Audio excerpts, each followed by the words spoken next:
to shore up the review process are as follows.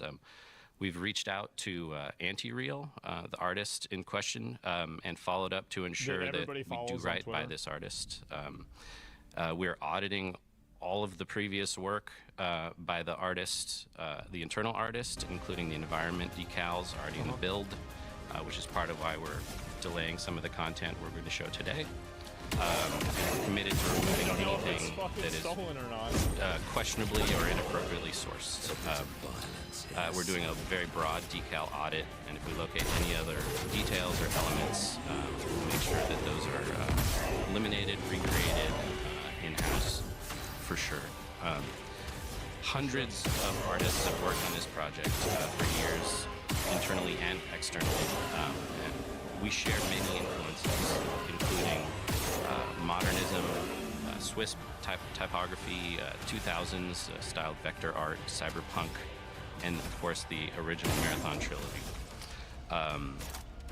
Our style is a result of all of those inspirations. And it's also worth noting that none of our external partners who worked on branding or any part of the visual design of our game were involved with this situation. And lastly, personally, I have a huge amount of respect and admiration for artists working independently, producing, making a living, doing commercial or fine art. And we've worked with many of them. It's one of my favorite parts of the job is to make those connections and create content and collaborate. Wow. And so to that extent, I want to send my personal apology to Anti-Real, whose work was used in this case. And I know how unfair this feels, and we're doing everything we can to make this right with her. Her work is fantastic, and we clearly share mutual appreciation for a specific genre of graphic design. It's very exciting, and I'm excited to have folded that into our style in general. So thanks for listening, and thanks for your patience. So thank you, Joe, for coming in and chatting with us about that. If you have any further questions about that, feel free to ask them as we go along. We're probably going to transition now and just talk a little bit about Alpha. And Alpha was a big milestone for us. There was a lot of stuff that went into it. It was always intended to be kind of like a smaller size of the game, widths, right? As we were going into it. Feel free to talk, by the way. It was always kind of meant to be a smaller size of the game. It was always meant to be sort of like testing a little bit more of that like core combat and some of the baseline of the progression systems that we have, And it was really great to hear a lot of the feedback, especially from those who played the game, as well as people who witnessed it, and sort of get a sense of where everyone was attaching to certain things and where they didn't see as much meat as they wanted, or things that they didn't like at all, or things that they did really like, so there's a wide variety of opinions that sort of came about. A couple of things that we really learned, we really wanted to talk about. One was the idea of sort of the core of the survival game. I know we talked about this a lot, Wits, of the survival game being this sort of idea of not just running through the environment and trying to survive other people trying to shoot you or the enemies, but like all the different challenges of trying to get out. And we feel like some of the bigger things that we missed on that we know we wanted to see, but we kind of like didn't land super well was like the idea of like resources and survival economy. You want to talk a little bit about that? Basically, we were dropping like too much ammo, right? Too much heals. How does this keep happening? And so people were lasting the session for a really long time, and we just didn't really kind of push it out. And so we knew it was going to happen in the build, and so we've been really like focused on how we can improve that and get more hazards in the game. There's a lot more hazards in the current build. There's a lot of cool things we have in the game, as also and half the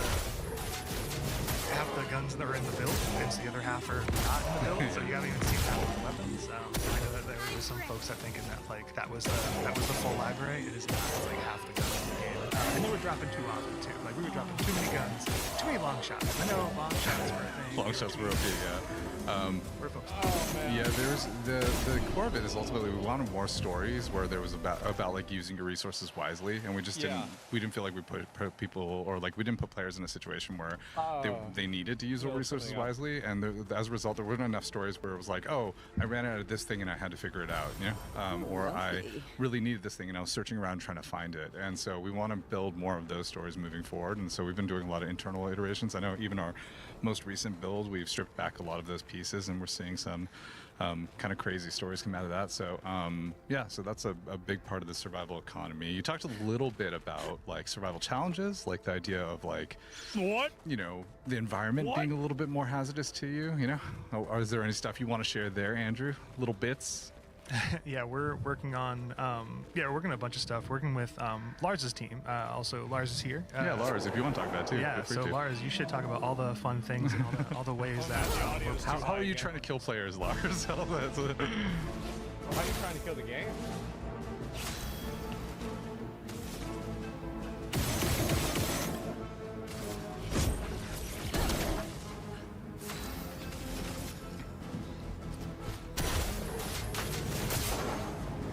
Plants now that we have in Martian perimeter, so like sort of going between POIs, you will have to keep a lookout for that. For the people who got real used to switching to knife and just going full bore, you're not going to be able to do that any longer in the game. So we're thinking about all those kinds of things, things in the world that make sense. Like the world really does not want you there. You know, there's obviously the USC, they obviously don't want you there and trying to stop you. But maybe that's a good segue to, I don't know, Wits, if you want to talk about some of the UESC stuff we've been looking at lately as well. We definitely know that the UESC they took a lot of damage. They were like overly reacting, like hit reacting, and so we're looking at reducing what's called like first sighted, which is like they look at you and they're like you, and then they get into combat with you and then they take some shots. We want them to be more stand their ground robots and hit that killer mecha infantry fantasy that they kind of want to bring. So we're adding we're looking at transitions for going right to combat when they see you. We also noticed that when players were engaging in combat with the AI, they couldn't ever like disengage. They couldn't like kind of be like, okay, like I'm fighting, how do I break line of sight? It's and like they kind of stealth options didn't work as strongly as you wanted to, right? In that way. Yeah, and so we're looking at that. We're looking at we had there's a few bugs we had where you take out, like you have your knife and you take out like a recruit, and then like the entire POI, the entire like point of interest, like knows exactly where you are and they're running towards you. That's a bug we're working through right now with the team, and so the intent is that that makes noise obviously, and the nearest units like investigate that area versus the entire hornet's nest comes barreling towards your direction. And so we're looking at both increasing their challenge and making them more satisfying to fight, as well as working on their perception and how they kind of find you, right? We want to kind of have this engage options where you can do some damage maybe, and then like you don't need to finish the fight and stand and fight. Is that you actually might they see you and there's a moment in time where you can actually like break and kind of get a chance to get away. We still want them to be threatening versus like you can just run around them, right? They need to really push back. The sweet spot you're kind of looking for is ultimately that you have more options for how you like divide and conquer and tackle them depending on how you play. But if they do get an advantage on you, each individual unit feels a little bit more threatening to you, right? Yeah. Like we were there. There's the shield unit, the big shield unit, for example, is. If you get first shot advantage on this unit, especially like a precision headshot or something, sometimes they would like hit react and then they wouldn't kind of do a bunch of their abilities that they kind of have that actually like charge you, and they like kind of tuck behind a shield and you can't actually shoot them and they're perfectly tucked behind that shield, and they push you and they want to like do this melee attack. I don't know what they're talking they were about. getting taken out before they can kind of do that, and so we're looking at their vitality in ways where they don't feel like they're bullet sponges, but that you really require you to play this like marksman game, but also that they challenge you to kind of have different ways to resolve the fight with them. So the team's really kind of digging into kind of like different ways we can kind of get into that and resolve that. Somebody's saying in chat that the sound guy's DEI. Is that true? Yeah, there is those disengage moments where like, I'm going to tackle this fight with this unit, but I'm going to do this thing. Like there's this hit react they have where they kind of like power down for a second, they kind of wake up. It's like this big hit react if you do a lot of precision damage.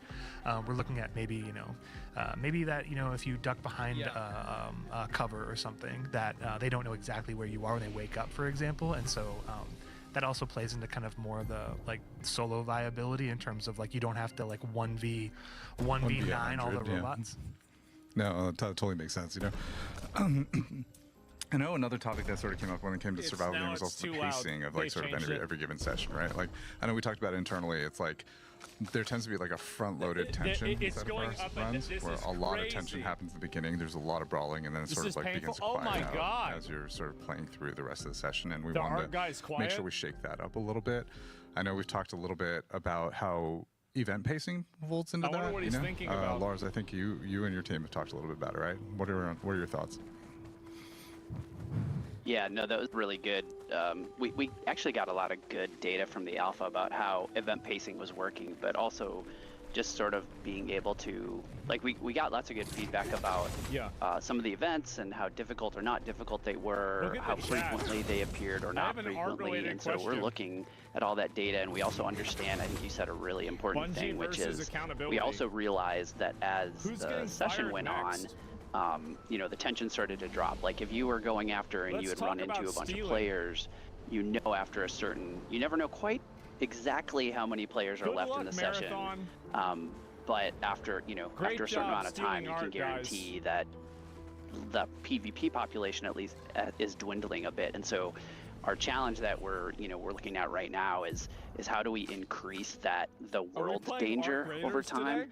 And we can handle that in a bunch of different ways, but we've got some pretty neat ideas there. Like is it about complexity or requirements for exfils? Is it about increasing PvE or world resistance? Is it about pacing of the activities? I think the answer is all of the above, and so like we're looking at all of those things right now, and I think we have a lot of good knobs and tuning capabilities there. So I'm pretty bullish on our ability to make that. The longer you stay in the session, the less safe you feel, but also the more you're like, maybe I should get out of here now.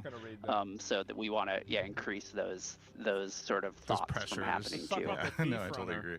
Yeah. Yeah, no, that totally makes sense. Joe, you mentioned immersion too. Yeah. And that's one of the things that definitely touches art. And one of the things we're hoping to show today, or show next week, is some of our fidelity improvements. I know that there were a few very work in progress areas that got a lot of scrutiny in the alpha build, such as like exterior lighting and a perimeter map, and some of our lobby. So art is full steam ahead on a bunch of those improvements. Yeah. Very excited to show. That's good. And then the other side of immersion is kind of the runner stories that we want to tell, right? And the kind of fictional fantasy. And to that extent, we're working closely with creative direction and the whole team to sort of really dial in some of that fantasy. Yeah, I've seen a lot of the work that you guys are working on, which has been really cool to see. I mean, everything from we had a bunch of stuff we wanted to show today, but by the way, we decided not to show it because we're still scrubbing all of our assets to make sure that we are being respectful of the situation that Joe talked about earlier. But you think it's good? There's a lot of things we're doing to try to increase that immersion. I know we even added really how does that make details sense? that have sort of helped to make it a little bit more immersive, like the blood that runners bleed even in water and things of that sort as trails and indicators of damage that they've taken. Right. I've also seen us sort of putting more entropy into the world, where we see a little bit where the idea of the abandoned colony comes a little bit more to life on For Mars. sure, Chroma here. Yeah, some of that stuff planned, some of that stuff definitely sort of heightened by the reaction to the cinematic trailers, which I think, I love. It seemed to go over really well. Wait, they're running ads? I'm sure that we're following that. Wait, are they running ads? To the extent we can. There's no way they're material spawns. They are? Lighting, that does so much in terms of immersion, just from a technical sort of base experience. No shot. Yeah, some of that shit. Yeah. So, Yeah. yeah, lots of exciting stuff happening under the hood. The team is doing amazing work. Soon, next time. Yeah. And also the sort of whole lobby infill experience. It's a pre-roll. We're not sure about that. Delivering that whole sort of Yeah, you can't turn that off. I'm pretty sure. fictional fantasy. To be fair, I'm always fair. Yeah. Down to do dangerous work. Yeah, a lot of the UI that we went in with was definitely in a temporary state too. And so Bro. for us, sort of finding your Art creative Raiders. cohesive experience has been a lot of the effort that we've been on top of recently, Yeah. right? We've always, paying off the cyborg fantasy has always been our a goal and a sort of carrot on a stick. Oh god, Art Raiders. God damn, that's good. And there's sort of like two parts of that, right? There's like the cyborgy part, right? Which is like Yeah. against you, and then there's also the part where it's like you are this mercenary, so you're kind of doing like the thing which is like, how do I describe it? You're not like necessarily a good guy, you're not necessarily a bad Yeah. guy. You're kind of going against the status quo in some degree, Careful, right? And Maya. so feeling that out a little bit more into Totally. the experience, right? Roadmark is Yeah. flowing. The runner fantasy has always been a conquer fantasy. Yeah. For the most part, What? Like doing a Careful, job. Maya. This is dirty work. What? You know, taking contracts from sort of nefarious or questionable sources. But, so yeah, communicating that. That doesn't mean that you're blue collar. That's awesome, yeah. What? Yeah, there's so we've been putting a lot of work into essentially sort of doing some iterations on the visual updates, and also thinking Do they about know how what it we means? reinforce that I don't fantasy as know. we're going forward. Another area we've been talking a lot about is crew play, and sort of thinking about the variety of different ways that players play the game. We definitely had people playing Brilliant light. a lot of people playing in solo matchmaking. We had a decent amount of people who played Hell in no, I'm being solo chill. unmade, This crap needs to unmatchmade, be just addressed. basically running around in Damn. solo. We had a lot of people Casual fans are weirdos. across the board. We definitely found that through the feedback and also through a lot of the experiences that were relayed to us inside of the alpha, that the crew matchmade experience just wasn't there. And so we're looking at a lot of ways to potentially solve that on our In the side. stream. Some of it is thinking about how each Ready to individual obey. can contribute. I know we've been talking a little bit, Andrew, about like the 1vx situation, if you want to talk a little bit about that. It's like how viable you feel like you can turn around a battle and Yeah. stuff like that. Yeah, we did some updates in the Alpha Nose Live because we really wanted to move the conversation forward. We got Yeah. feedback on certain things, and we wanted to actually like take some swings at some The art director's reading the chat. actually Stop. implemented. The shield change we did was actually something that we were getting to for the next milestone. Wait, he is. That was in our next milestone, or our current milestone, I guess, because it's an older build, right? Yeah. But, I'm trying to- It was in our current milestone. We ported it over. I'm trying to see if he ASAP. is or not. And so, yeah, really appreciate Runner Team and everybody kind of getting that change in. Because it was a bit of a content change, yeah, but we it's felt it was not worth good. it to actually learn more about time to kill, and being able to, the power Arc of Raiders uses shields AI in generated the content, combat looks like economy, ass. and reducing the overhead of shields, and so like Imagine majority losing the of AI. effective health was in your baseline health pool versus like in your shields, and What the hell are you we had guys some good talking about? changes that kind of came out of that, and so we we're keeping Just that right cancel now in the the current project. build, and we're focusing a lot more on effective time to kill in Update. Joe specific ranges Cross of a stole weapon. that sweater. So an example is the overrun. We were kind of like the overrun, the base gun in the game that you kind of start off with. We were kind of we were nervous about like upping the damage on it because I know folks were like, this is kind of like not the best gun. It's like, well, Man. it's the starter rifle that Dude, requires everybody- a bunch of attachments to kind of get to its like big power delta, and so it requires all that investment to kind of get to a good spot. We were kind of nervous about like just upping the damage onto it wholesale, and so what we're doing is doing Oh, man. it's called like What are they talking about? a skill floor, skill ceiling audit, which which is like how skillful do you to be to have like the gun in its base, like what we call like gray or standard state, which is no attachments, and then what is it like? What is the skill? Yeah, I don't know. Demand at the floor, at the base, effectiveness. What are we asking for players? Like how much aim skill do you need? And then like where are the major flaws in the gun, so that like when you're putting attachments in, you're build crafting, but also like removing as many flaws as you want in terms of like what you have a hard time controlling about the weapon. They're spamming now. So we're doing that. 5 minutes on a so drama, that, and you only read when you from the feel like dev you're being team taken tweet, out, it's clowns. like, oh, this person was good. And so when you're lower shields versus jeez. higher shields, you want to make sure that This shit's funny. your Yeah, guns it are is doing pretty damage funny. in the ranges that they're really supposed to. So if you get the drop on somebody, you should be effective, and it shouldn't be like you need certain rarity guns or anything like that.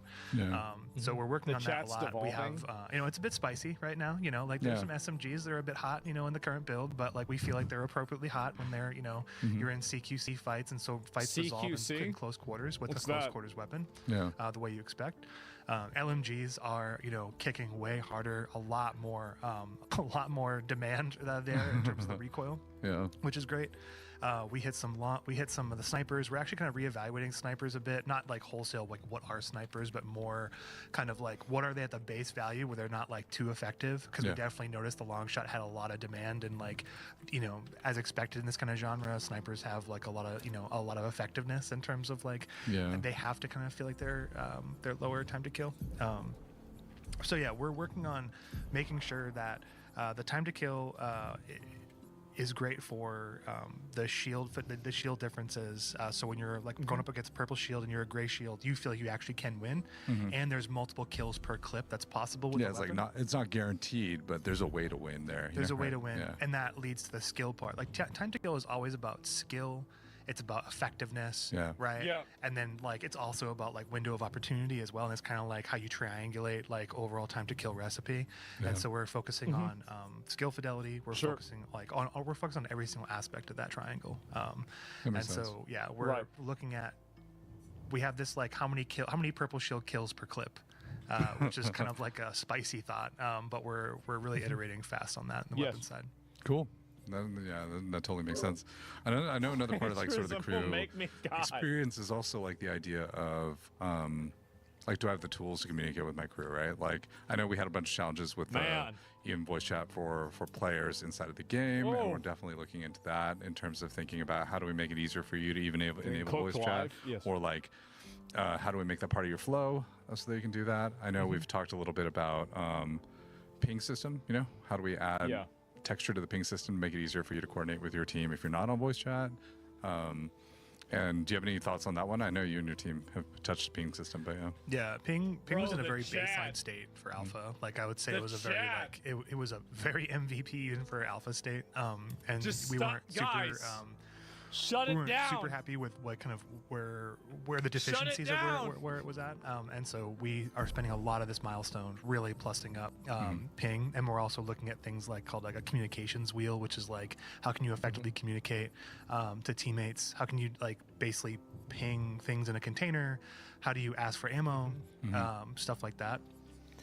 So yeah, if they didn't hate their audience, they would have made that female character way hotter and given her way bigger tits. We're also talking about some Everybody contract stuff knows too, it. Lars, like as well about like the fabric of contracts between like multiple players. I don't know if you can talk a bit about what your team's cooking there. Yeah, Lars, tell us about contracts. Yeah, of course.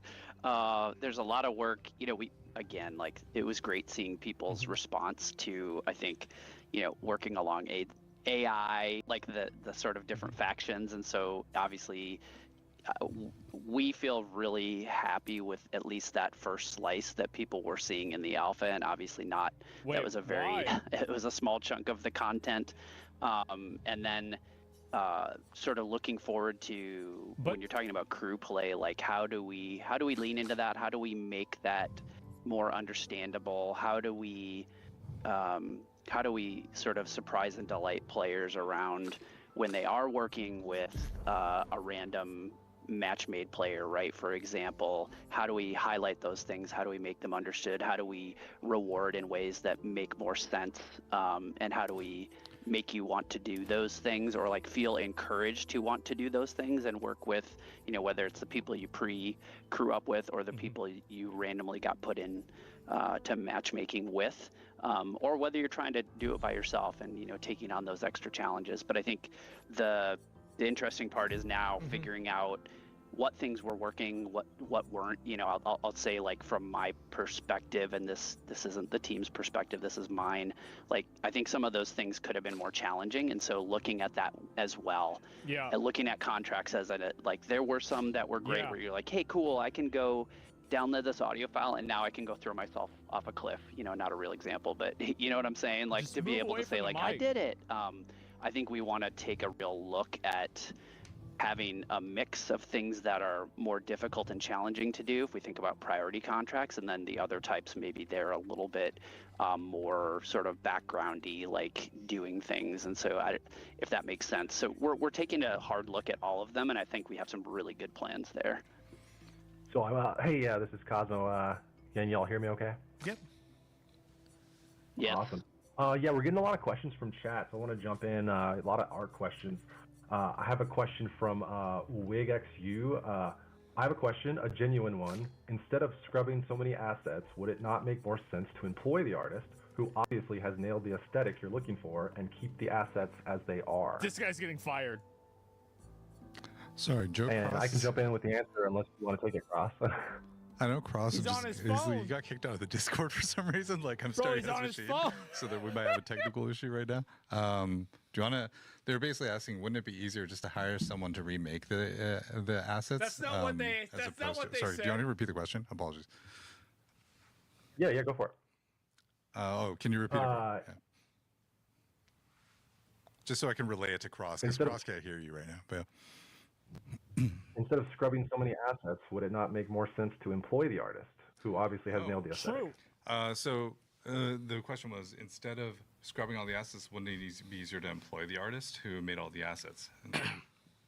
Yeah, I mean, and for what it's worth, we're confident the majority of the assets in that capacity are original, created internally by our internal artists.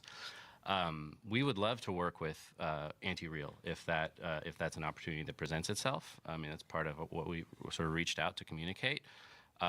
It's a very at this point, it's a very small sort of set of assets. The decals themselves are the kind of they're details that are sort of placed on the sides of buildings or crates or something like that. So we absolutely do need to replace them, and we would rule in sort of any sort of way of doing that, including contracting, collaborating, or working with the artist. So Joseph Cross was following additionally, this I think person. Yeah, it's a great question. Just to sort of add on to that, additionally, when we run into situations like this, we also feel like something Wait. slipped through our net, and so we have to So go he back was and look at following? everything just to make sure that nothing else slipped through our net, if that makes sense, because it caught us by surprise, and we want to just make sure that Why we're not doing just the say right you diligence fucked to up? ensure it doesn't happen again. So either way, we're going to scrub all the assets just because we want to make sure that we didn't miss something else. Yeah, because PR. This is bad PR. Another art question. Let's go. We got another art question. Yeah, but that's a And good then, question. yeah, we're getting a lot of just like general. We're getting a lot of general questions in the chat, Cross, what? about like the overall aesthetic. Do you want to like speak to that and like Yeah, kind of let's like where talk you're about getting that. like the influence? Let's talk about the let's hear about where the you're art. like making the art. All right, you have to relay this question again, Joe. really. So there's a lot of questions just about Yeah. where your inspiration for a lot of this art style and sort of like where that comes from. Yeah. And how you think of the art. How do you get the art style? Yeah, I mean, I know it comes how. from a lot of sources, a lot of Yeah. genres. I talked about it a little bit online. Probably a couple years ago. Graphic design is obviously a massive part of our game, and typography in general. That's one of the things I sort of am the most proud of in a lot of ways, is sort of the idea of elevating typography and graphic design to sort of the forefront in a game or in an industry that typically doesn't, I think is sort of safe to say. So in terms of that, the Replace it with influences Comic range, Sans. from There's even some DNA shared, I think, with Destiny, with sort of Swiss modernism and that whole that whole genre of sans serif typography, all the way up through 2000s, early 90s, which is where I mentioned before. I think there is a lot of overlap there in terms of inspiration. Israel, Designers Republic, vector art, that kind of thing. Just an example of sort of an exciting part of graphic design history that feels connected to, sort of naturally connected to games. The studio that sort of drove a lot of that worked very famously on a game called Wipeout, in a very early PlayStation game, which is a big influence for us. Wipeout. And then all the way up to sort of current trends. I think it is. May or may I think not Wipeout be, has been an inspiration for them. Genres. That's true. There's sort of a deconstructed kind of minimalism. Anti-design is another genre that I've heard it referred to. And this is just specifically thinking about typography and sort of the sort of oh god, this is good layer of our branding and sort of in-world. So why'd you steal it? World building. There are a whole slew of influences when it comes to architecture and character design and world building and natural palette. So it's all a big soup. Okay, another art question. Awesome. Yeah. Let's see. Wrapping up the previous subject, which is like sort of on crew play. I know that we've also been exploring internally, doing a lot more tests with mixed crew sizes. What? We're still thinking about how we want to approach the idea of not just 1vx, but like, are there different crew sizes that we want to support? Like, do we want to do something that's more about solo duo, or things of that sort? We haven't really landed on a discussion point yet. Those are all investigations that we're sort of pursuing, so nothing we can commit to there, but we're definitely looking into stuff like that. We're also looking into ways that, you can communicate in some way with teams that are not your team. We don't know exactly what feature that could be, but we've been talking a lot about that. So we're looking into a lot of stuff on that front to sort of improve the overall like sort of social complexity of the game, but also make it better for matchmade crews and also crews of different sizes, whether they be ones, solos, duos, or trios, to find a good experience. So let's see, what is another area that we've been touching on? There's so many things. Oh, progression. Yes, progression rates in the alpha were way too fast. Everybody went really far, in the alpha in a very short period of time. Some of it was a lot of stuff was being gotten out. Some of it was just our tuning on factions was way too fast. Some of it, I will say that like that's one part of it that was true. Another part of it that was true was what's up? Money, credits. Yeah, money, credits. Like, yeah, credits and material economy we're thinking about as well. Like we want to make sure that credits and materials have really distinct purposes for how you use them, and that you feel the value of using them. Right now, we don't think we landed that super well in the alpha. It was a little bit muddy. You end up spending a lot less money than you gained, and the credits economy was a little bit more grindy than we intended. There's a lot of things like that we want to support. Some of it is rethinking sort of how those things are distributed inside the black market, so different things that you'll buy with each one. Some of it is also, we know that part of our aspiration for the black market is that you are able to upgrade your way into sort of customizing what your black market does for you, gives you reliable ways to build the kit that you want to, especially when you're recovering, or gives you options that actually continuously help you. And that's a little hard to do. It's a little hard to target which upgrades you really, really care about right now currently, so we're thinking about how to iterate on that as well. Yeah. And we're doing some work already to improve that experience. Is that right? And then lastly, there's like a lot of progression systems that we just simply haven't made yet that we are looking to help sort of like make that journey a little bit more awesome, especially as you go further into it. Things like our archive system, which is a little bit more about achievements and collection stuff that we have, as well as there's things inside of there. That's why people play extraction shooters. Factions that you haven't met yet. But yeah, and we're also trying to take all of our factions and give them a slightly more distinct identity against each other. Right now, they read definitely differently from like a lore standpoint, but like how that folds into some of the upgrade systems and some of the contracts they ask you to do is not as distinct. So we're refining that as we go along too. So Just the way it is. Yeah, those are a lot of the big beats of what we are tackling. Yeah. What else was there in that list? I don't remember. Andrew, maybe you do. I was gonna say just it's the a way good it amount. is. It's a good amount. Yeah, it's a lot of stuff. So It's a good amount. Like, yeah, I think the overarching deal is like we definitely have gotten like a lot of points to improve on, and we're actively improving on them right now. And like some of our investigations for bigger ones, but I think like in general, the survival game being more robust is a huge one. Feeling more immersed Yeah. in the world, having the world feel more alive. Yeah. You hitting on the fantasy of like being a runner, right? Like in what we call Yeah. infill, which is like going from matchmaking into boots on the ground. You know, doesn't feel like super great right now. So we're actively What are they working on talking that. about? Like, I don't know. I think there's all the gaps that we I'm not heard sure. either from feedback or that were data that we looked at in the game of like how players resolve things. I think we have a bunch of Yeah, big I improvement don't know. points, and we're swinging pretty hard at all of them right now. Yeah, definitely. I know we've spent a lot of time sort of beginning a lot of the work has already begun, but like sort of also just talking about all the sort of work we are going to do about tackling a lot of these issues as well. So that's a good segue into a question from IMTK, who's asked, what's the biggest negative feedback from the alpha that the team is looking to change by release? The art, Definitely.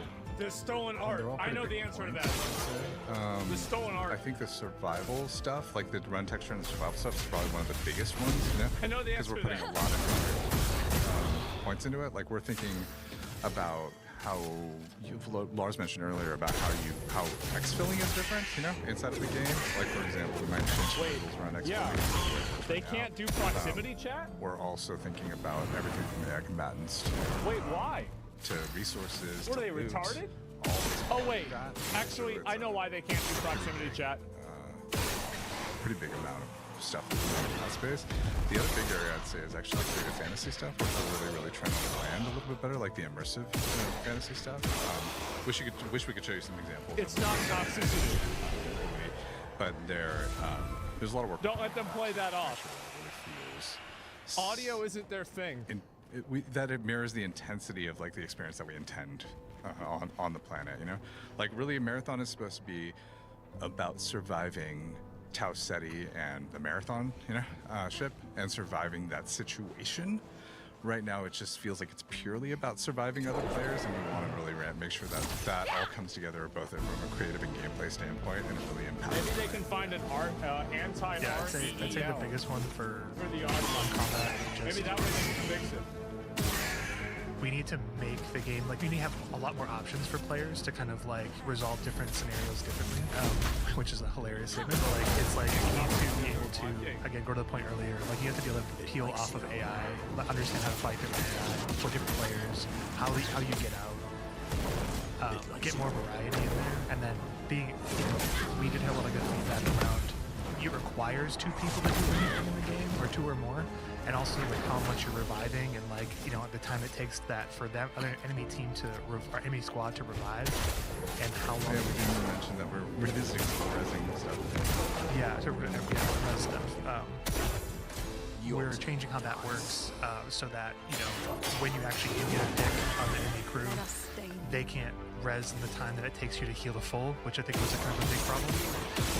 So we wanted to make sure that you by yourself have more agency and can actually affect more change in the world, but also the world really pushes back a lot more on you. So I think that's probably the biggest trend of feedback on combat that we're actively, tackling from a ton of different angles, like on combatants and on, the runner side and on the weapon side.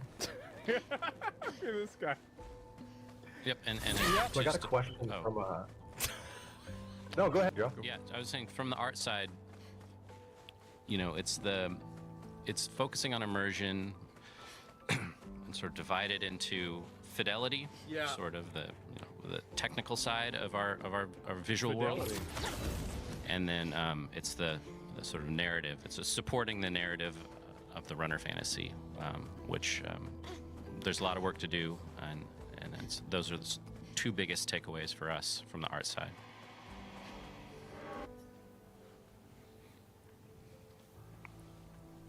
There's another question, Cosmo, you said? Yeah, so I got a question from Curiosity. It says, going forward, will we see more ways to customize and represent ourselves as players within the runner? This being one of my main questions for both gameplay That's and actually immersion. a good question. Oh yeah, I mean, I think we are going to yeah. be doing a little bit more. Like, I know Andrew's team has been working on skin work for a while, you know, in terms of just thinking about how to like give you visual options to express yourself. We're not going to talk super deep about it because we're still in the process of figuring a lot of those pieces out. But is there anything you want to share on that front, Andrew? Yeah, we were looking at different, ways for their, the runners to be customized. Why isn't both the art guy gameplay-wise talking and about the also, art? in terms of their visual sets. We're also looking at, making, weapon stuff too, to express your weapons and stuff, different ways, and multiple ways, not just one. That did trigger something that I think we forgot to talk about, that we want to talk about, was build crafting, how we're like sort of thinking a little bit more about how we want to make more distinct build crafting elements, you know? We don't want skins, We're tackling man. build We want crafting full improvements in customization. two vectors. One, I the wanna runner, play my the own runner team guy. is really figuring that out right now. They have some really good ideas. We're trying to basically learn from what we had in the alpha and then extend it in terms of like implants being a bit more interesting and kind of cores having a lot of the interest that people were kind of chasing. And so we're looking at how we can get plus up implants. The atmosphere is so serious. So they Yeah, I stand, guess so. up better alongside the cores. And then on weapons, we had perks only in like the upper tiers of attachments, like on purple attachments and stuff like that. So you'd have like, a purple magazine that had a perk on it, or a purple barrel that had a perk. We're taking a lot of the perks and putting them into the chip attachment.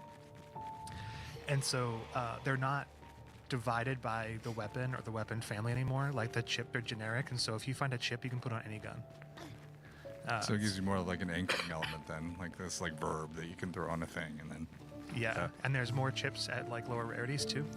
So we're really looking at how we can get more of that build crafting into the weapons versus like you need a specific thing, and there being more considerations for what verb you want to add to the gun overall. Yeah, So that's a big push that we're doing right now. that's awesome.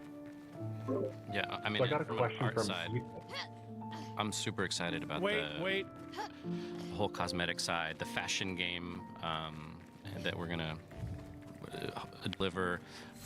Our base characters have such a unique look and sort of specific to our visual world that it's a question we've gotten a lot about. When you say our visual what kind of range, world, what kind of does that aesthetic or visual range do these runners support? And their answer is all of them. mean? So, yeah, we're very excited to start rolling out looks and sort of ways for players to identify more specifically with certain runners Just or styles. Guys, just stop. Turn it off. Just turn it off. Cosmo? So I got a question from Ethan. Has the team reconsidered its stance on proximity chat or exploring other ways to encourage more emergent social interactions between rival players and Great squads? question. Yeah, I think that's one of the areas that we're still brainstorming around, you know, is like, how do you signal to other people, like, the classic friendly, like what's our version of that, you know? Well, voice chat. Or is there a way that you can use those things in an interesting way? Voice chat is how you do it. We don't have a solution to it just yet, you know? Use the wiggle, not Tarkov.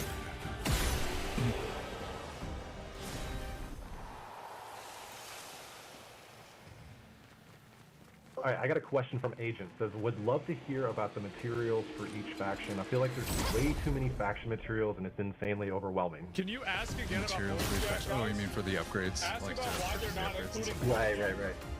I think right now we're talking about the materials economy a little bit, how it all aligns to different. Yeah, I wanna There's know. a couple things that we've learned from Alpha. One is that we want more materials that are kind of like a little bit more memorable and evocative, like we said. We think that we like things like tick milk inside of there because it just kind of has this like interesting, evocative, like kind of like that you kind of Did he question say about. dick So milk? the creative theming of some of the materials we're taking a safe pass at, but the other part of it is there is a lot of materials and they're all like sort of value graded, like in terms of about like greens. Wait, he's not from Blizzard, is he? Yeah. Uh-oh. Trying to make it a little bit easier for you to understand the value of a material, as it sort of is used across different things between like sort of recipes for trading versus upgrades and things of that sort. It's like a sort of a top-down, how do we use 5,000 materials kind of thing that we're looking into. We do think that it's less about how many materials as opposed to it being clear how they're used. You know, like, and I think because part of it is that we do want there to be a big diversity of different types of things that you want to loot, but it's about you associating it with the value Why that is you're he gonna so be getting sad? from it. That's super important, and I think that we're You still a know little why. loose on that. and we're Everybody trying to knows tighten that up why. more. Yeah, we did a big pass on relatability Yeah. and stuff like that. Relatability, yeah. Which is, we actually had a pass in, not for this build that everyone played, but the current build that we're in. And there's a bit more, I would say, theming, like in terms of what goes where and like what things that would go with weapon upgrades, and Yes. you'd be like, okay, like I kind of understand that. And so there's a lot of theming discussions, a lot of relatability discussions. We're still iterating on the look sets of them as well, how they sit in the environment. Still looking at the looting moment as well. So when you open a container, that it feels really good. Right now, it kind of feels this like pop in. I know that like some folks feel like that it kind of like the pop in feels like, or the pop in of a loot when you're going through a container. The searching essentially is what it is. Yeah. Is it feels a little bit like, your internet is slow or something. And so we're really trying to make it feel like it's like you're actually searching through, and that really rewarding when you find something in there, whether it's a material or valuable or something else. So yeah, I think that we're looking at the organization of the materials, what they are, what they're used for, and then You have 2 Windows updates? Yeah, I know. when you find a specific one, you're like, oh yes. He's got some comfortable The angle. other thing, it's probably, we haven't had a question about it, but I feel like we should talk about it, is bag space and all that kind of good stuff, right, Joe? Like in terms of like thinking about, yeah, we've Why is definitely he even on we've definitely camera? gone back and forth on a lot of things, including around backspace, which is like we want you to feel the tension of obviously what you pick up, what should be Dude, pick up, right? But we also want you to like think Yeah. more about what, like right now, for example, Just I would leave, say man. our looting is very much based on sort of stacked value in a size, where it's like It's a we have punishment. a lot of things that accomplish. It's like how much value do you get stacking something inside of a specific slot as opposed to getting a variety of different types of values out of things. So why no proximity voice chat? And yeah, we might be changing some icon sizes or things like that in the future, or like basically some of the sizing of different types of things inside of your bag just to make it the puzzle a little bit better. But there's a lot of iterations we're going to do on that front. We are going to make it probably a little bit rarer for you to find bags, but we're going to try to make it easier for you to like reliably get them from the black market and things of that sort. So we're shifting some of those. It's those almost like they're equations around. punishing him. Yeah, base Yeah. bag space is always the topic Like, of you're going to conversation. sit Base there and bag. you're going to Base like bag it. space is I'm always a- the big discussion. I think we're still talking about base bag space, like basically the thing is we don't want you to not This feel is like what you you want get. a bag, right? Like I think it's like it's weird if you always feel like you have enough space and you don't need a bag, but I do Okay. think that we're still one, like we still want to make sure that tension feels You're not right. really asking questions. No. What about So I got a question from Zionlist. It says, is the plans to add guaranteed ways to build craft?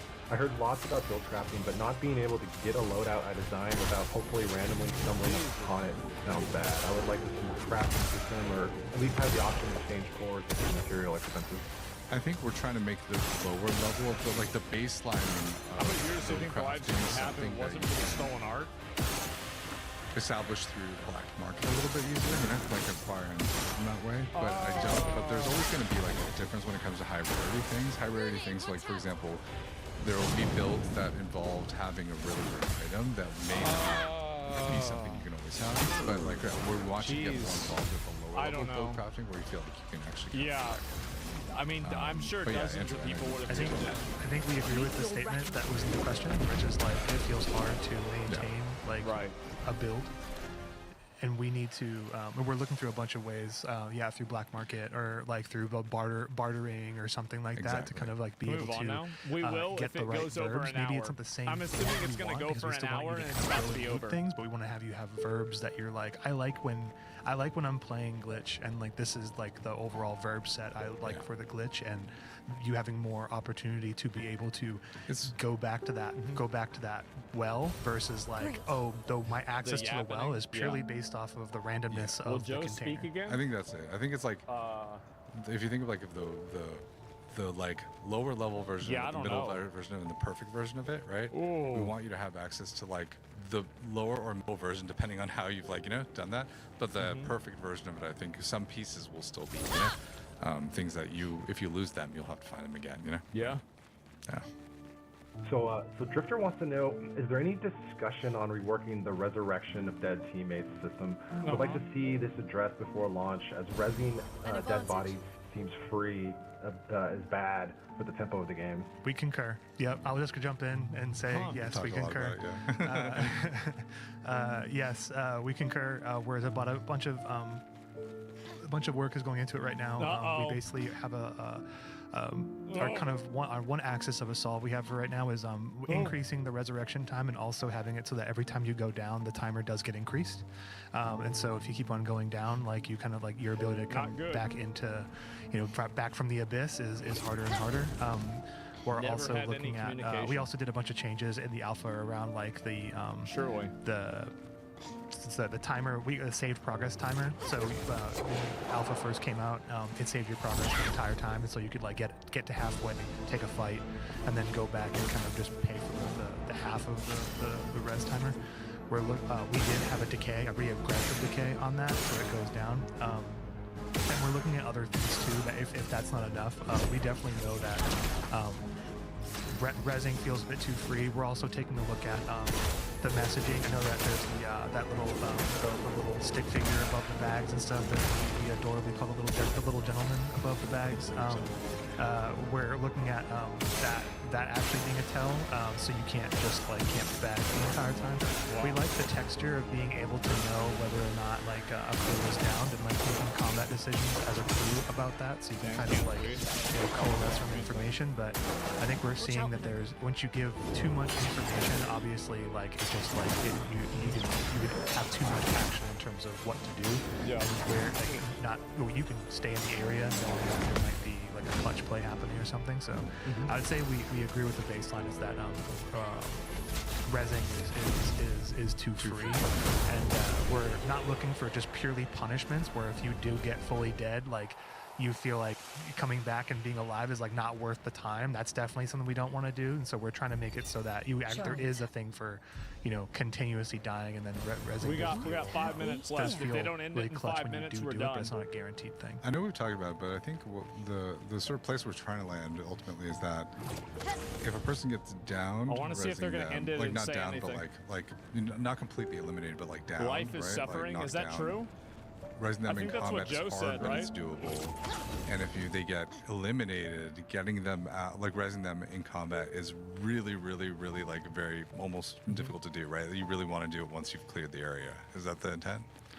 Yeah, we want it to be that like doing it in a fight is not as you don't want to take that on as often as you did in the alpha. Like I think that's something we're seeing is that like you saw folks in the middle of a fight go in the back and like res somebody, and then like now it's like the numbers game of it's like okay, it's 2v3, okay now it's 3v3, okay now it's 2v2, now it's 1v2, okay now it's 3v2, and so we're definitely working on that, and so not that we definitely don't want it to like remove it from the game entirely, because we do think that it gives a bit more of that social texture to the crew play, or even like if you're playing whether a duo or a trio or something, but we definitely don't want to make it like the obvious choice where there's like they don't we have want death to matter. the and I think names that, of the people that are speaking. There's a I don't even know feeling who's talking right now. Death does not feel like it matters.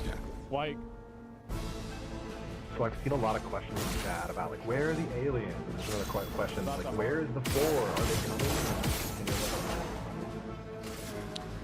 Man, we have plans for like a lot of alien stuff coming in the future, that we won't really talk about. There is some other stuff that has to do with like the 4. We have a touch of it already that we have in testing, but I can't. But I don't know if we're ready to talk about all those plans yet. I mean, like those were it's content, but it's not kind of we're ready to show yet. Yeah, part of like part of the baseline of Marathon right now is the table stakes of the universe, right?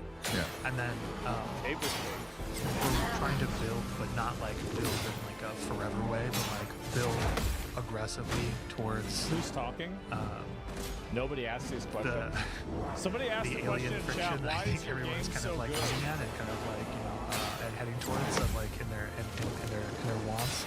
Somebody asked, but we're is it hard trying working to on a game get with such there high in a way where we get the expectations? table stakes and then, we we go from there. Even some of our weapons, I know that there was some folks that were just like, where's the 4 rifle, right? Where's the giant pink 4 rifle from the first marathon game? And we're setting the baseline, but that doesn't mean that we're not invested there or anything. It doesn't. It just means that this is the baseline of where we're going to get to. We're definitely conscious of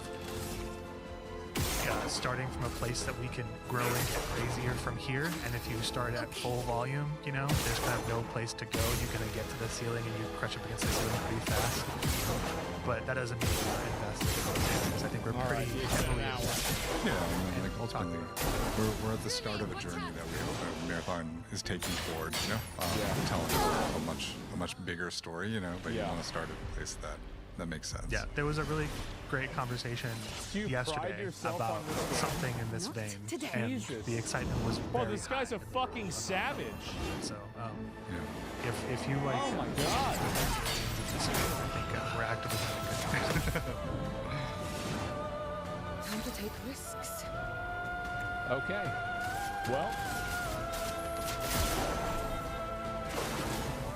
I feel like we talk a lot. We have conversations about. There's things we're building. I guess. There are things we're building. There's things we talk about with the goal of building, and then things we talk about knowing that we'll be building them even further in the future, and all those things are true. Yeah. yeah. It's like, what do we do? All right, we got time for one more question. Are there any plans to expand the verticality of the early game maps by increasing their depth and complexity? For example, by adding more underground locations that could be unlocked through collective community progress or completing some kind of raid-like mechanic? We've talked about how we use we're probably going to be shifting around how we use some of the existing spaces, to be fair, like in terms of thinking about how we're going to add more complexity in ways that we approach those maps, right, Lars? Like in terms of thinking about it, but like I know we talked about how as like a live game we want to continuously sort of like add to these maps and guys. Yeah, I think that's a good way to think about it. Where you were just talking about the alien stuff and how we start at the baseline. I think the maps we think about it in the same way, and obviously there were some nooks and crannies in the maps that were in the alpha, and it obviously wasn't all of the content we plan to have when the game comes out. And so but yeah, we see it as, again, creating like this really satisfying baseline and then looking for room to grow and how we increase that complexity over time.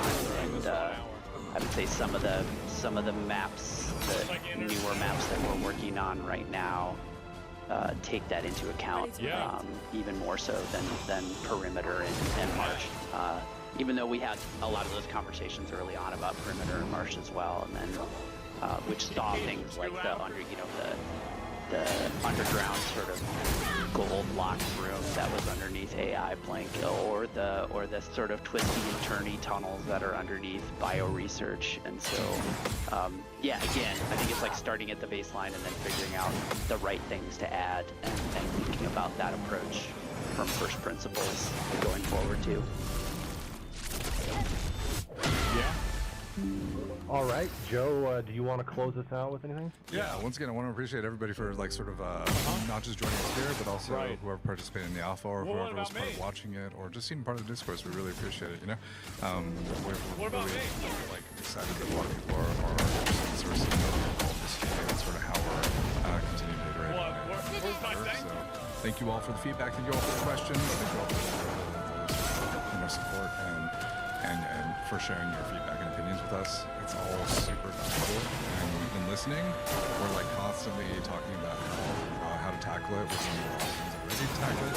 We're sorry we couldn't show anything this week. Unexpected conditions came up, but next time we want to be showing you a little bit more about what we're working on, and hopefully that'll be exciting to see. But yeah, thank you all very much. Wow. Look forward to talking to you again soon. Yeah. Tell him to raid me.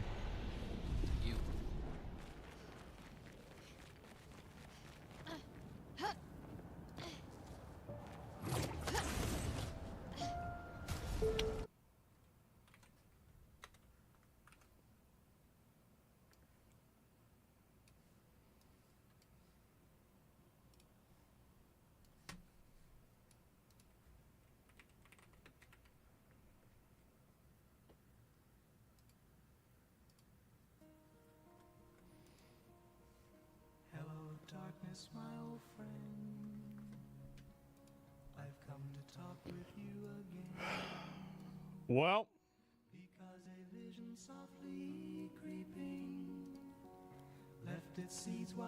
that's just the way it goes, guys. That's the way it is. So they didn't really address it. They just talked about some bullshit for a while. Man, I really gotta say, guys,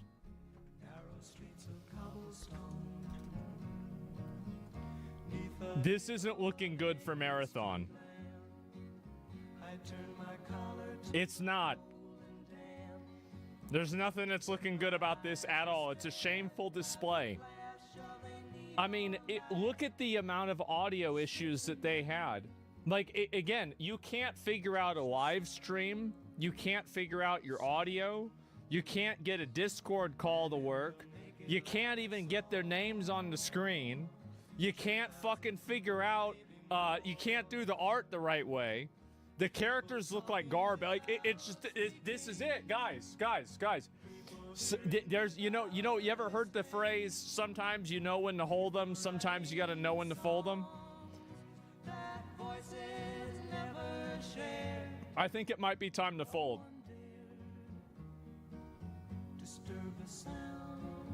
I think it might just be time to fold. We did a poll during the event, and it was about if the new name for Marathon is either Art Raiders or Concord 2. It seems like Art Raiders came out ahead, but Concord 2 had a pretty good amount of showing as well. And so, yeah, that's pretty much it. Art Raiders 1000. Yeah, there we go. That was a disaster. Wow. Bro, that is fucking iconic. I'm gonna be honest, bro. That is fucking iconic.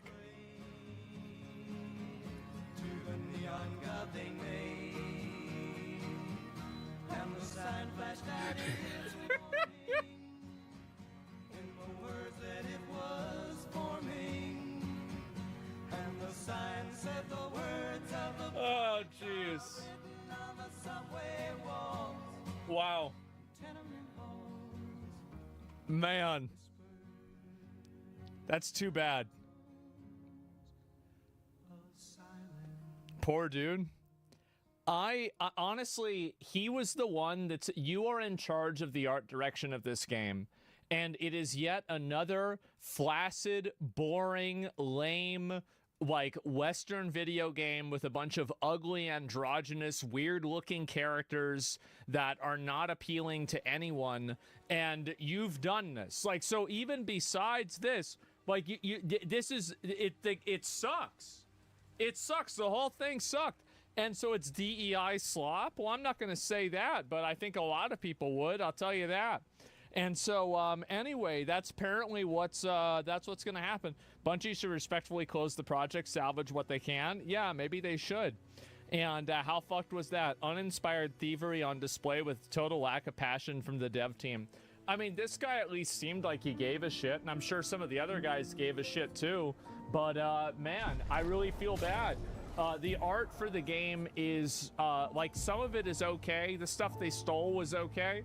But the character designs were just garbage, and I don't know what they were thinking by going after them. And, man, they're real. Users 4. There we go. And seeing so much of you defend this shit is abhorrent. It makes my skin crawl. Seek help. Tomorrow's live show will be the most uncomfortable thing to watch.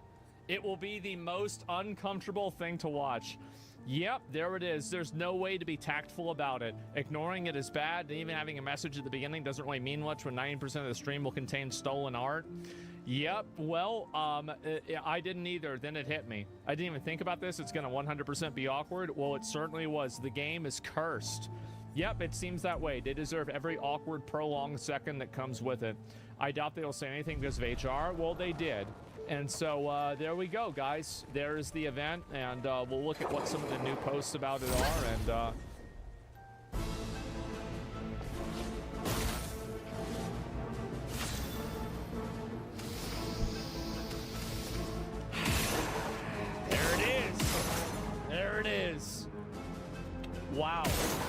And they're, wow, do you think it's a bad time to talk about the Thief Runner? Yeah, I think so. True marathon inspiration and marathon style. And post alpha, please don't fumble the stream. Please don't fumble the stream. Well, no, there it is. I guess so. They fumbled it. Well, I don't think it was really that good. I think that honestly, it was going to be bad no matter what. It doesn't matter what they would have done, what would have happened. It was going to be bad regardless.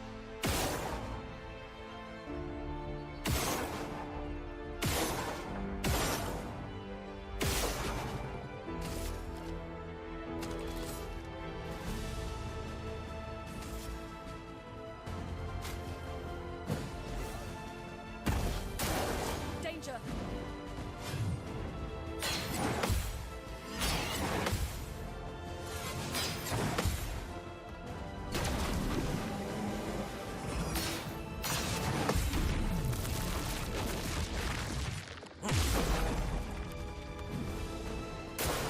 I'm ready.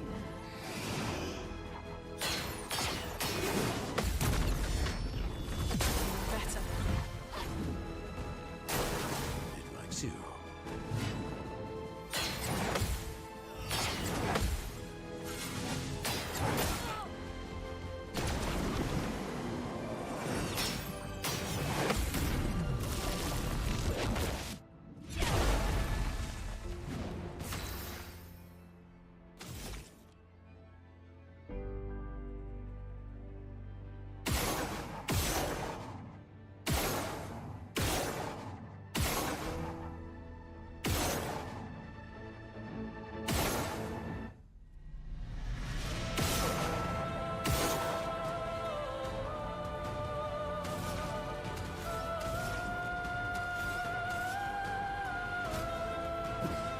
A bit of violence, yes.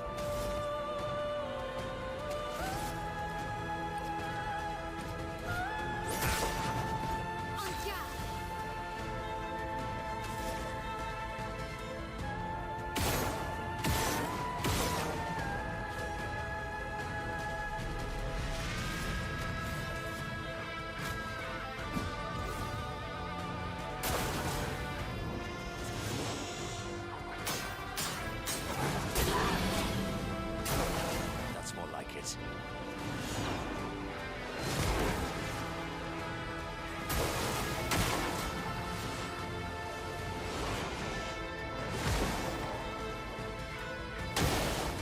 Why, yes, I'd love a dance. From the bitter dregs. I'm back.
Let the ink flow.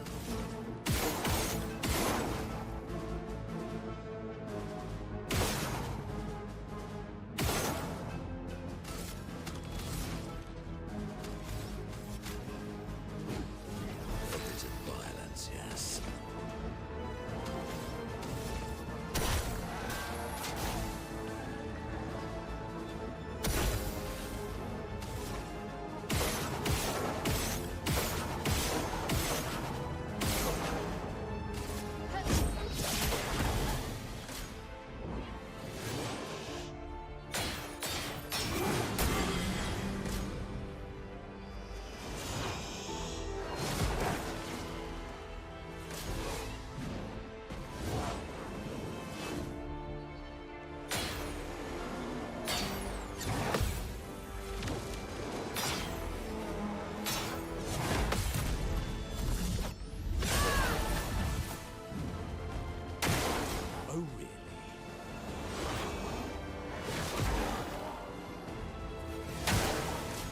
turn to shine.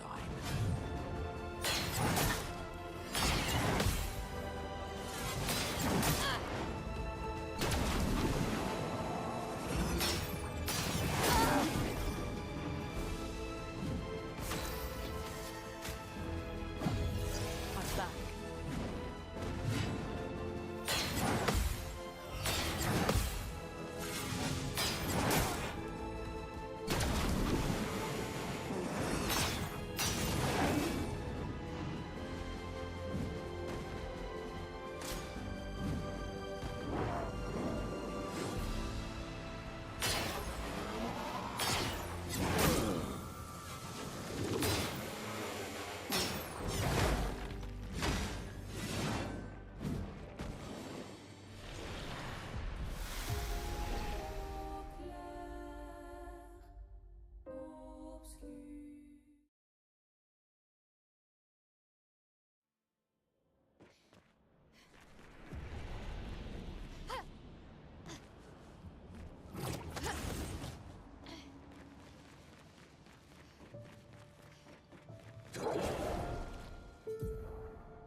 Sweet taste of the battle.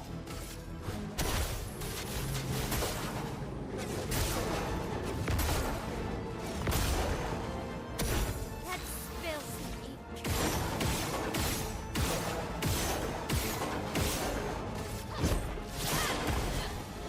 I'm ready.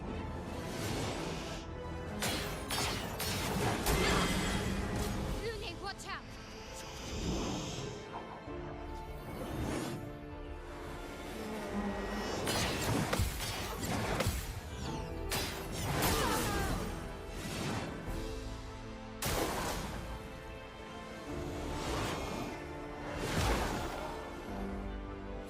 That's looking good.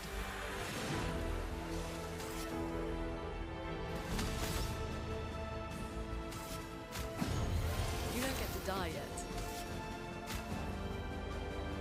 Invigorating.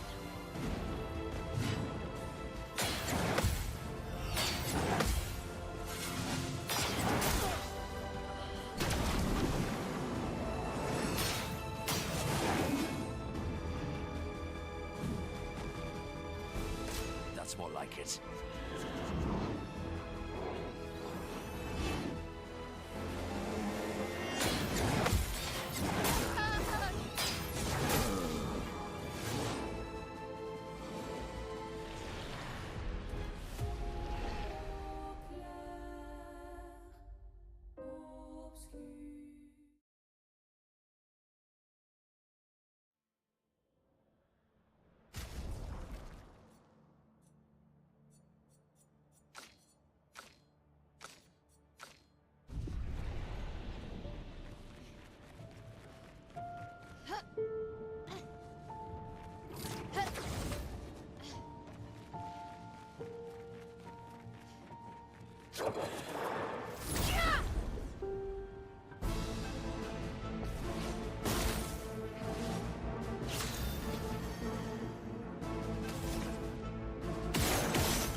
reckoning.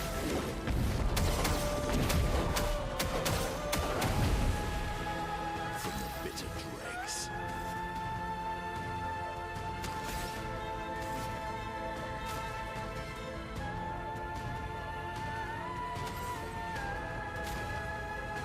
Refreshed.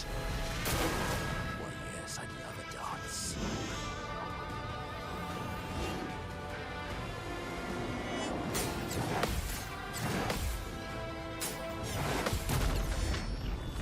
Keep going. So much potential.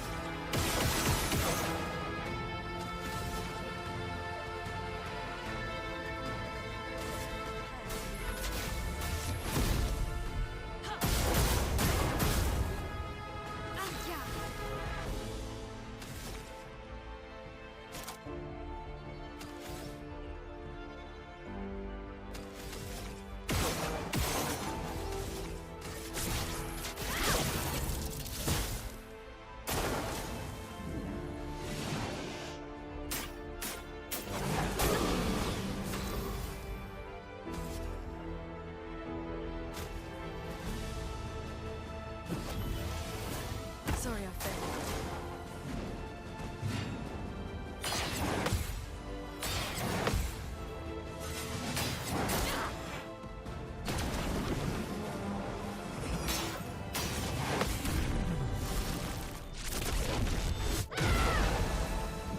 Not looking good.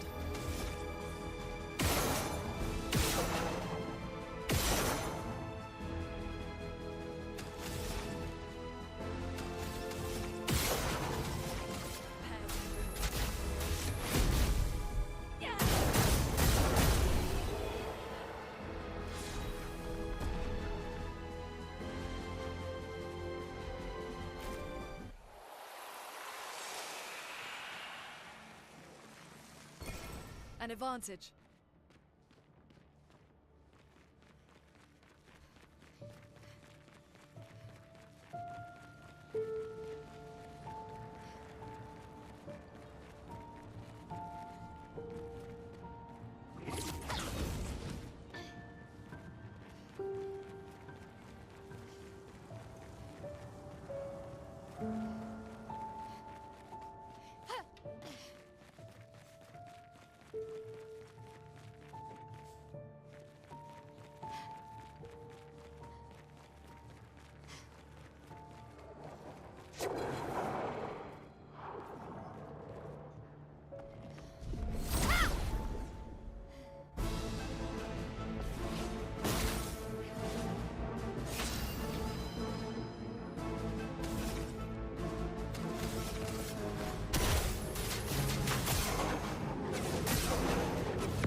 Well, that will help.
Taking her down. She's not the only one who grieves. The pain of losing you, she made me inherit it. Punishment, perhaps, for not being there when it mattered. I refuse to lose my son. son was a stranger. But you're not. You're not. You lost me years ago, and I lost you.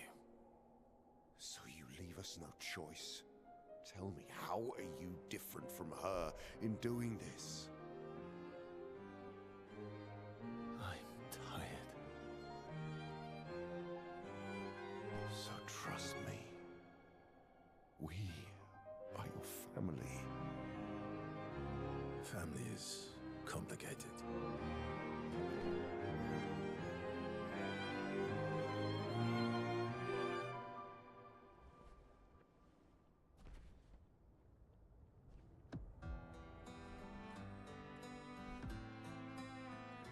If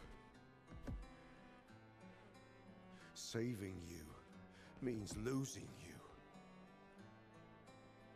then so be it.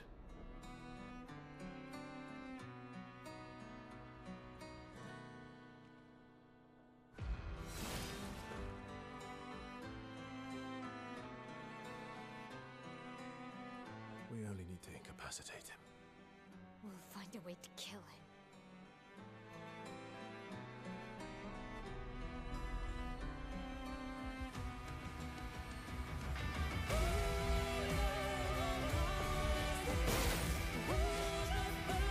You're so little for us.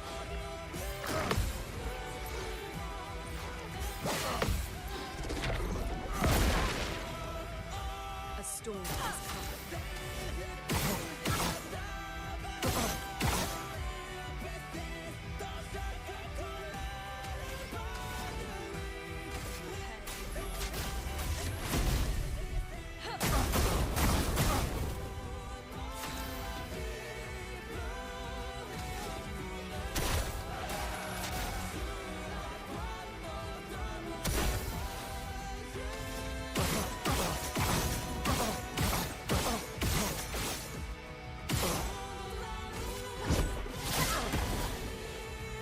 Don't break her heart.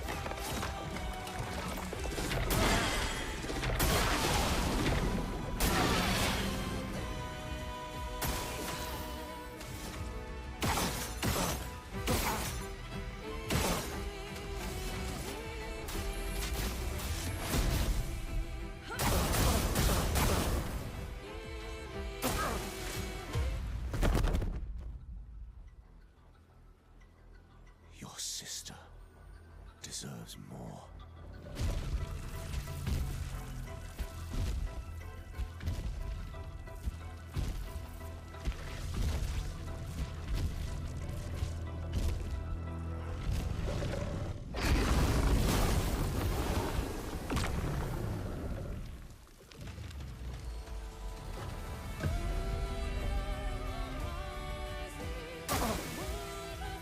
Don't you see? We need each other. Proper challenge. Make me all you want, as long as you're alive to do it.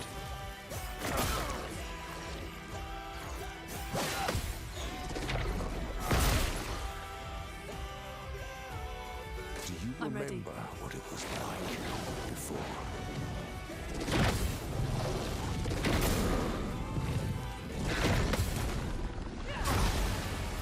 No margin for error.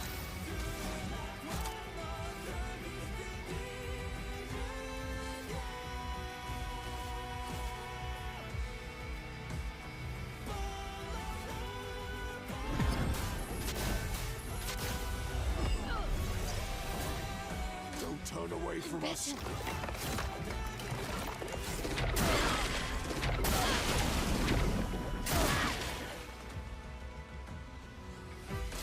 Let's dance.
There's more.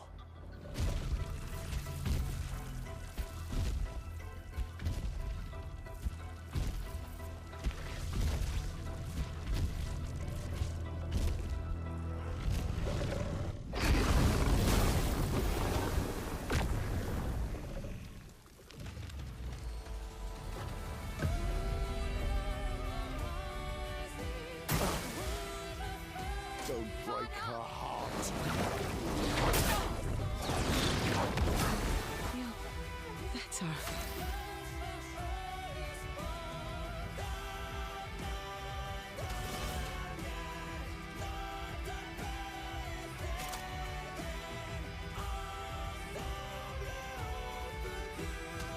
Here's your card.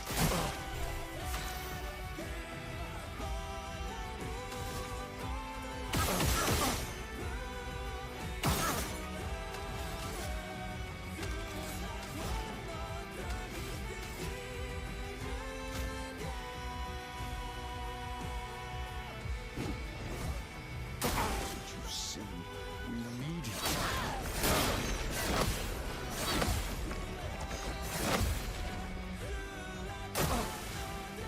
Take me all you want as long as you're alive to do it.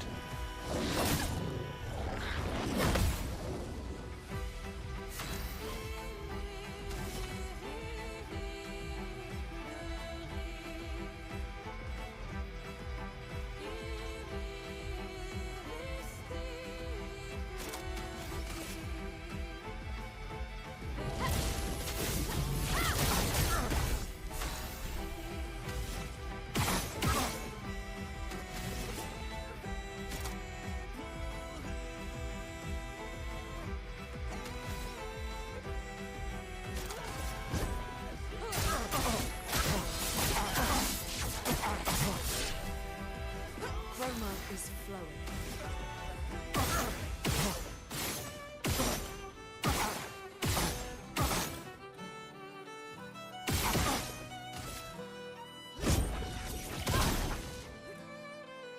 Do you remember what it was like before?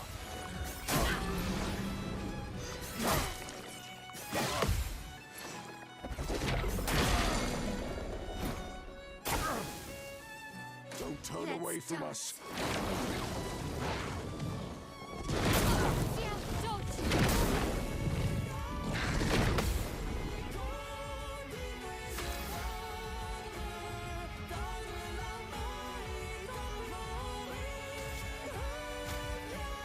Feeling better.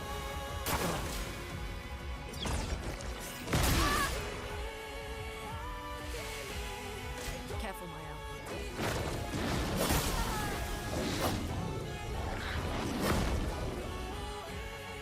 you go. I'm not giving up.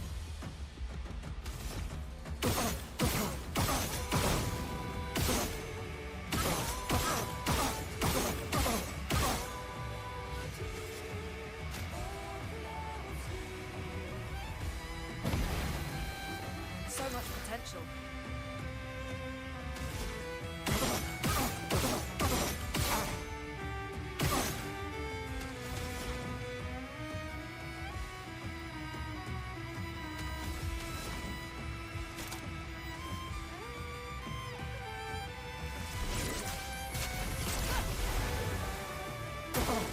Yeah, don't!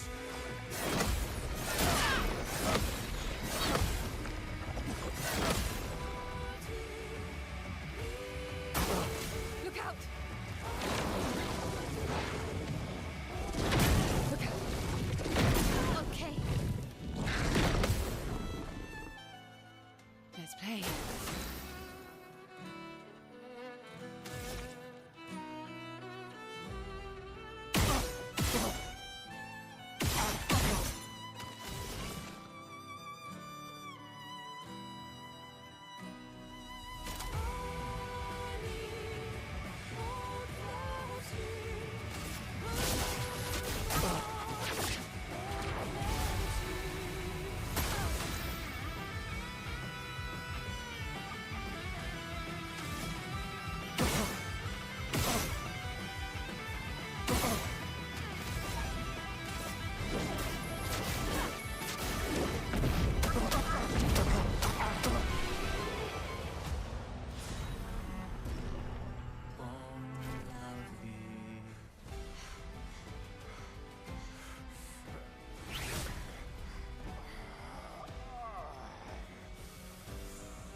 who your real family is. It's not her. It's your sister, your mother, me. We are your family. He would condemn us all to die. For what? Who do you really save with your sacrifice? Your sister and your mother? You're too drunk on your own illusions to understand.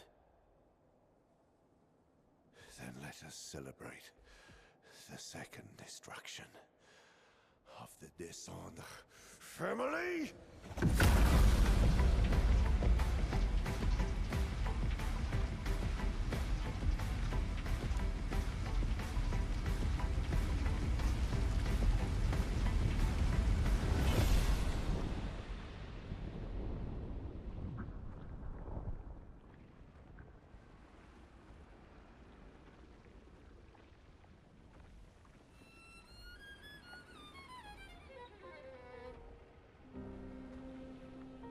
At long last, we meet.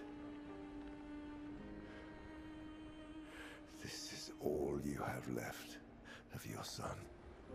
Destroying it won't bring your wife back. It will only destroy the last tie you have to each other.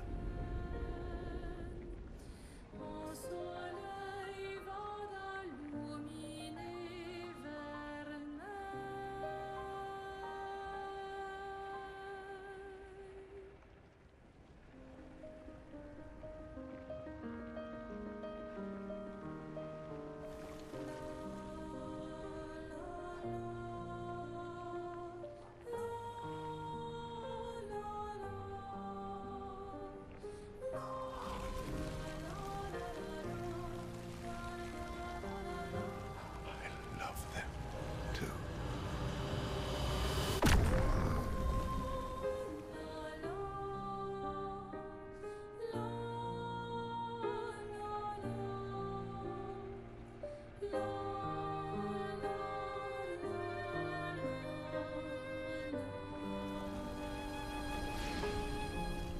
We did it, Gustav. Hey. How did you do that? Not sure. The curator felt it. Can you do it again? I don't know. I think so. Yeah. Yeah, I think I can. What did Renoir mean? The things he said to the curator. I'm not sure.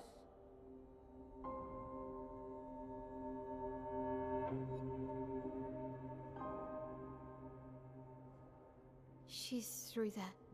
Yeah.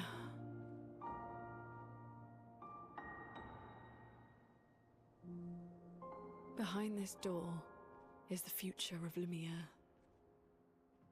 What every expedition has worked towards. I have trust in us.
outside. She's there. I can feel her. We need to be as prepared as possible. Once we go up, there's no turning back.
That's her.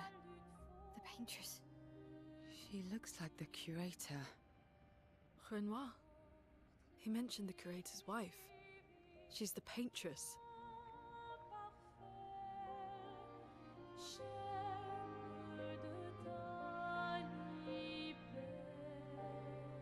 You've come back?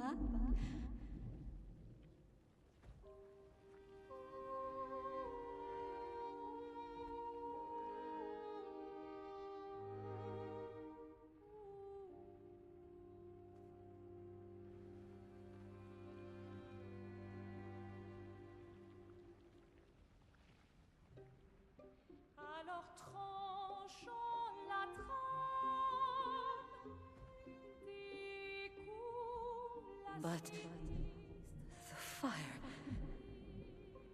Are you really here?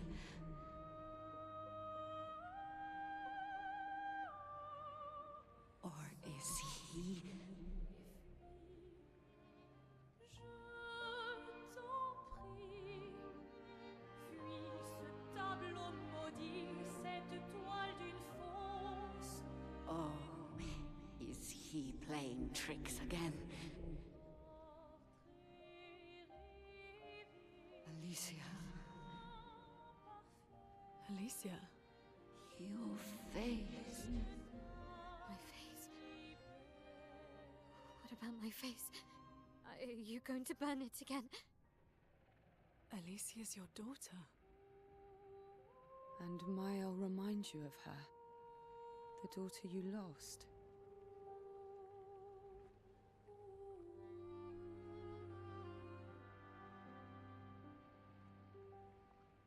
Come along. Let's go home. Yes. You need to go home.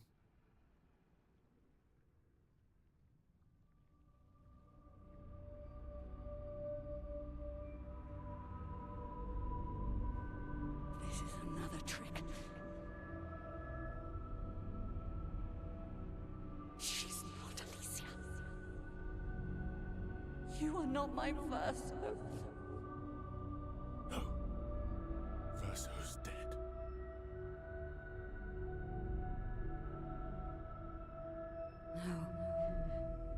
No. You are his creations, not mine.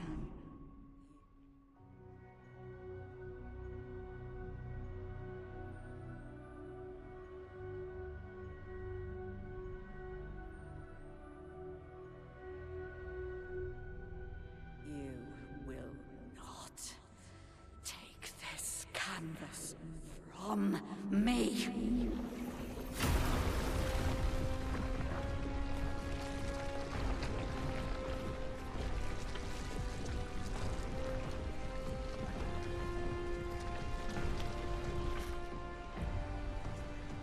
This is what we created the expeditions for. Tomorrow comes.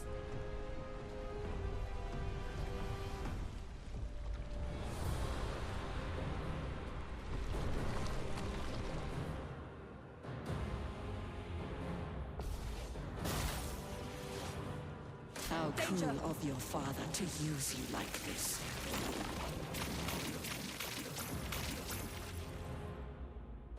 Ready to evade. On me. Brace yourself. Dodge. A storm is coming.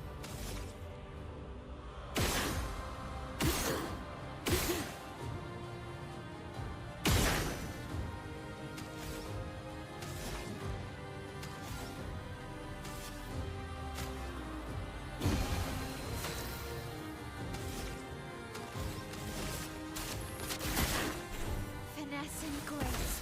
Do you Brace yourself. understand what you've done? You killed him!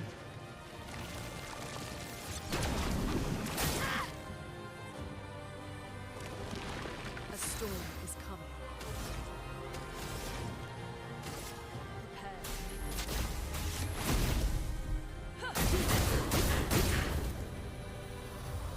Who are you supposed to be?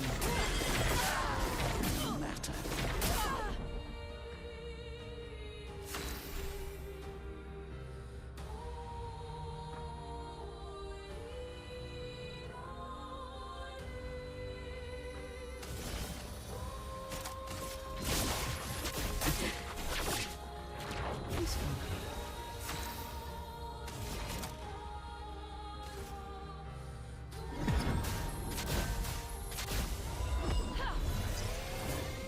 The expedition's not over.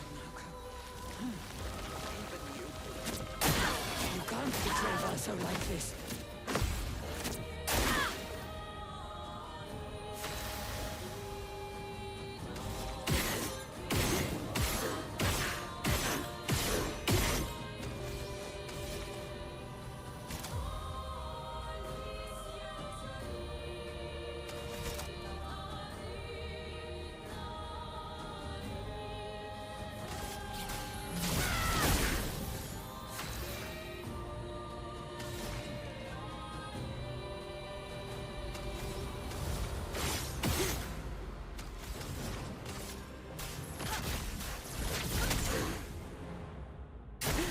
Look out.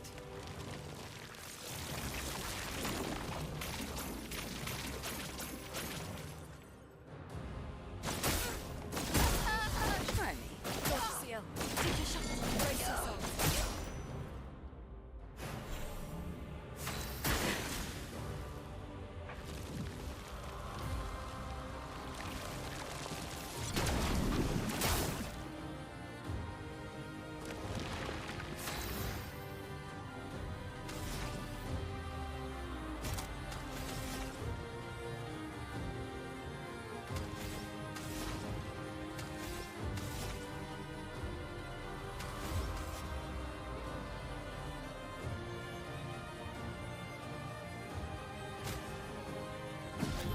You saved me.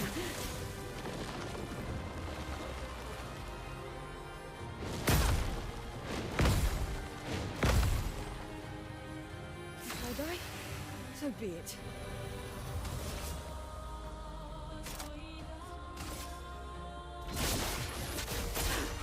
Time to read.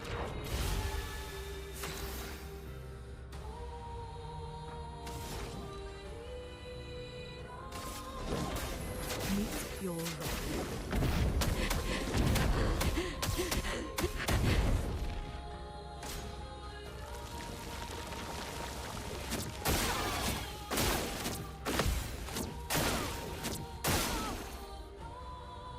Let's push forward.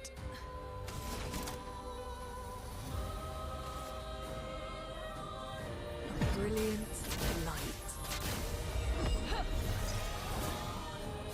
Or never.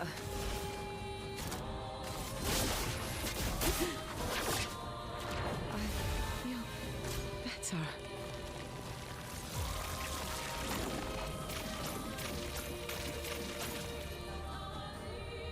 Take cover. Hurry. I'll do it. Let's start. CL, dodge.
I'm ready.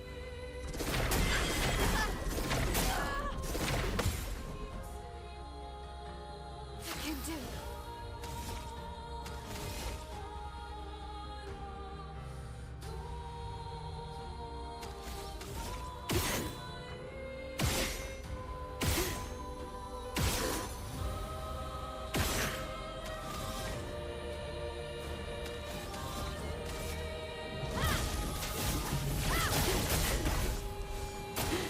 Ready to evade.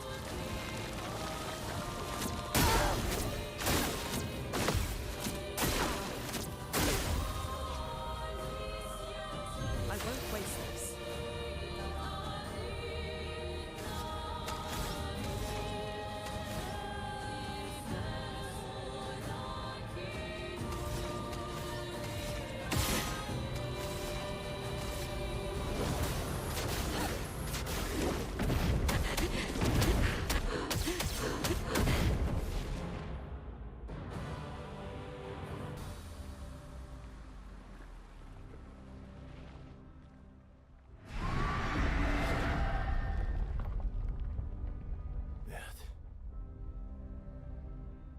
I don't like this.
Let's go.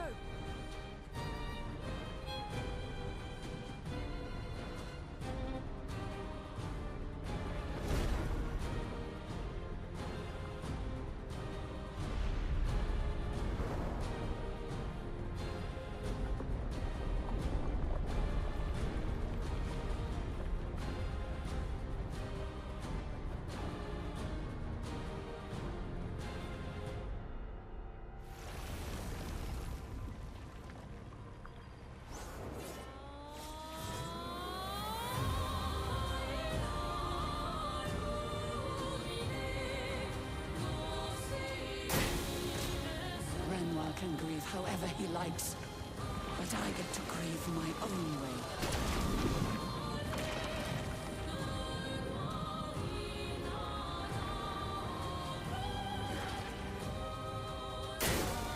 I'll do it. Renoir thinks I would not defend myself if he used your face. How little he understands me.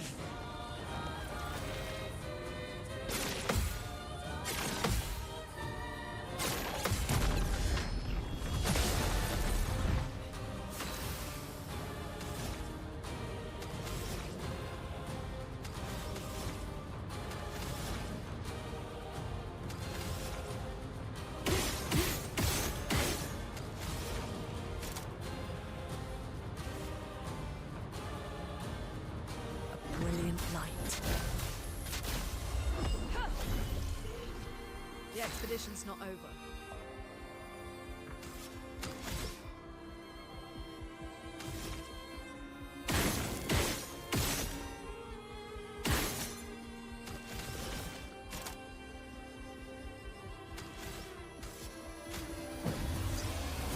Well, thanks. Your face. Did I dream the fire? Is Versa still alive?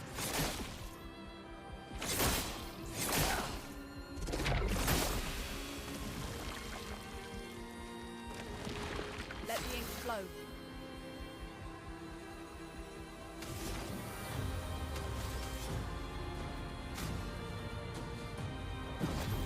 Lady Luck smells today. Arrogant man. I taught him to paint. he seeks to use my creations against me?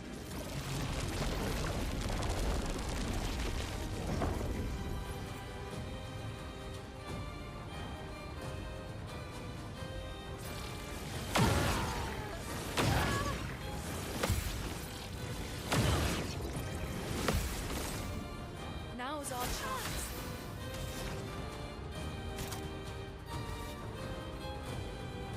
A brilliant light. Here. Foolish child, you defied me, and now he's dead!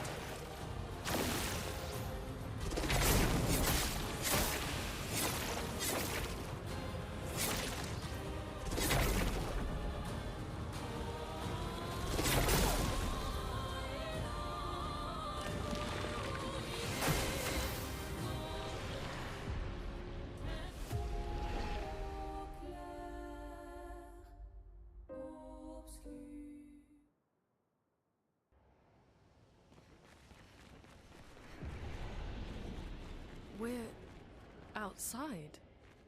She's there. I can feel her. We need to be as prepared as possible. Once we go up, there's no turning back.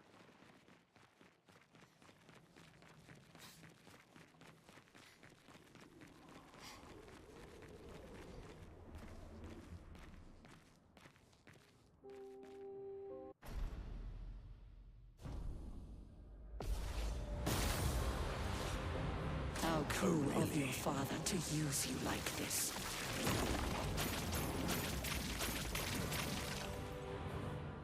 Careful, my elf. It likes you. A storm is coming.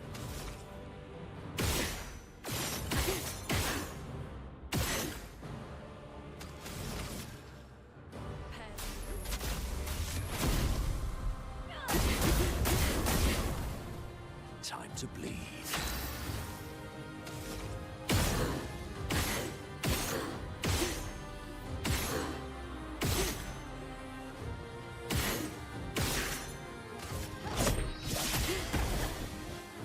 Do you understand what you've done? You killed him!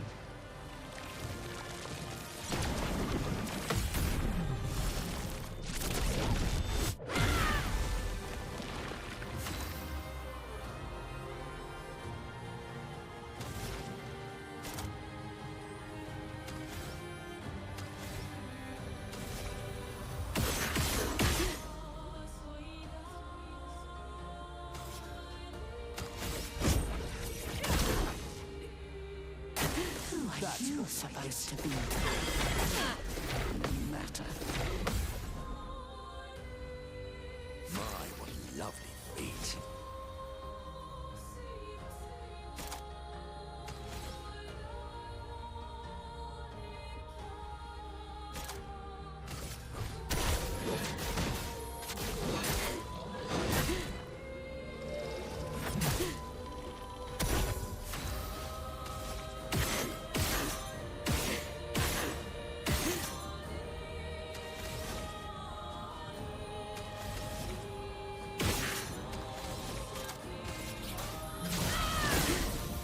Let the ink flow.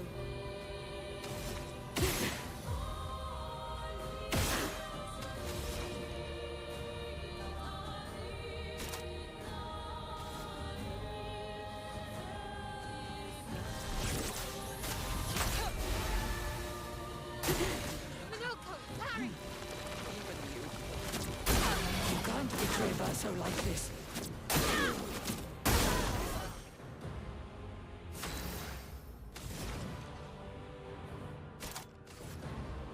A brilliant light. Well, thanks.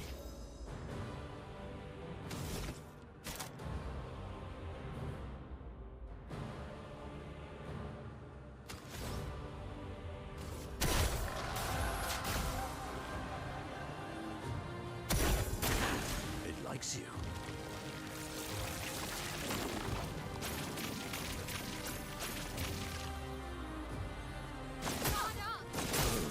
Ready to evade.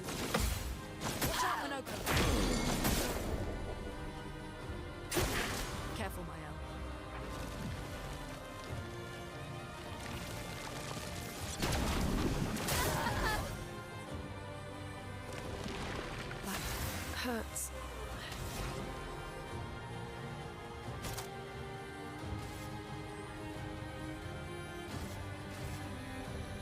A brilliant light.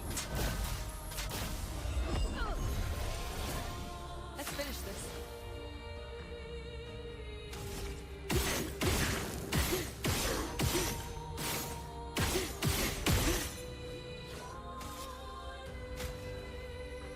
Some help? The fun begins.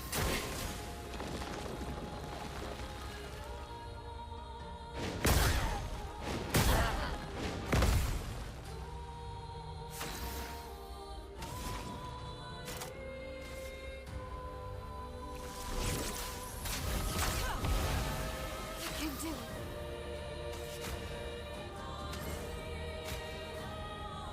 That's better. Danger!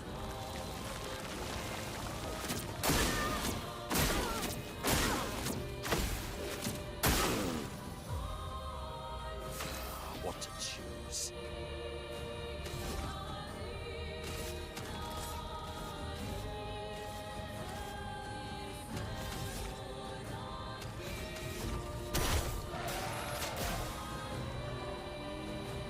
No margin for error.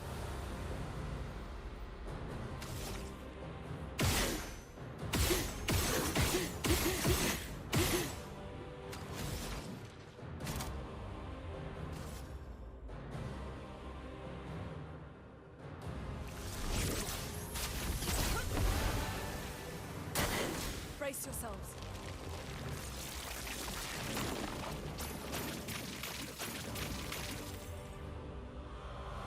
Let's start. Ready to evade. Watch out, Winoka. Oh yes, I love a dance. Now's my favorite part. Caught up.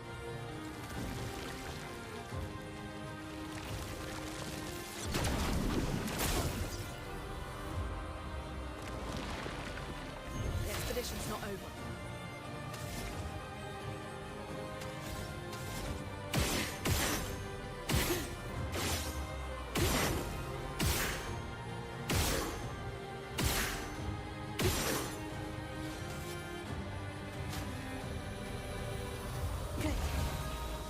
So much potential.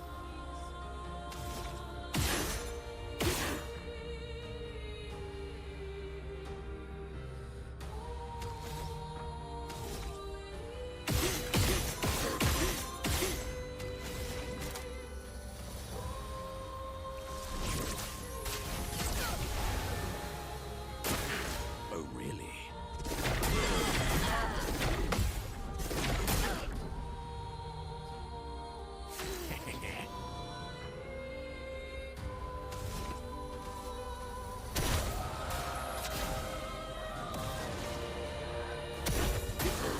Please survive.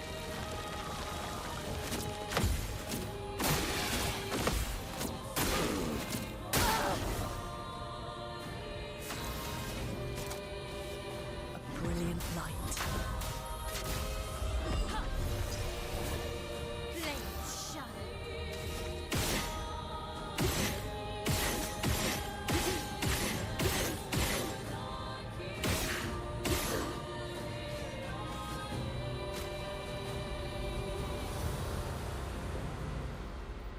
Use this.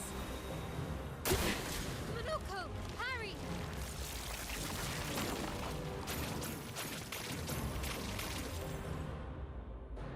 I'll do it. Take cover! I'm ready. Likes you. Your turn to shine. Time for mayhem.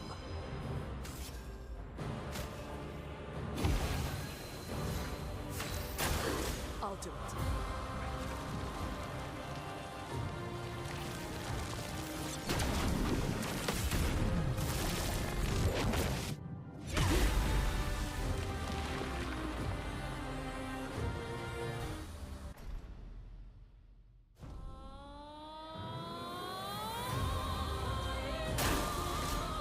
Renoir can grieve however he likes, but I get to grieve my own way.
Tell your father I don't need him to look out for me.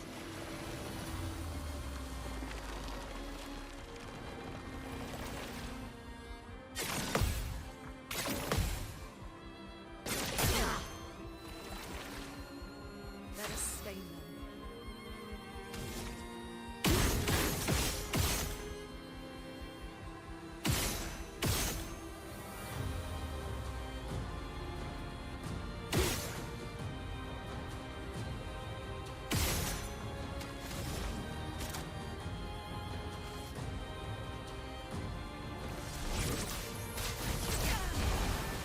Finesse and grace.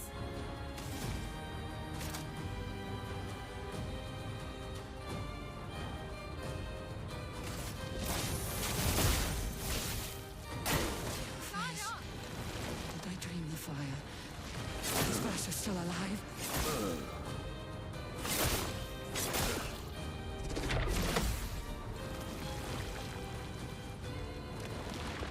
My lovely feet.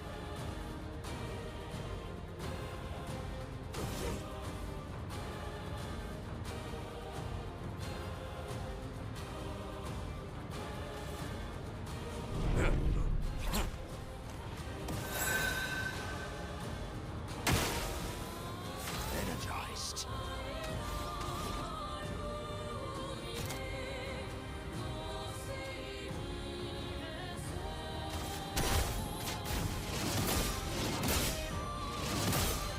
Okay.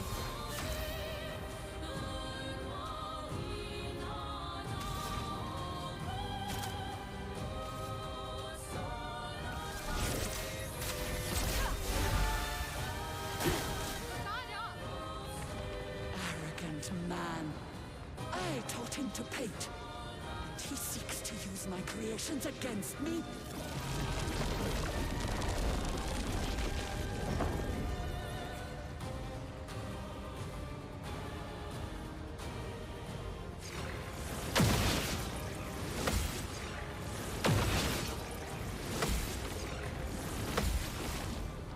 I'm ready.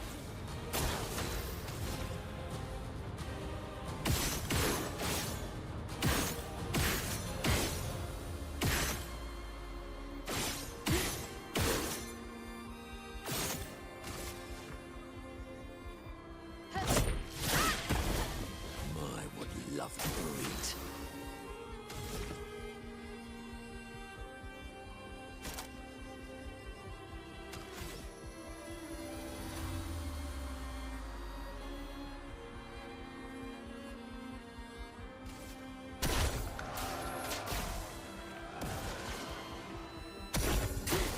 That's more like it. I'm not crazy.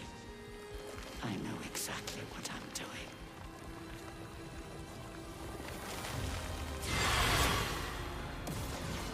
Good.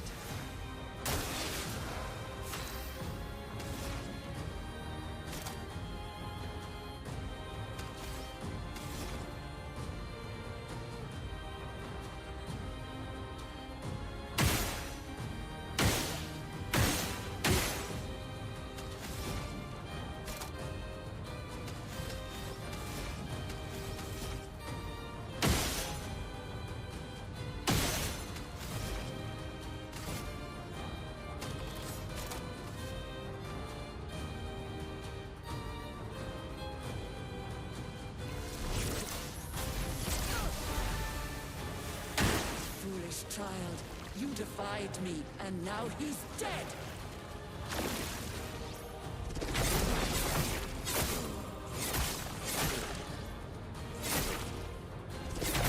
Why, yes, I'd love a dance.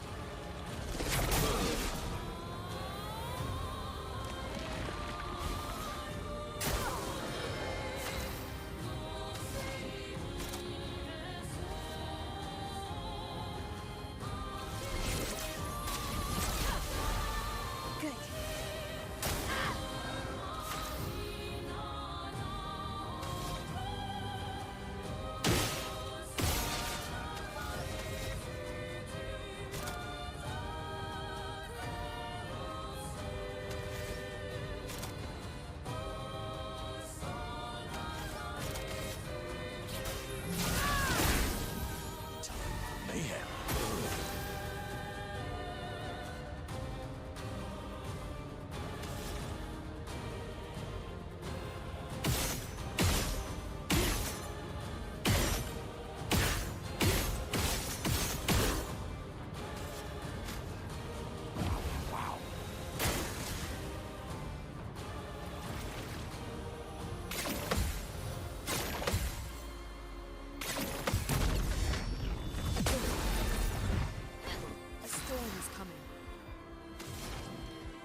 Is it over?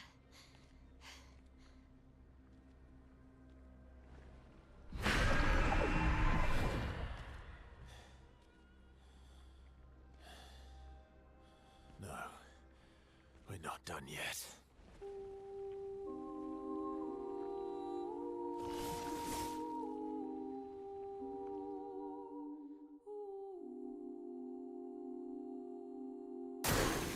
I'm ready.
Rest now.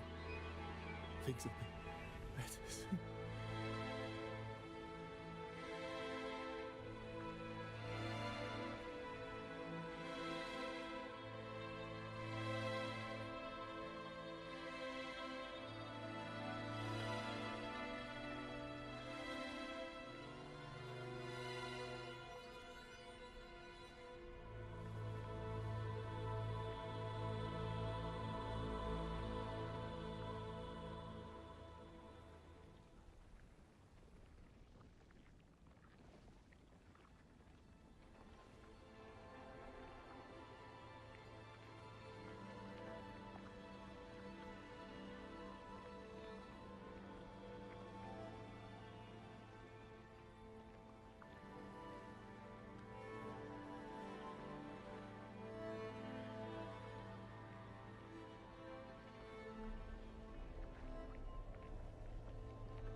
Alicia.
It's over.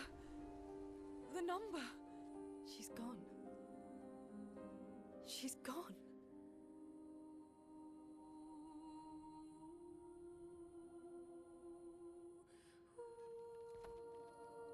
It's done. You're free. You are all free.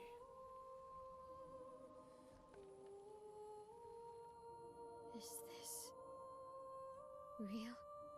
Yeah, and I'm pretty sure Gustav's watching over us. Hey, come.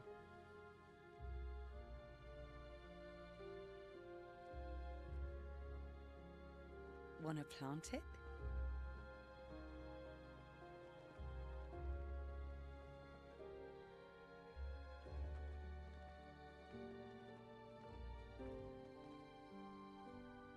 Though presumably, there'll be no one coming after, right? It's symbolic.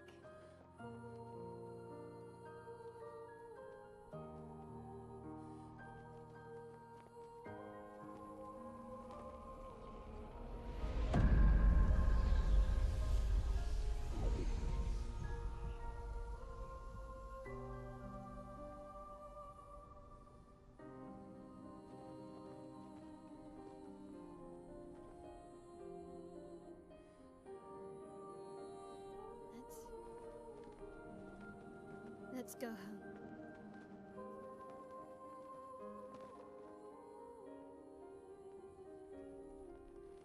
Yeah.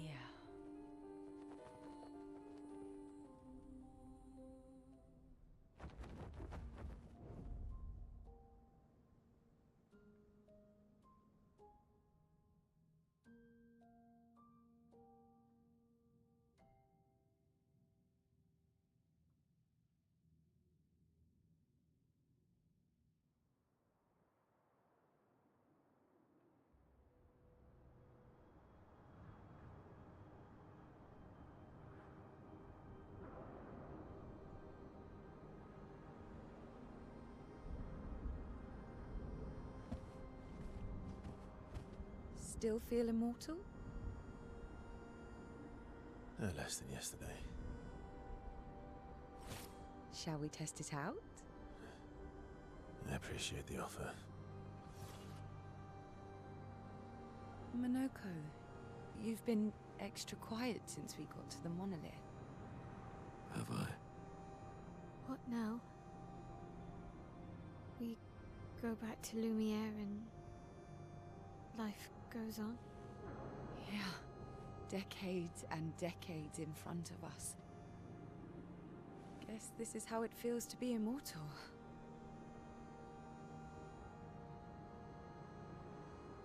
What do we do now with all this time?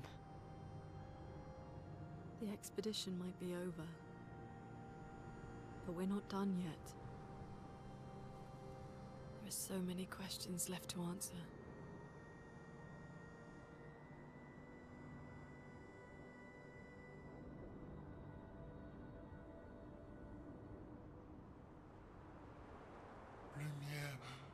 Lumiere red.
brother. I tire of the conflicts and deceptions that plague our family and theirs. So, I entrust you with this letter. Whether you give it to her is up to you. I'm at peace with what's to come. When the time comes, I hope you will be too. Maya, it's a strange feeling watching you with my brother, laughing and smiling, without the scars or the memories that afflict me. Alicia, as she was meant to be, not this painted version that I am. My family, a facsimile of yours, and this world, a mirror, painted by your mother, the paintress, to stave off her grief. Seeing your expedition through would plunge us all into the abyss. For in ridding the world of the paintress, you'd lose the sole force standing against the one who would erase us, the one who invokes the flowers of the Gamash. An act of love, for he does love her. Your father. On her monolith, she paints a warning for us all, of the few she can save as her power wanes. We all wish for our families to thrive. Your family, however, believes only one can survive. But perhaps you'll find another way. You who have lived amongst us, perhaps you differ from your father and your sister, as I differ from mine. Your mother paints life, whilst your father, death. What will you paint?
You're okay.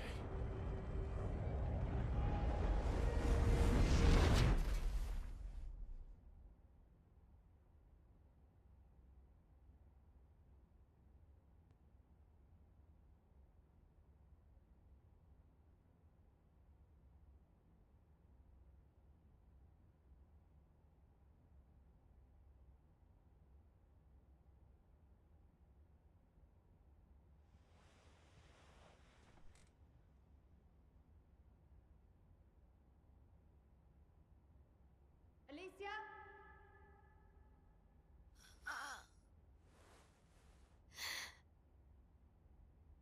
Good, you're awake. Come downstairs.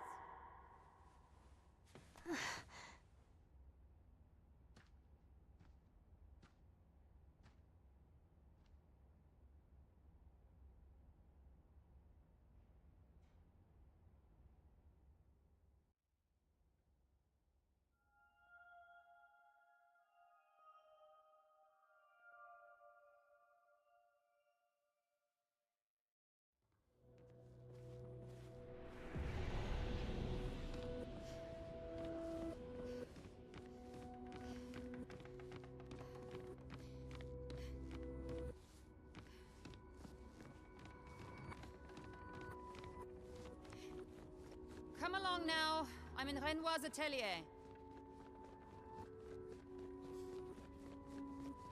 Alicia, quit dawdling. End of the corridor, you know where it is.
Finally.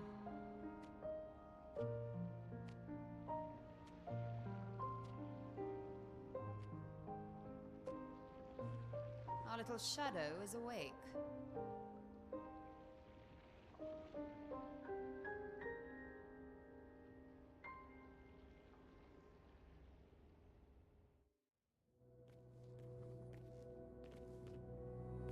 Our parents are quite the stubborn pair. They're still fighting each other inside the canvas. He has her imprisoned at the top of the monolith, and she has him trapped beneath.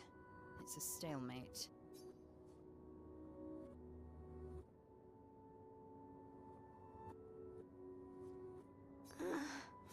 You're as bad as it.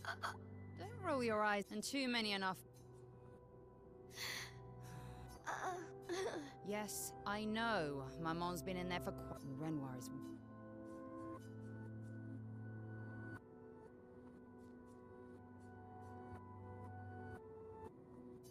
Help her do what? Honestly, grief is no... She's a I don't have time.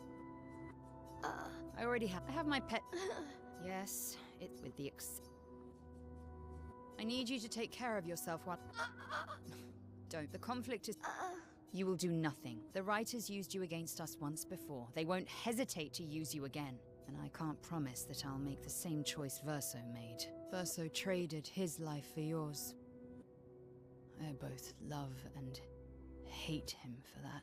Although, if you really want to be useful, then enter the canvas and help Renoir. I'll fight this war alone if I have to. Can you handle that?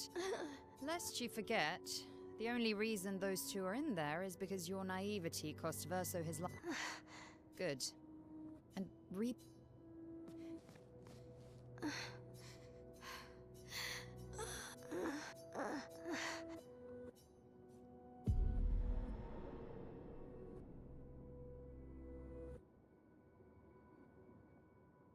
If we bring Maman out of the canvas, she'll try to return. We must hide the canvas. Well reasoned. And such a clever hiding spot you've chosen.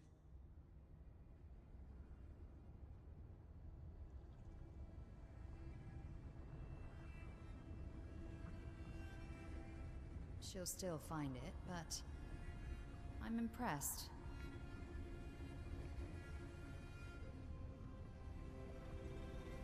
This only truly ends if you destroy the canvas.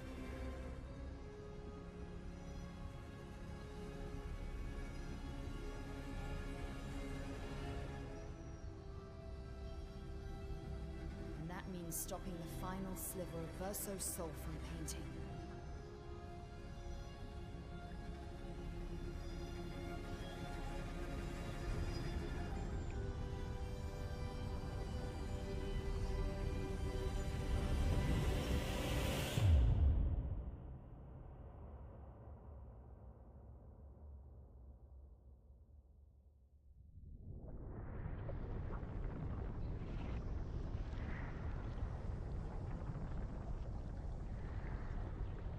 See? That wasn't so hard. Wait, that's Aline's chroma. Stay calm. Don't let it take control of you. Calm, Alicia, or it'll paint over you. What an auspicious start. Well, you're about to be reborn in this world as one of Aline's creations. Have fun. At least this will keep you out of trouble until I get back.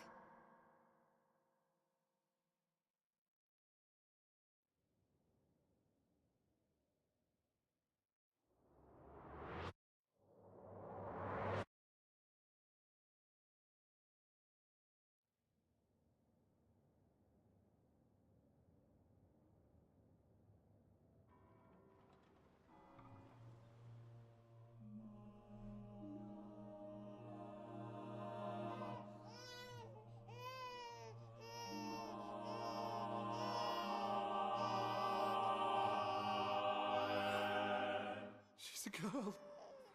She's a girl. She's beautiful. What a lovely voice. My love, did you decide on a name? Yes. Oh, my darling girl. We have precious little time together. You'll never know us. But I want you to know that you are loved. I want you to know you're not alone. You will always be the beautiful child I held in my arms. You will smile the brightest smile. You will cry iridescent tears. You will know love, and you will know pain. You will know loss all too well. Because we live in an unforgiving world. But you are strong, and you will survive. You will struggle, and you will learn. You'll find people to call your own, and you will shine as their guiding light. For you will change the world, and the people around you. You'll forever be our princess.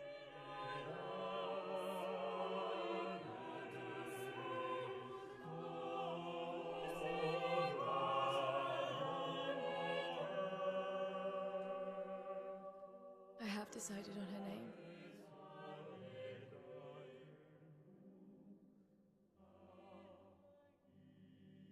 And her name will be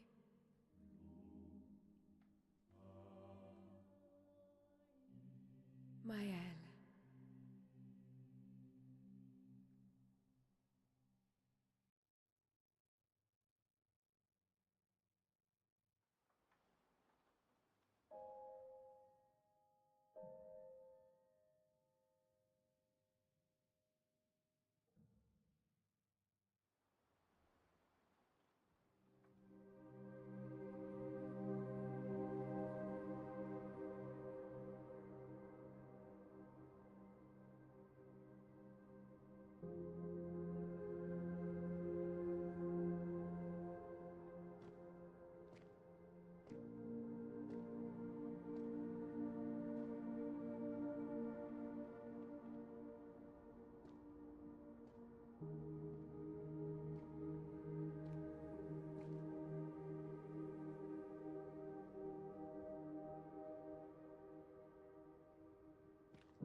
Actually, I prefer Mael. I think I do too. But I'm not really Verso, and you're not really Mael, are you? You're not Verso, no. You look and sound just like him, but you're you. I'm still Mael, though.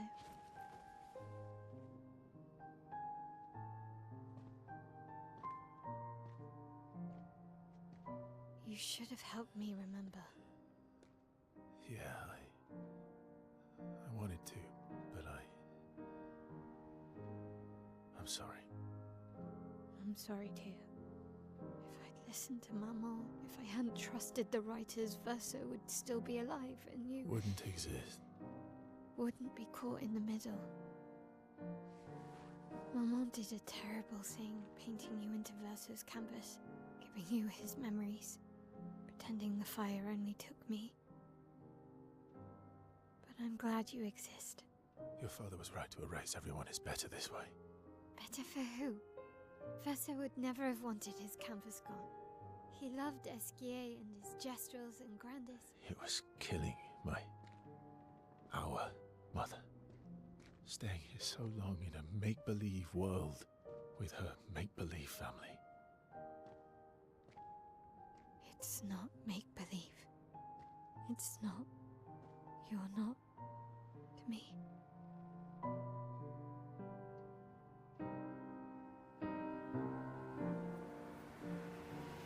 Papa's here. He'll help me fix Lumiere. Will he? Maman painted a rather unflattering portrait of him. He's much warmer than the Renoir, you know. I bet.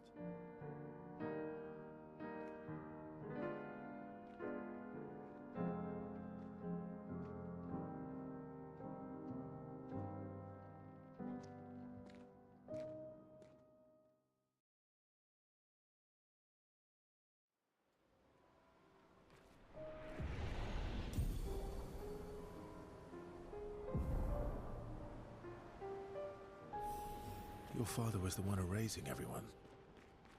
Why would he help repaint everything? I hid the canvas before I entered, so Maman can't come back again. There's no need to erase the canvas anymore. He'll want you to go home. I'm not at risk like Maman. I haven't been in this canvas that long. Besides, Papa has a soft spot for me. He'll listen.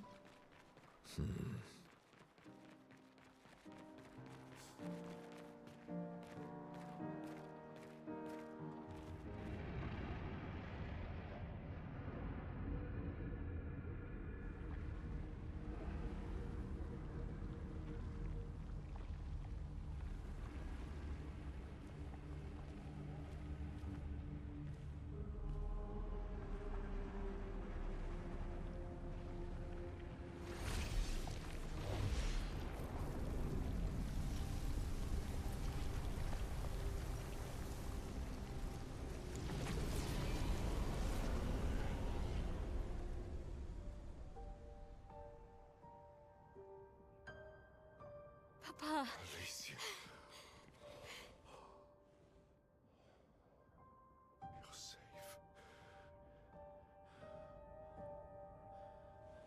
I thought I told you to stay home. Technically, my body's at home.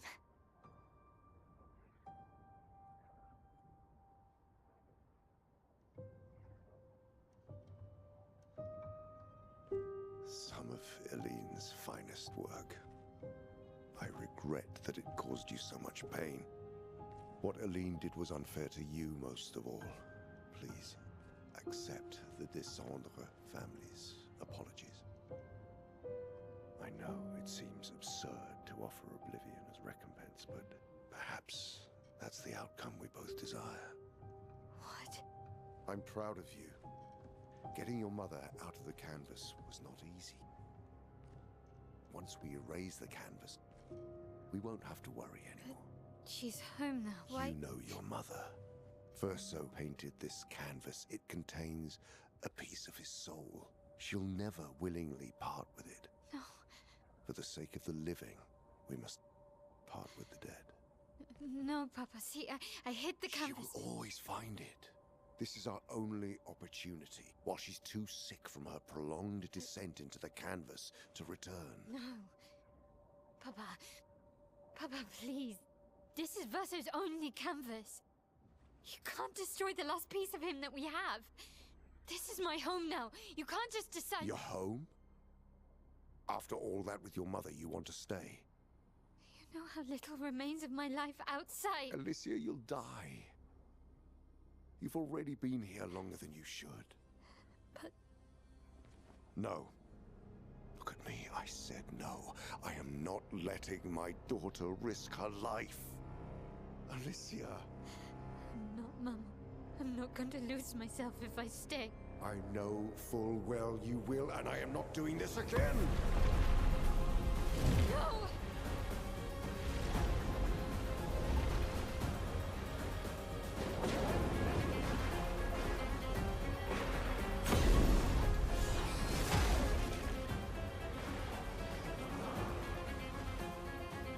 Papa, what are you... It's time to go home.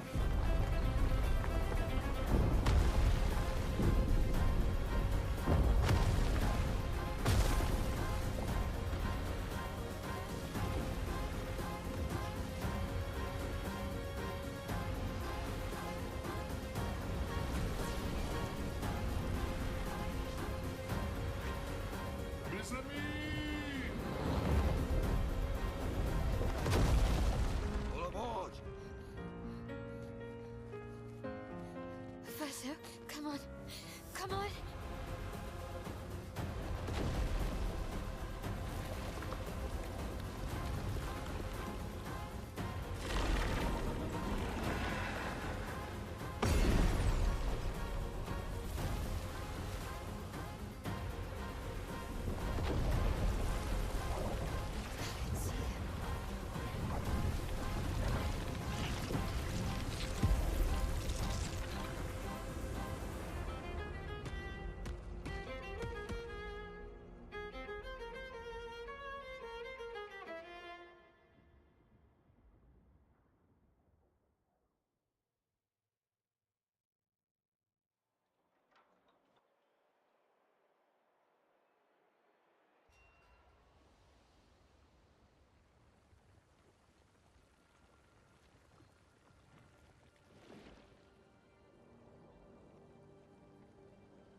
So easily.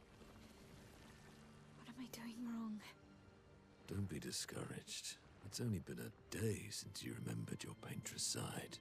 We believe in you.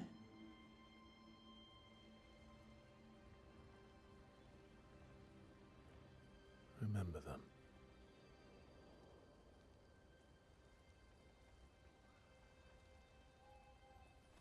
Painting isn't about verisimilitude. It's about essence.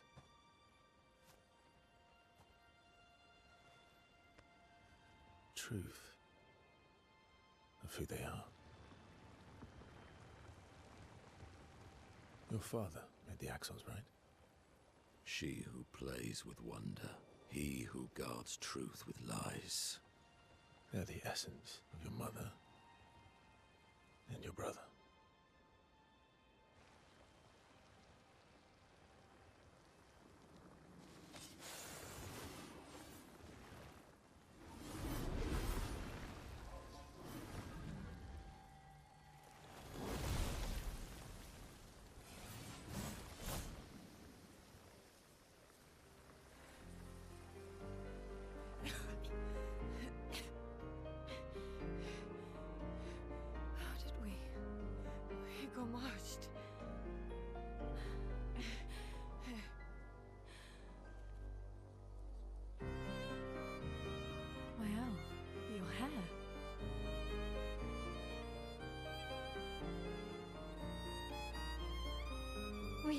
much to talk about.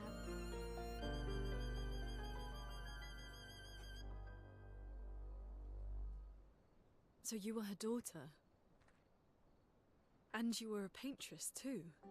So cool, right? And you knew this whole time! You fucking coward! You betrayed us! We trusted you! You can bring them back too. Yeah? Everyone we've lost. Yeah, but I need chroma and Papa controls all the chroma in the canvas.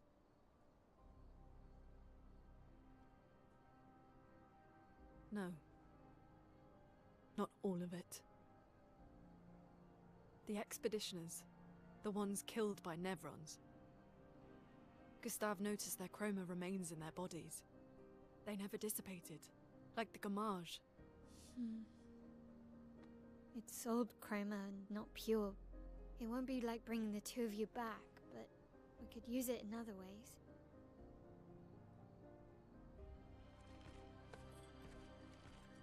Time for the greatest expedition in history.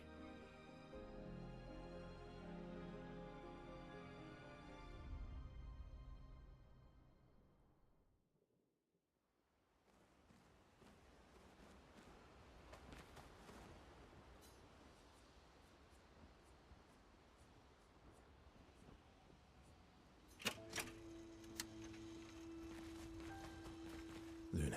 I was right. And what would you... I wouldn't... So you'd... That's... Knowing what you... I don't... Yeah.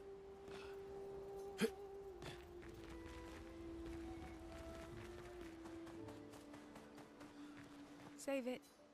I don't... You did, of course. I thought... I was. Everything. I don't care. And that... See ya. Oh, Thank you. as long... You got it. Yeah. As long as... You got it.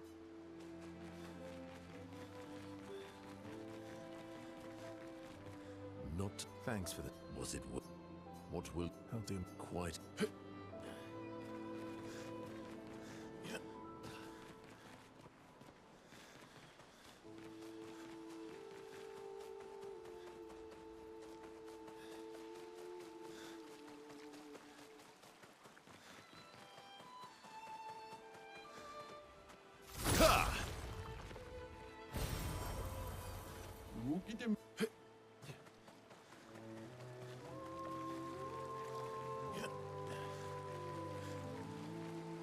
We have to... I'm surprised. He's been... If you and your... What's the... Maybe... Professor... You're fighting. Eileen. Ah.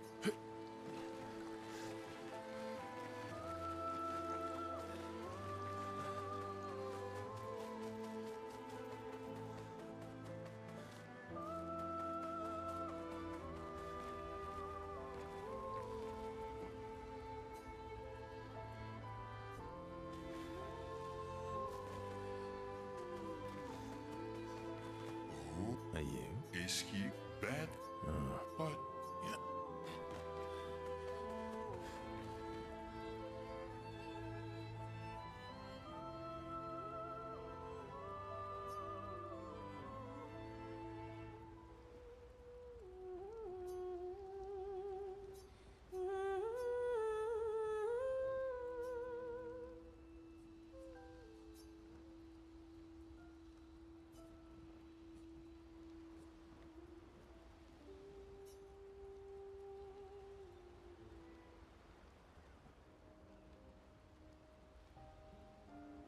Nice hat. Oh, I can't but... Don't apologize. It's... You're not... I love him. And My... This is a lot... Yeah. But...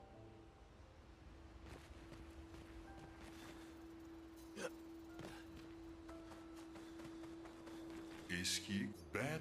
Yeah. As long as... You got it.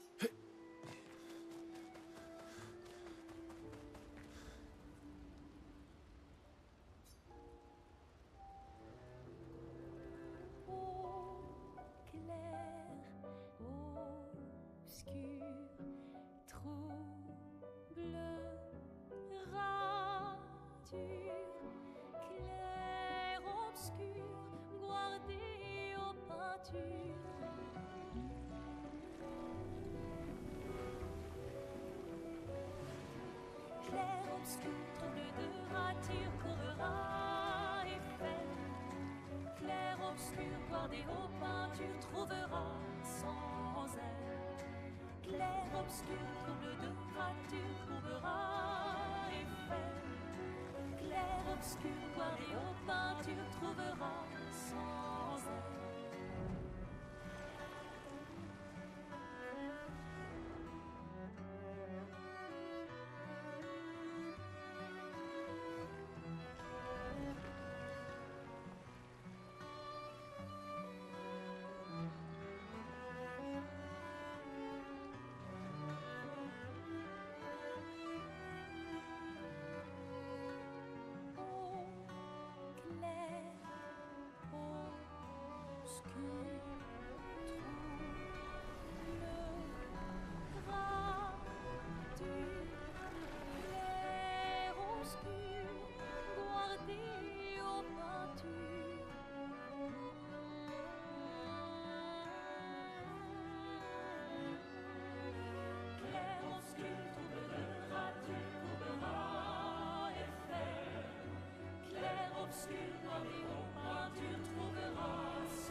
sky.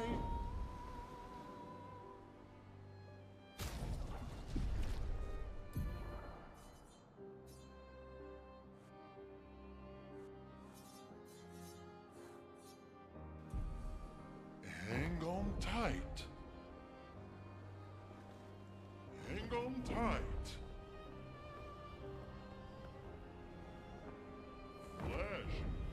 sky.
Attention.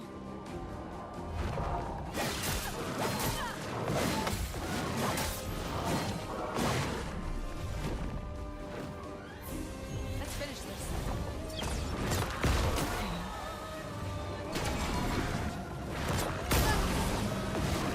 Okay. Ready to parry.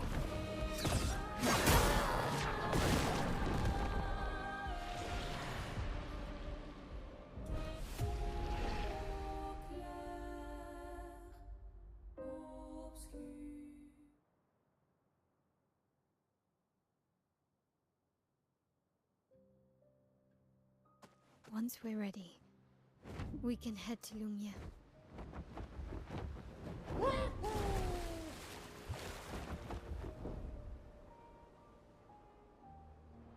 Flashing through the sky.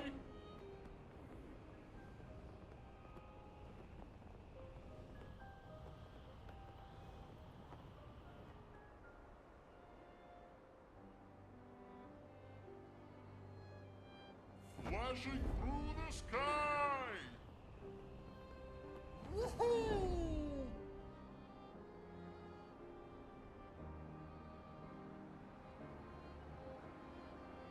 Here we go.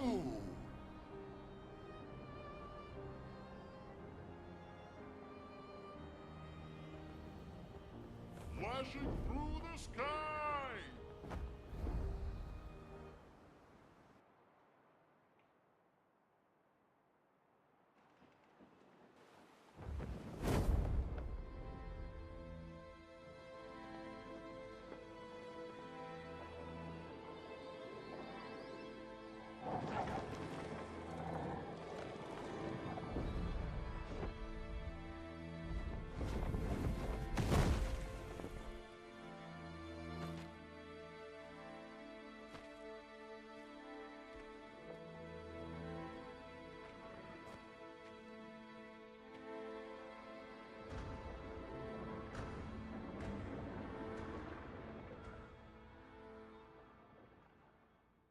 Wait for us here.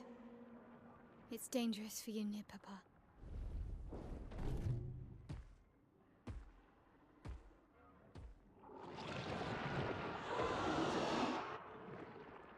We'll have to move fast. I can't maintain them for very long.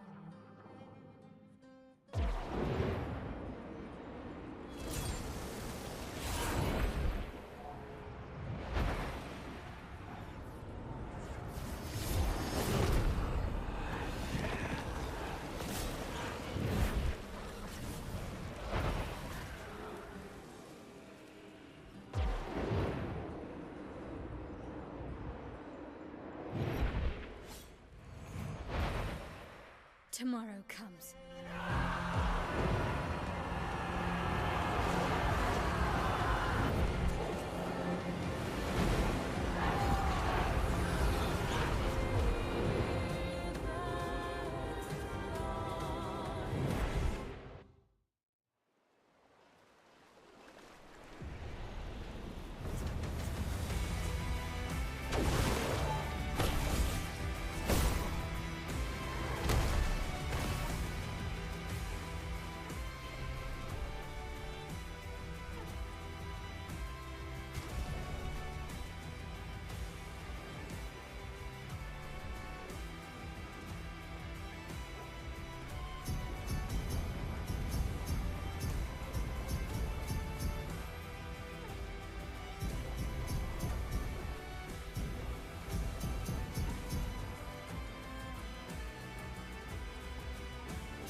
expeditioners are glorious wreakers of havoc.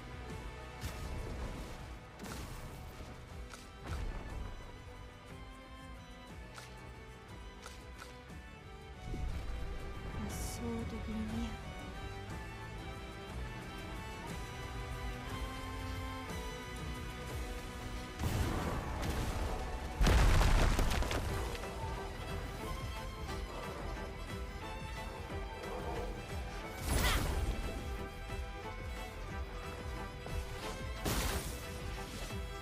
Ready?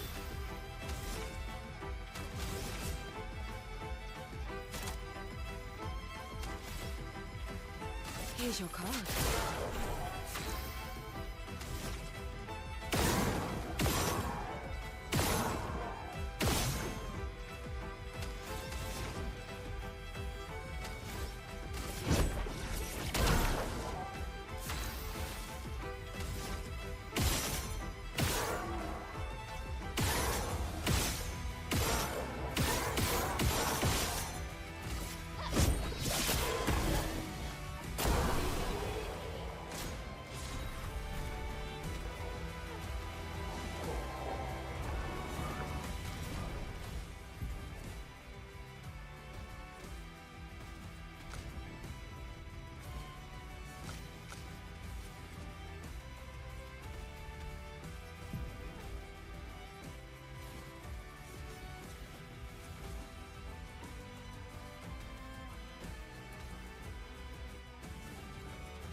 is flowing.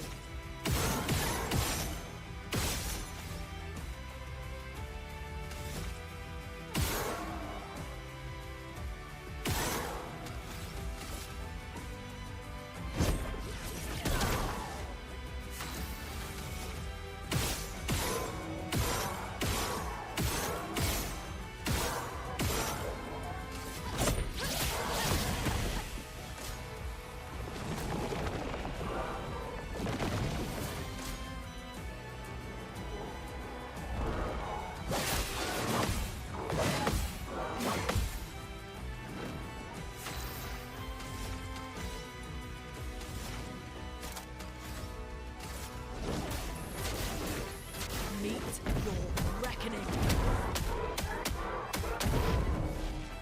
A bit of violence, yes?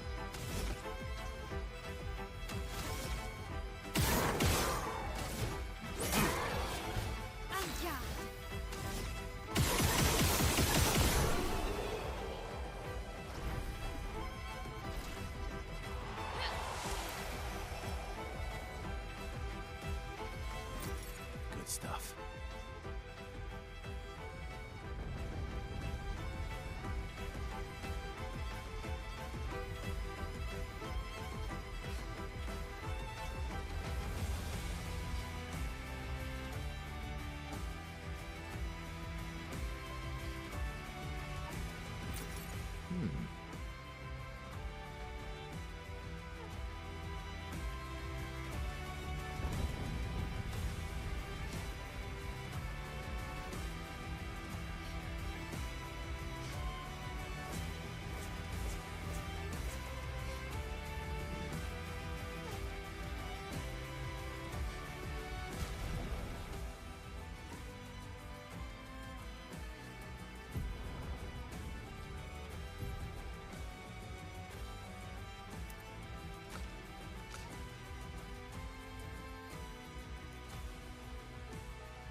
Good stuff.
The 32s.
Interesting.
What have we here?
Well, that will help. Your father. He's at the tower. Yes. I am.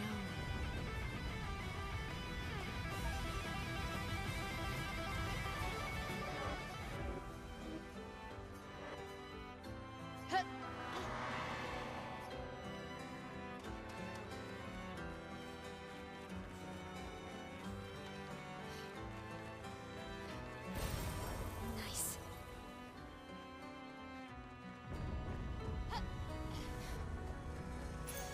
An advantage.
Well, that will help.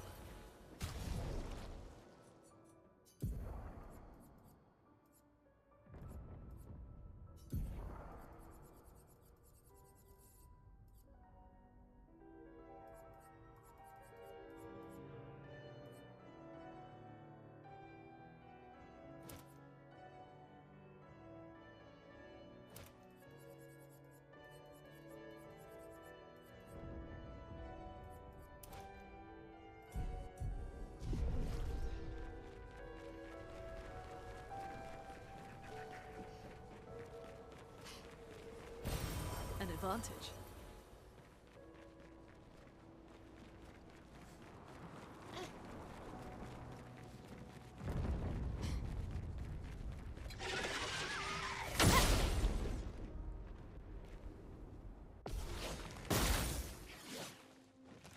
Foolish men.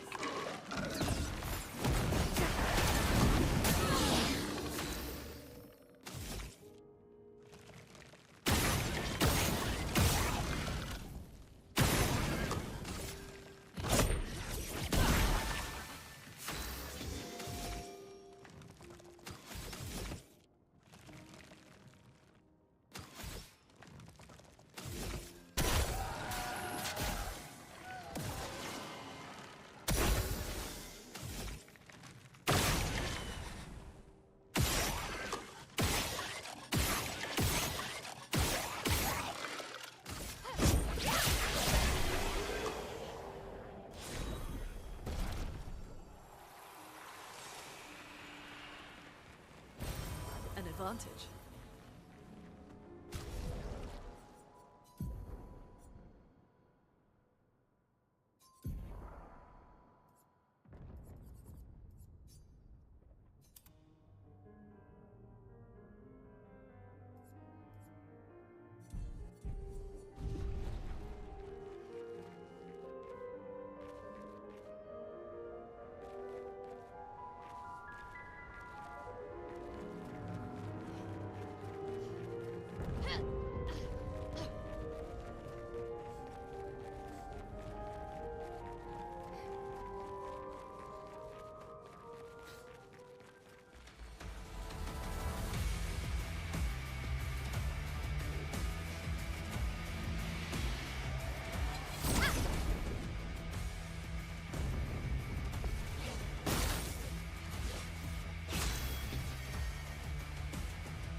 The Opera House.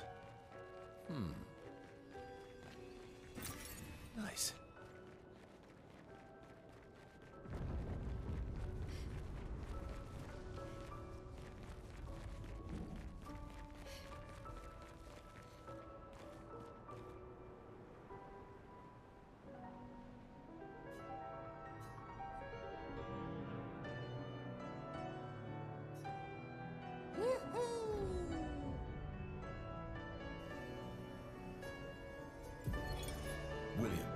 William.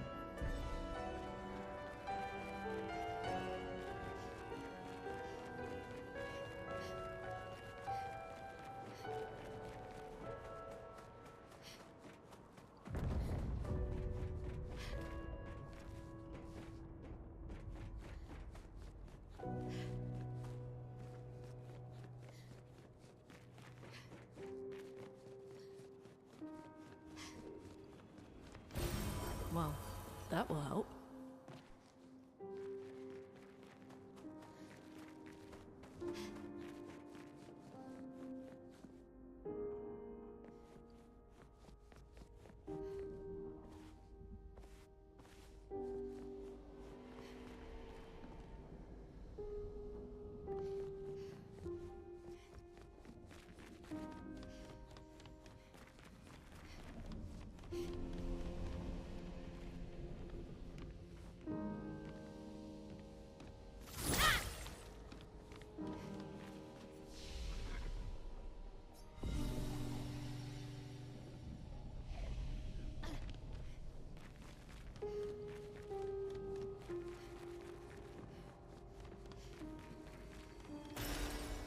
Wow.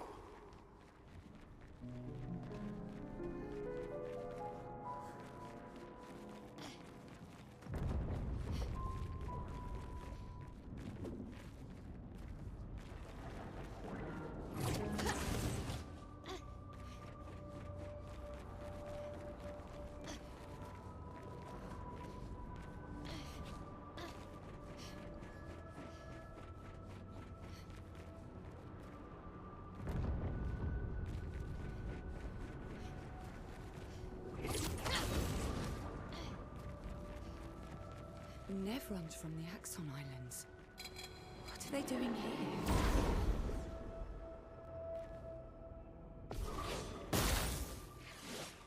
Time to bleed.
Almost there.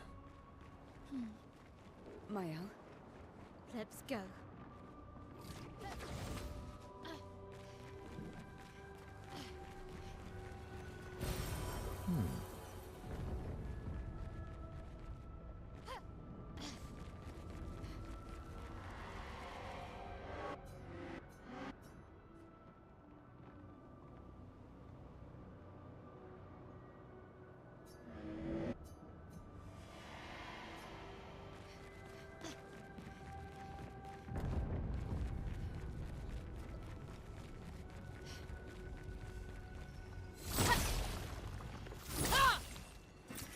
Nice.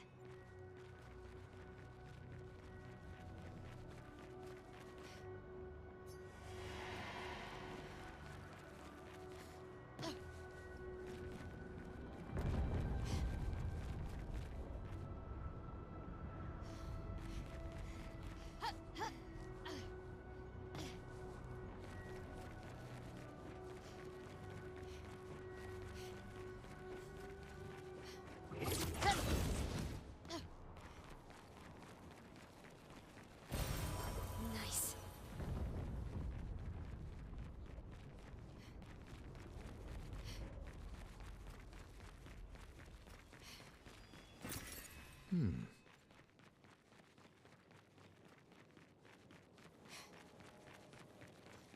Aqui. Goro.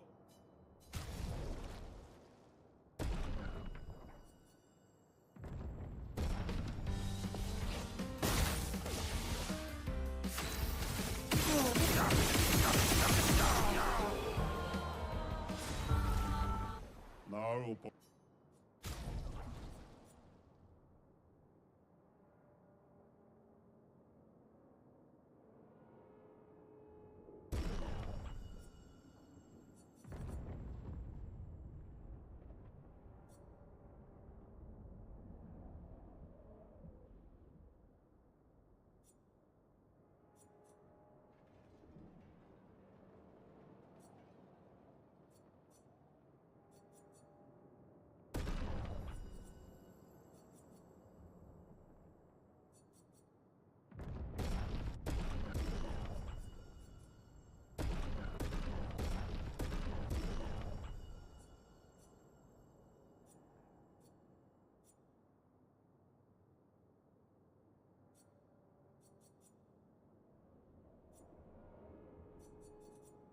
Monosep.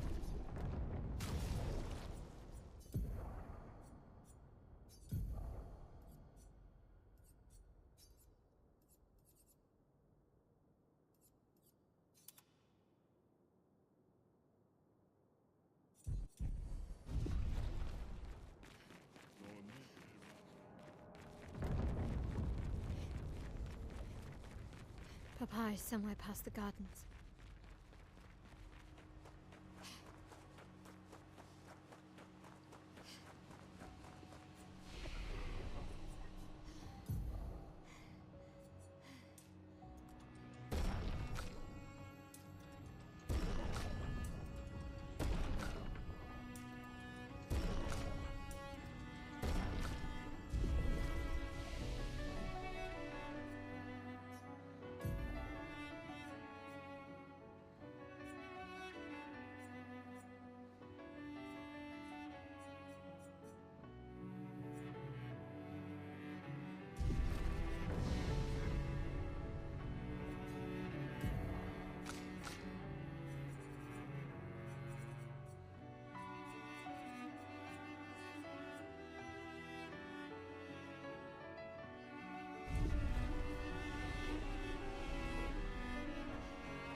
staff.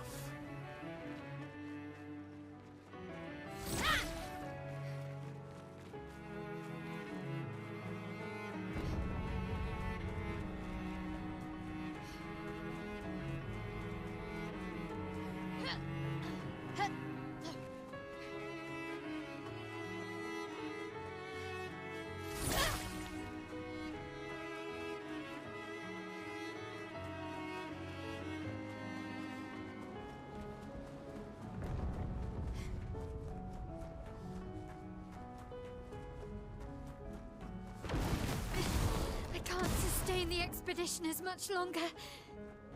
Matt, we need to defeat them fast.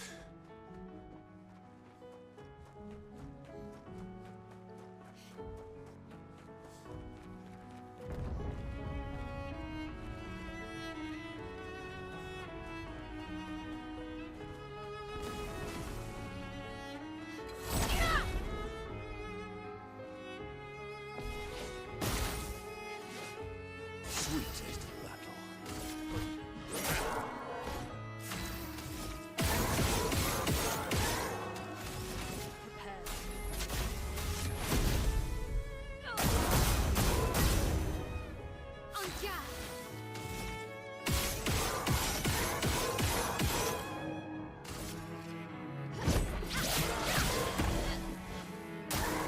Oh, really?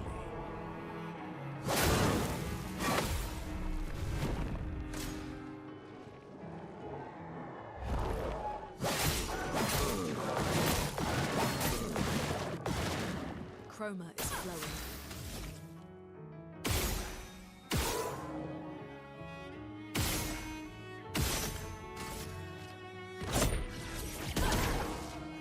My lovely feet.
Ow, wow.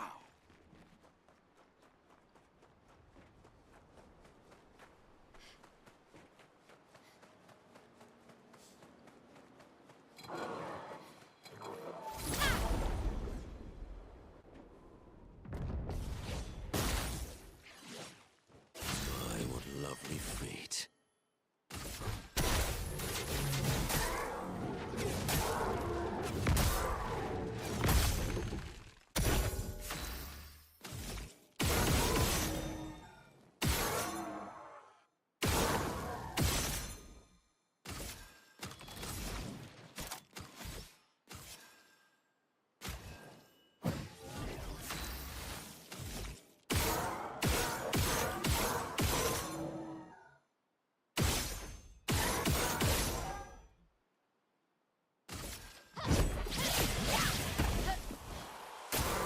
Watch out, Minoko.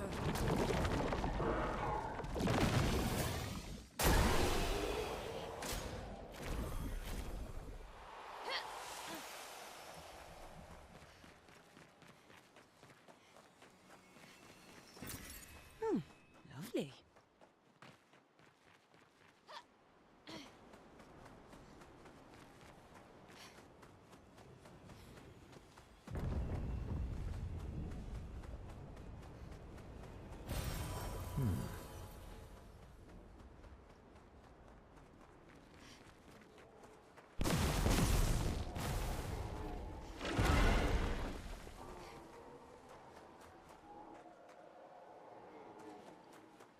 Your father's been extra inspired. A most enticing challenge.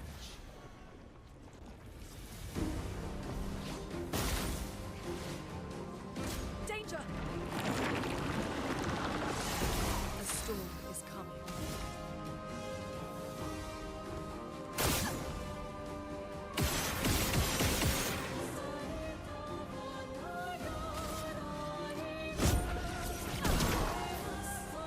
Careful, Mael.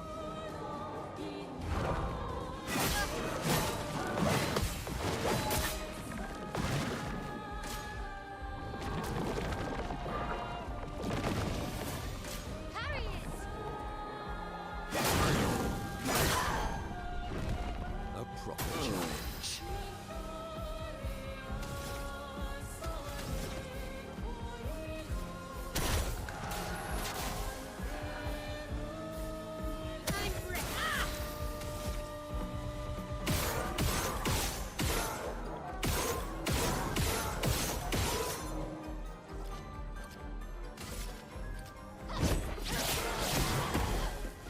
Danger!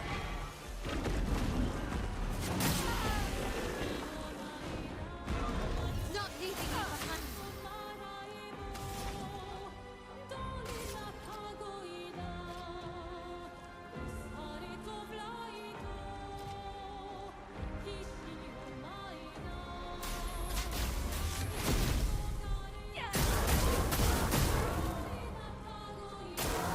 I'd love a dance.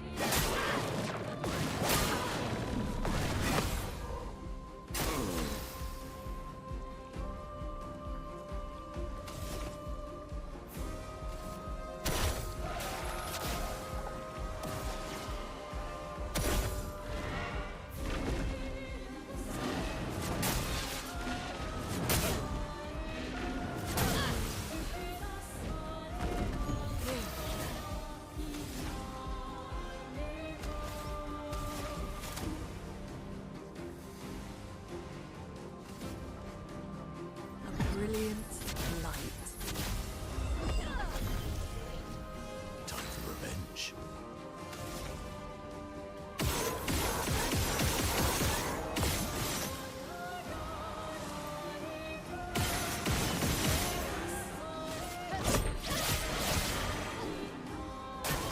Watch out, Minogo.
was over there. And the chroma we need to bring back Lumiere. Even I can sense him. We'd better make sure we're ready.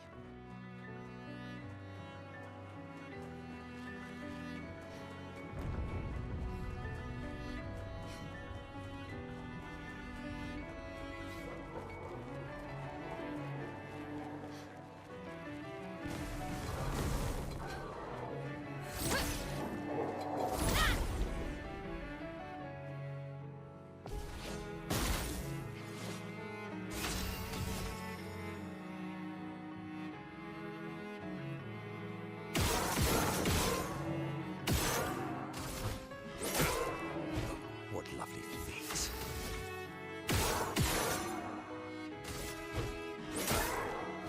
A storm is coming.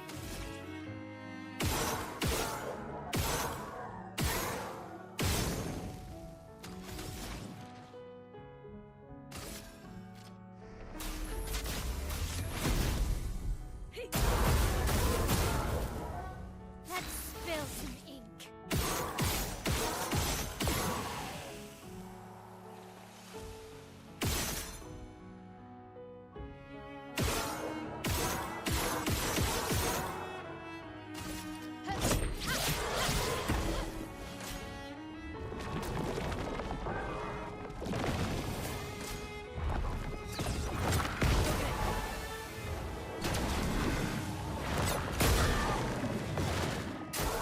Take cover!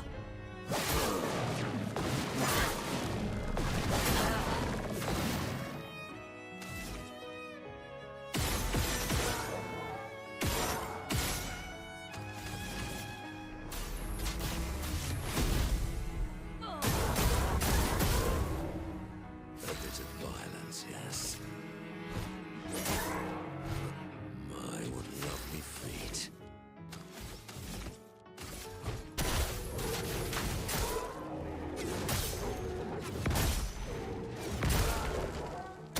Blades sharpened.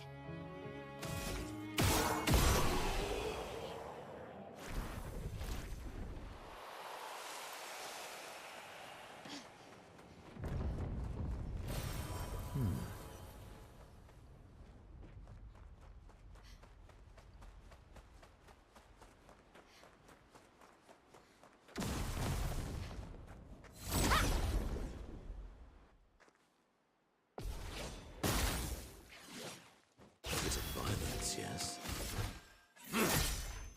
What lovely feet.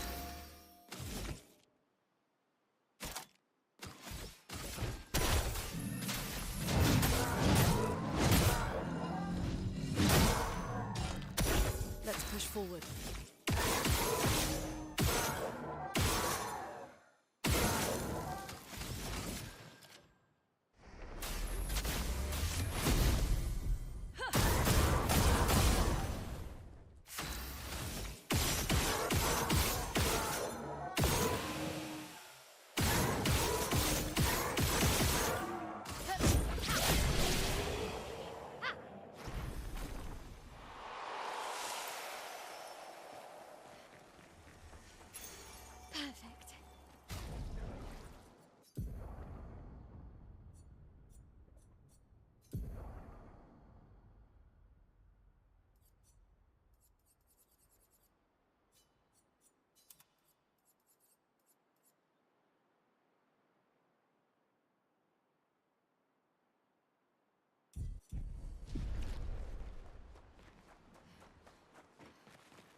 have we here?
Papa? Alicia. Please. I just want you to understand what this canvas means to me. I do understand. I know how powerful and intoxicating it is. How deeply attached we can become to the worlds we pour our hearts and souls into. I was enthralled, and it nearly killed me. Doesn't mean you have to erase Verso's canvas. Child, do you think I want to? After all the sorrows we've endured, do you really think that I want to destroy this last piece of his soul? Don't. Life keeps forcing cruel choices. We do what we must.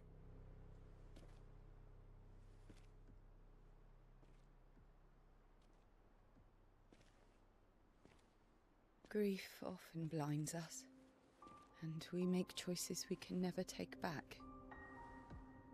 You grieve for two. I grieve for many. The choices of parents leave indelible marks upon their children. But ultimately, the voices in their head have to be their own. You cannot set the boundaries of their life for them.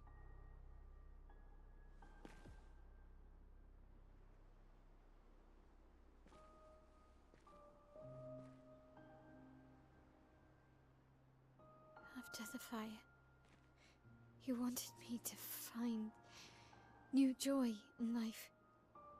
And I tried. But I couldn't. Verso died because of me.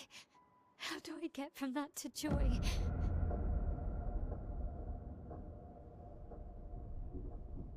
Child, it will get better, I promise you. But this is not the way. Your friends speak truth. And it changes nothing. You can hate me. But that's a choice I must make. As your father, I must look out for you. Especially when you can't look out for yourself. You treat me as if I'm still 5! I treat you as if the shadow from the worst day of our lives is going to suffocate you and take you from us too!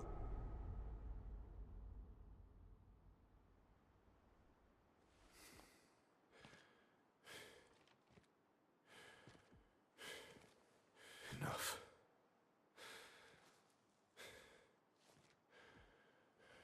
I said enough.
must accept things as they are, not how we want them to be.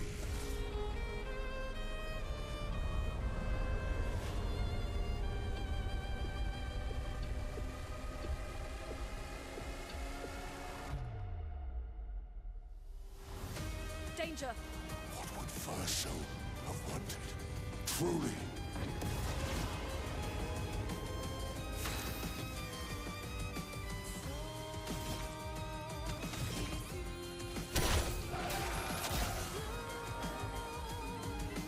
Violence.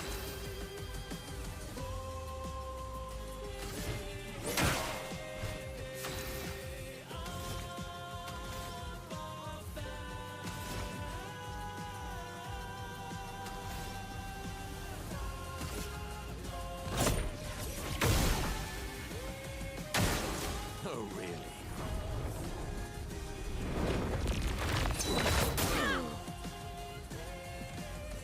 When did you become so stubborn?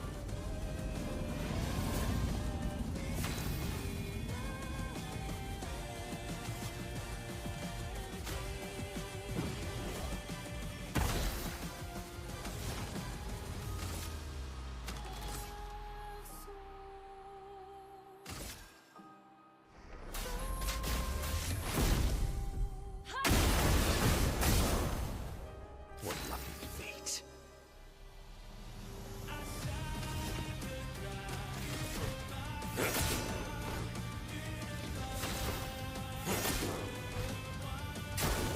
Ready to parry.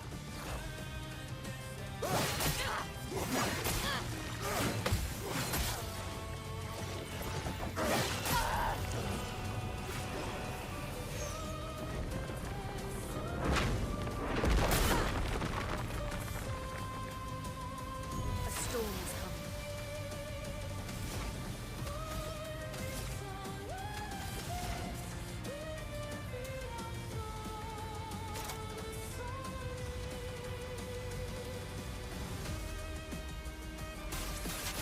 Okay.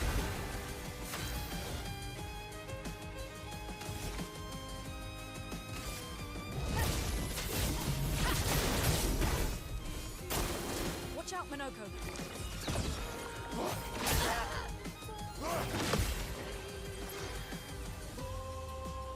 What would Verso have wanted? Truly.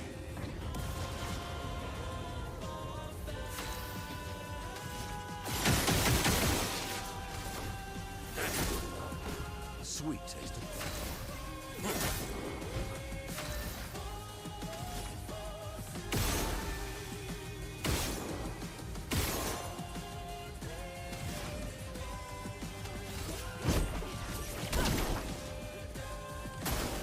Why, yes, I love a dance.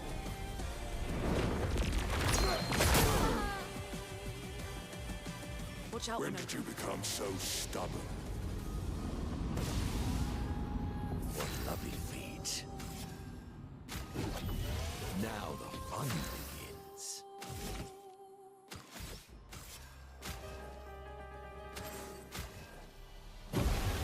Chroma is flowing.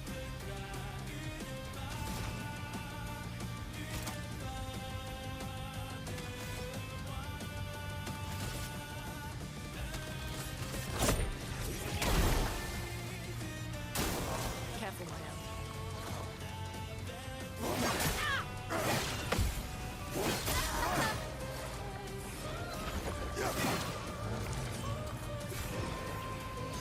Foolish move.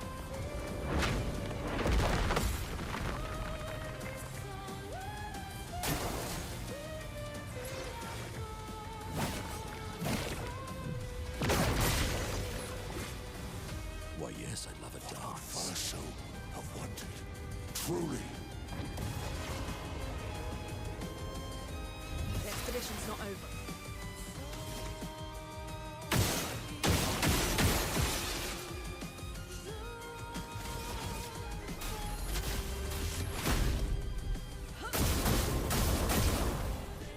A bit of violence, yes. Fun begins.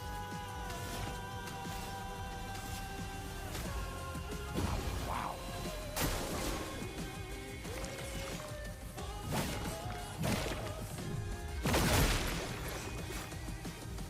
When did you become so stubborn?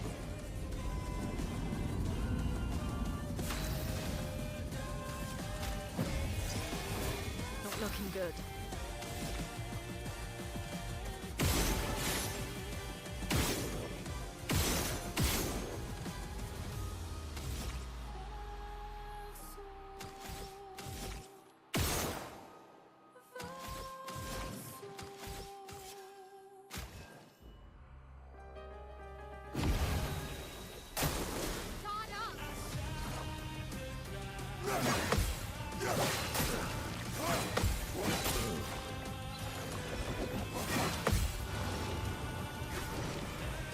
Brace yourself.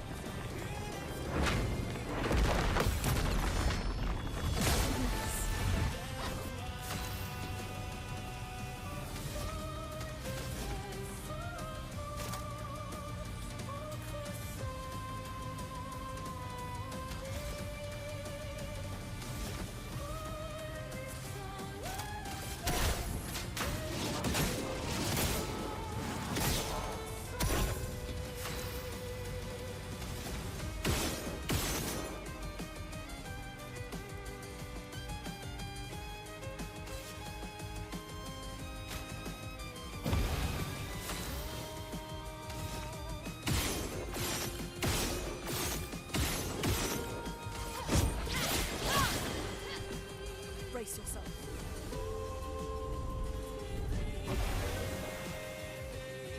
Stop this insanity. It's time to go home.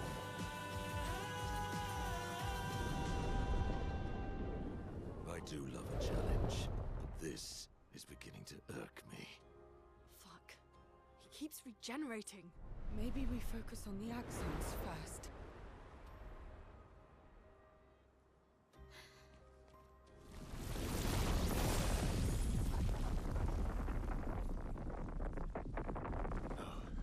She can't.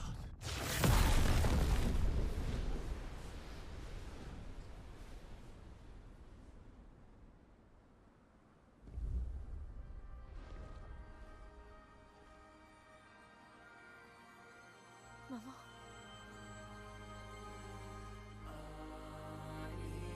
Aline, you're going to kill yourself. It's too soon for you to return to any canvas.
Watch out, Minogo.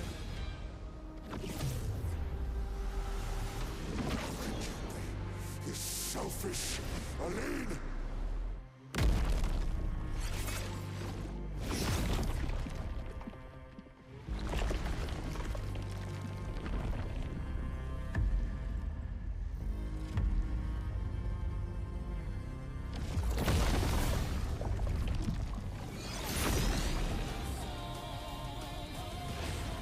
Let me explode.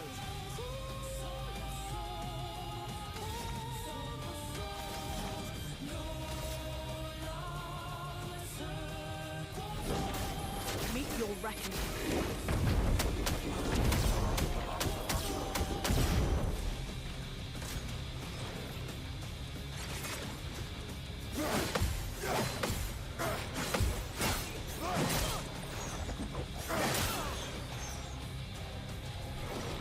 What lucky feet.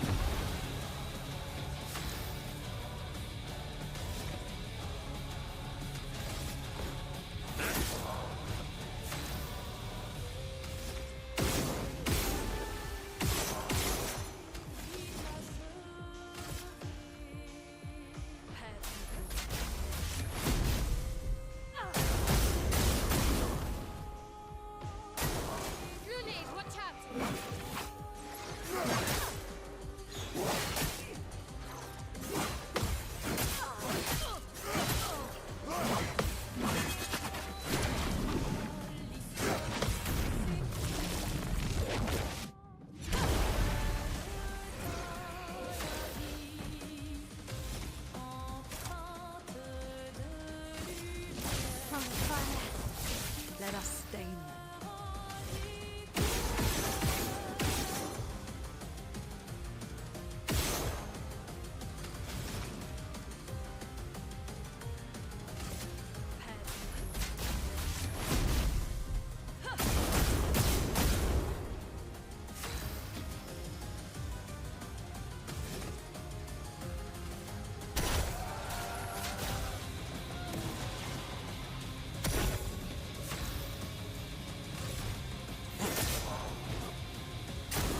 Watch out, Minoko.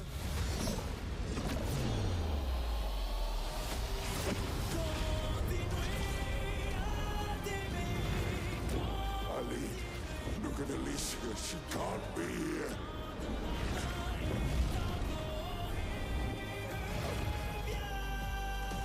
Pauline, it's supposed to be you and me.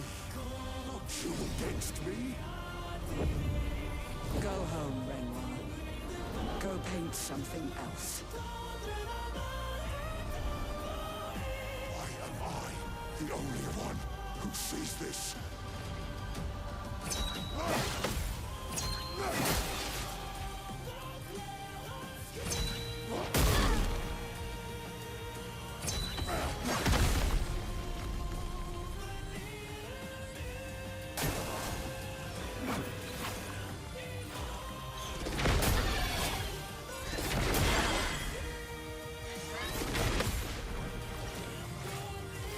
That hurts.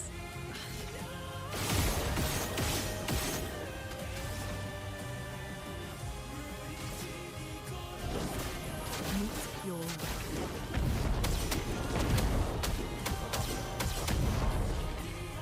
Finesse and grace.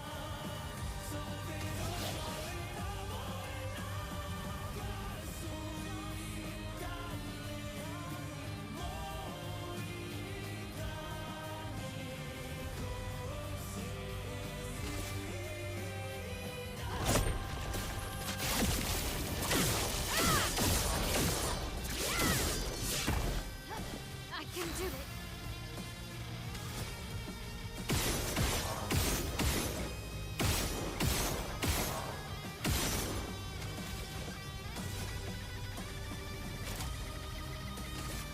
On fire. What lovely feet.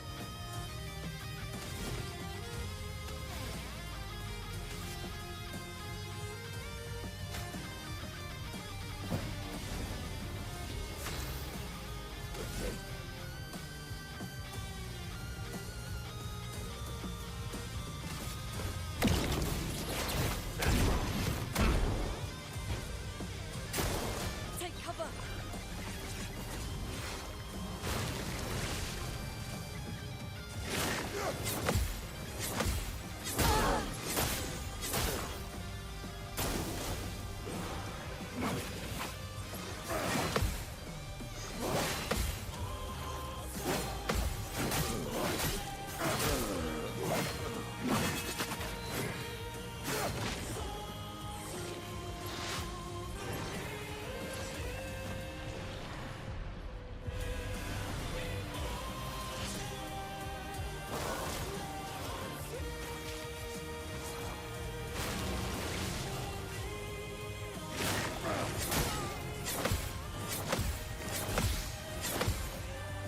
Look out.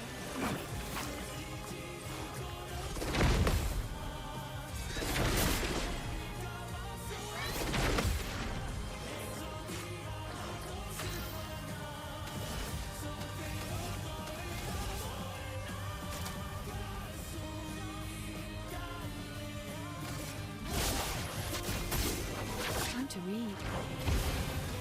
Let's carve a path.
Raziel, incoming.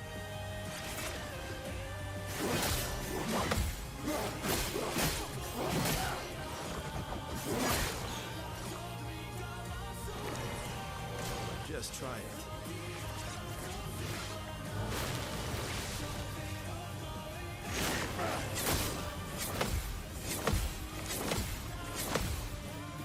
Oh well.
Strike!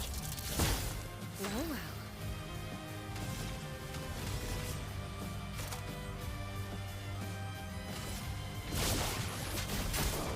Time to read. I feel better.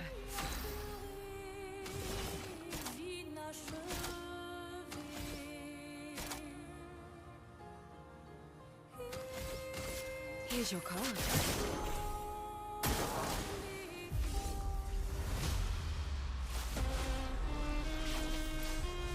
We must accept things as they are, not how we want them to be.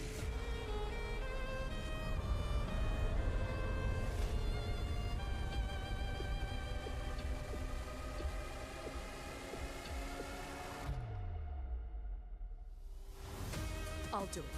What would Verso have wanted? Truly.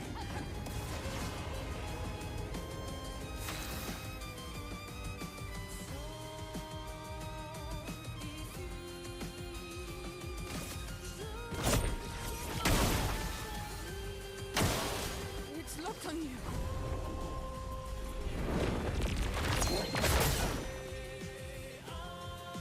Look out. When did you become so stubborn?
What Verso have wanted. Truly.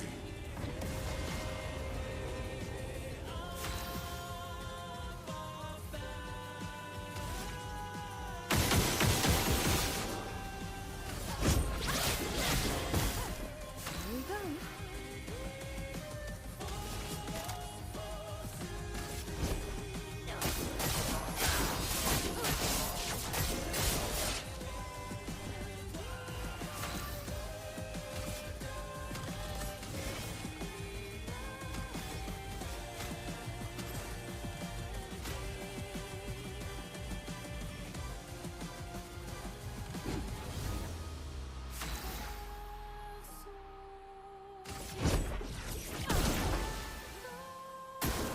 Ready to evade.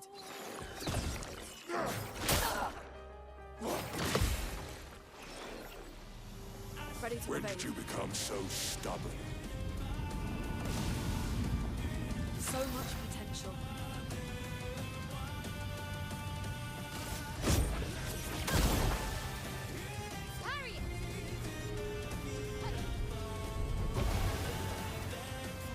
Stop this insanity. It's time to go home.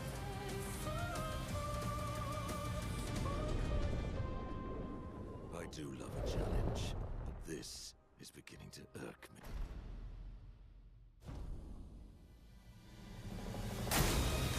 Careful now.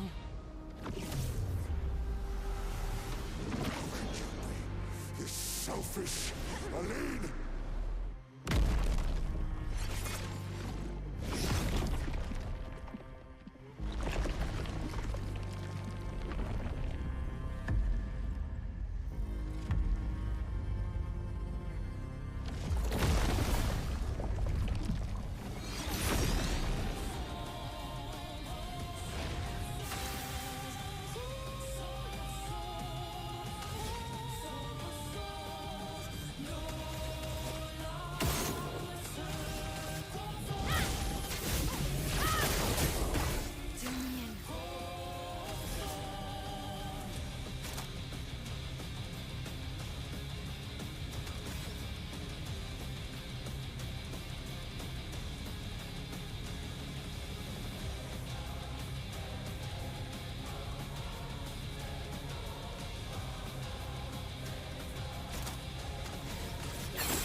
Overflowing with energy.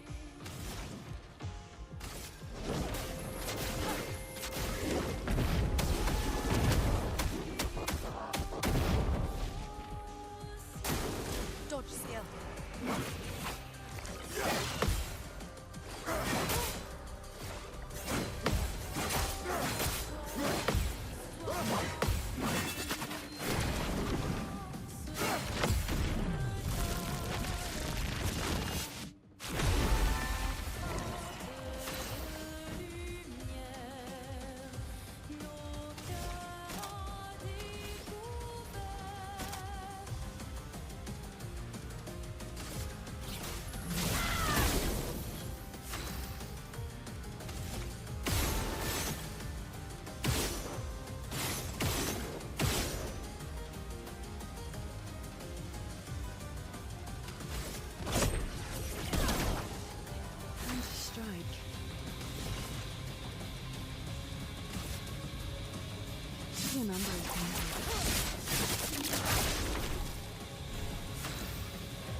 Ready to evade.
wants to be you and me, not you against me. Go home, Renoir. Go paint something else. Why am I the only one who sees this?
Well, well.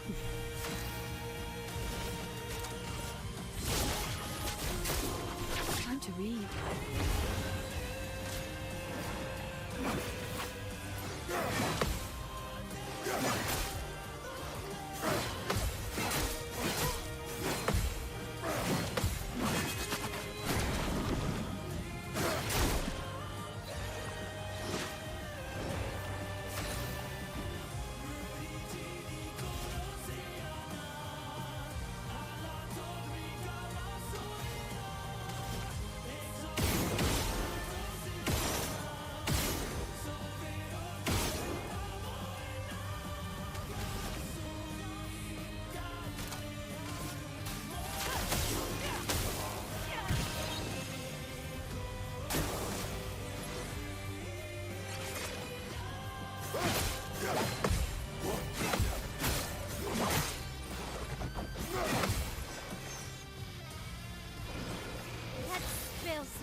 You can't escape.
saved me when I lost myself in a canvas.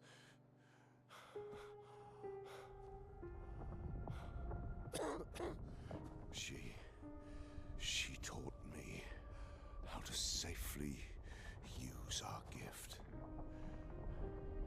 How to soar without flying too close to the sun. We painted hundreds of canvas worlds, pushing the very boundaries of creation. And she never let me forget that every day we spent here has a price.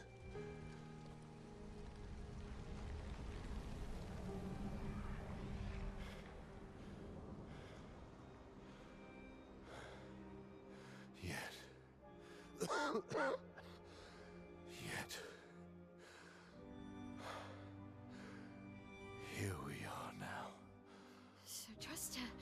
If she's doing this, then... I trust what she taught me. This is not a game. You think you know what's at stake, but you don't. I know precisely what's at stake. You want control. You want to feel like you're doing something. You couldn't save Verso, so you want to save us, except you're not. Destroying the canvas won't help us move on. It'll just deny us the one place that helped us feel again.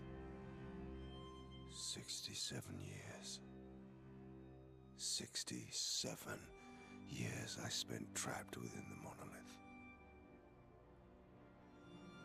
But I persisted. I persisted. Do you know why? Do you know why I cannot leave her or you behind?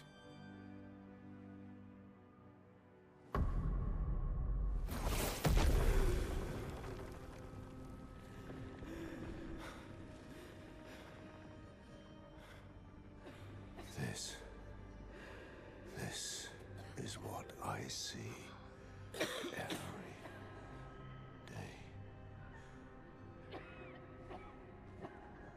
I cannot spend another day with living corpses.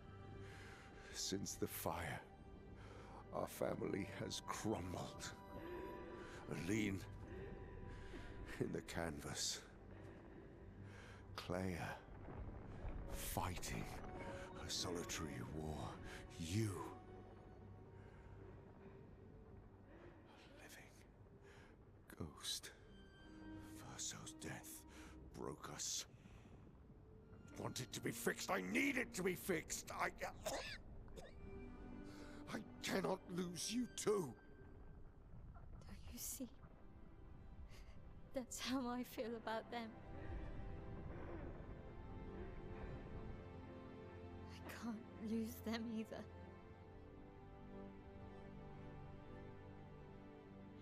I've lost too much.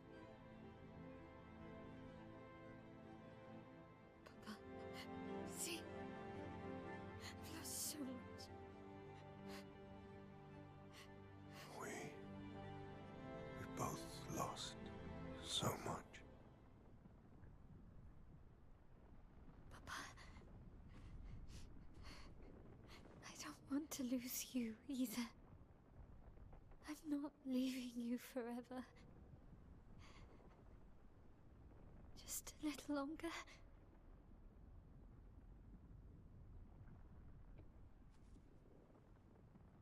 I want to trust you, but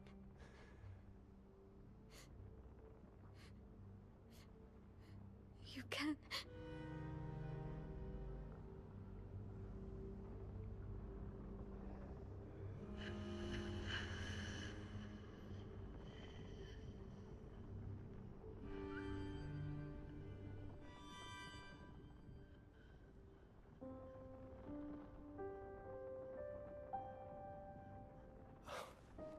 keep the light on for you.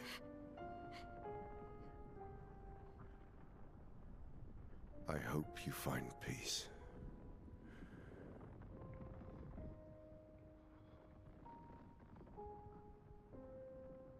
hold on to each other.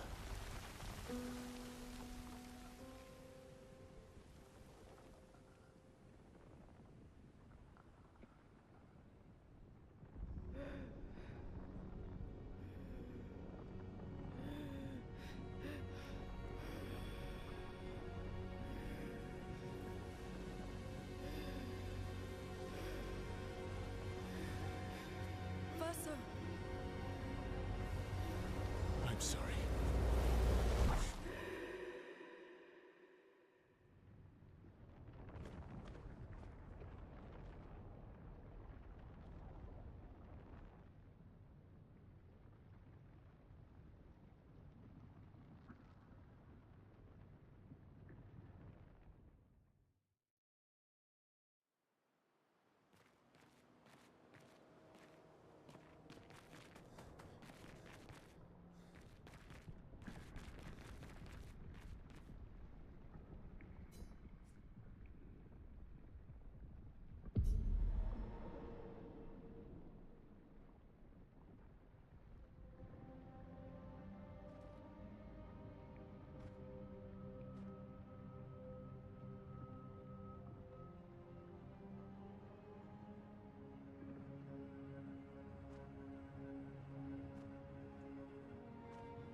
You're tired of painting, aren't you? I'm tired too.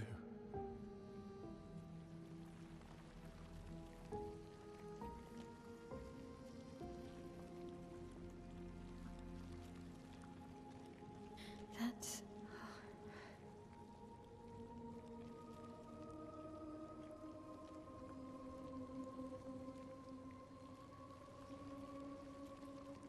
You shouldn't be able to be here. Lamon's gift. Why did you run in? It's dangerous for you here. See things as they are, not how you want them to be. What? You lied to your father. No. He saw it too. But he wanted to believe. You're going to die here. Why don't you just leave? You can always come back. The moment I leave, Papa will erase this canvas. This is not worth your life. What life? My life of loneliness in a shell of a body, with no voice and no future. You're Mael. No matter where you are, you don't need this canvas. But everything I want is here. Here I have a chance to live, Verso, to live. Out there I merely exist. Life keeps forcing cruel choices. Stop quoting Papa!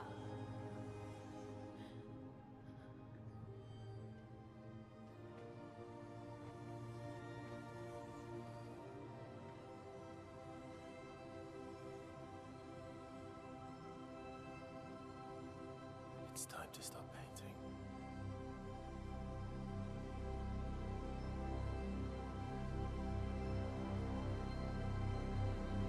Verso!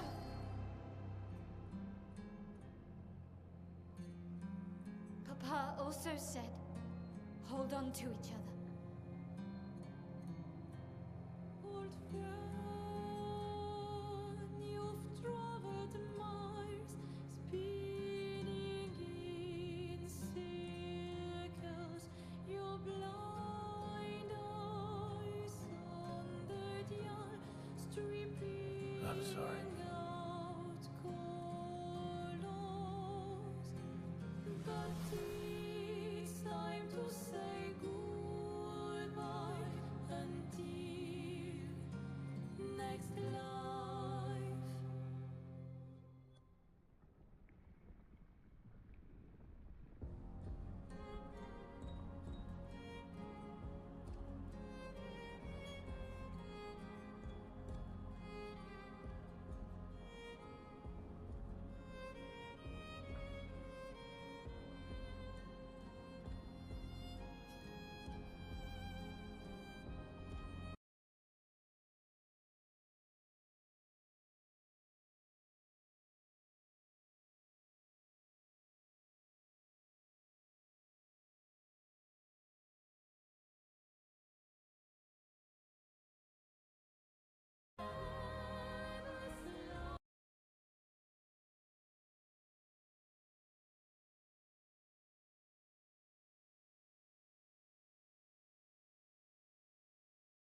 Please, don't say that.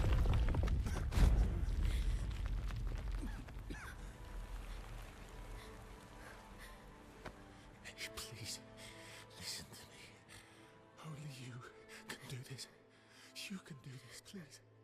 Unpaint me. Unpaint me. So, Please. I don't want this life. stop saying I that. don't want this life. I don't want this life. I just wanted to live this lifetime together. This lifetime that was stolen from us. Please. Bro. Please. I don't want this life.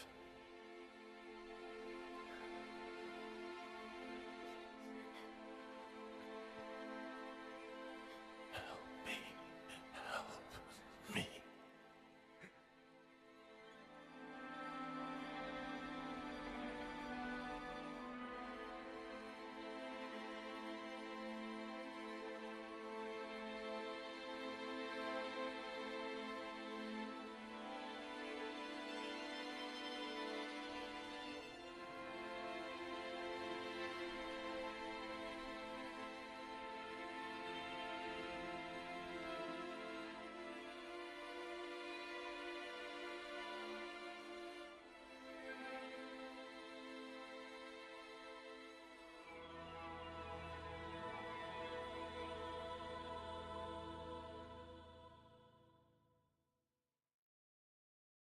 If you could grow old, would you find a reason to smile?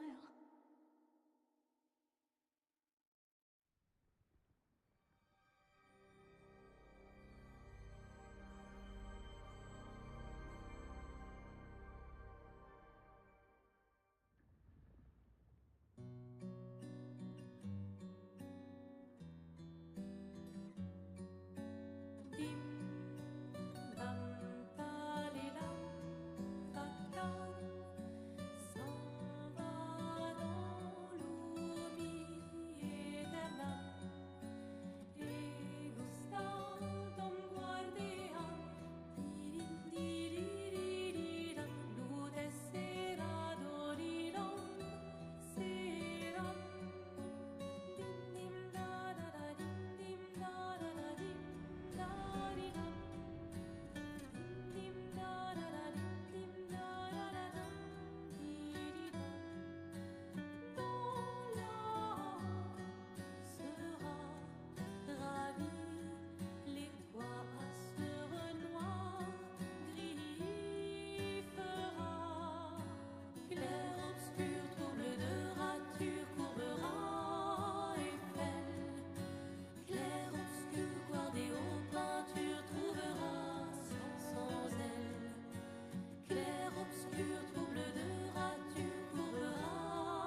the sky.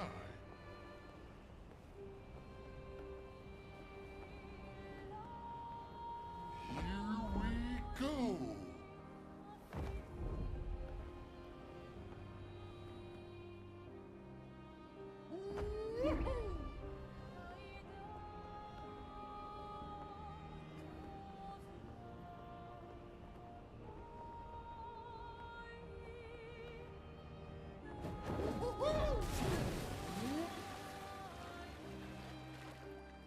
No, no, no. Faster, swimmer. To the sky.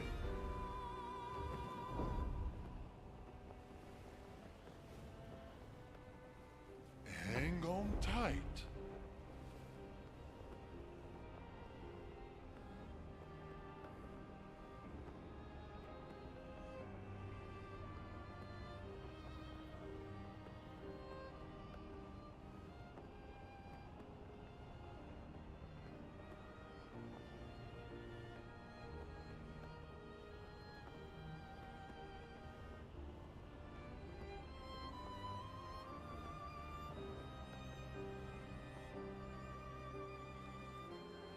Flash through the sky.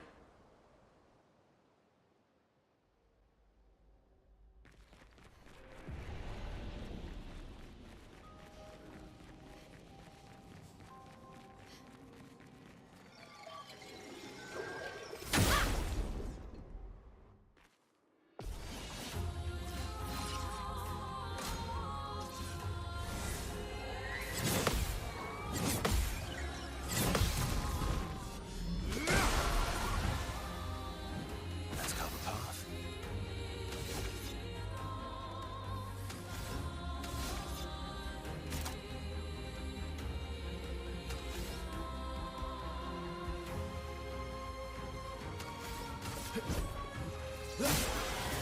Just try it.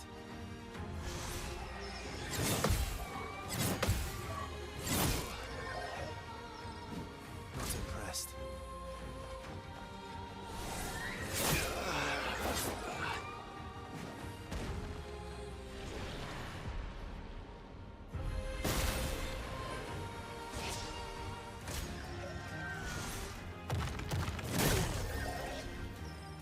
Chrome is flowing.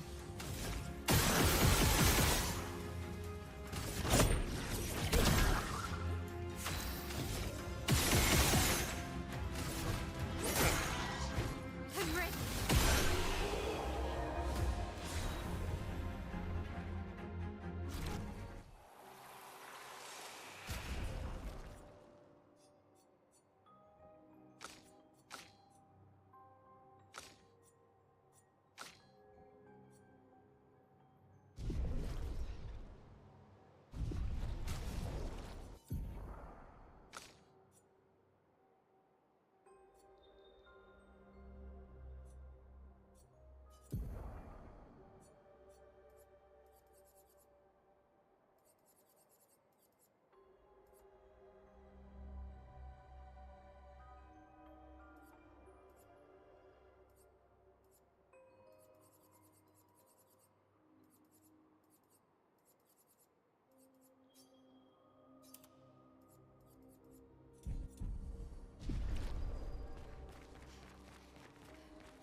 Methods will need since even the backdrop of the fight after a certain to wait until you recruit Minoko, as you can't learn the boss's skill unless he's in your active party.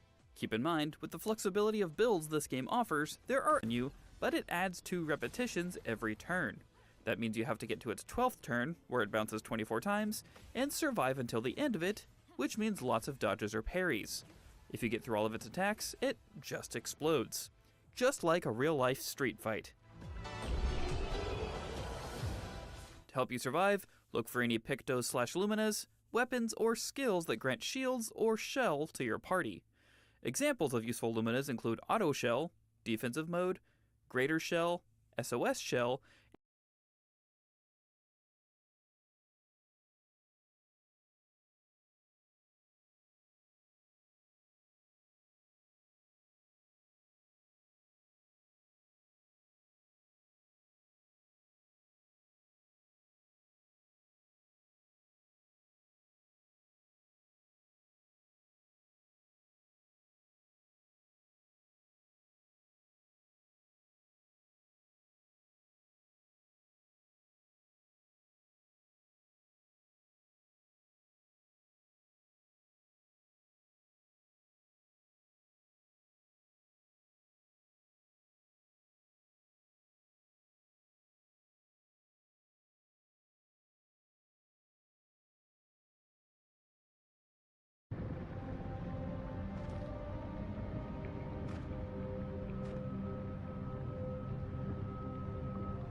See things as they are, not how you want them to be. What? Here, I have a chance to live versus.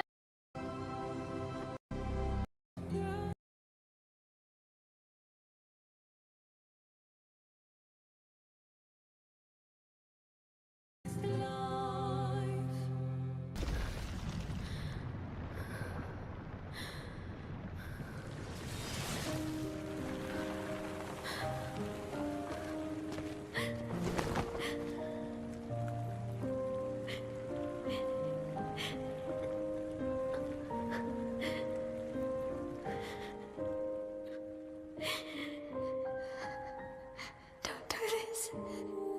Don't leave me again. It's gonna be okay.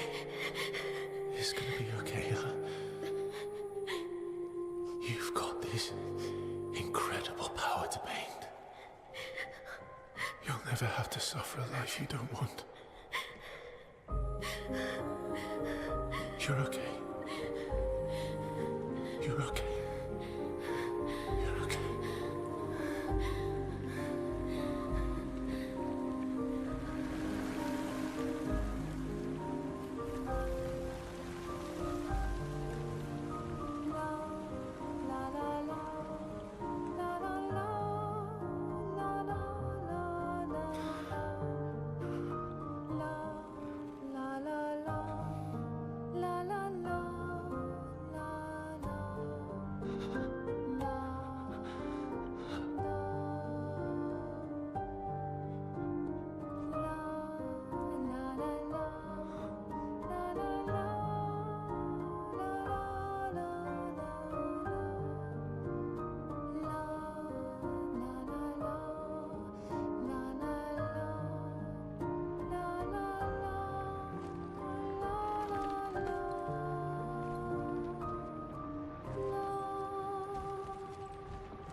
I will miss you guys.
It's okay. It's over. Versa.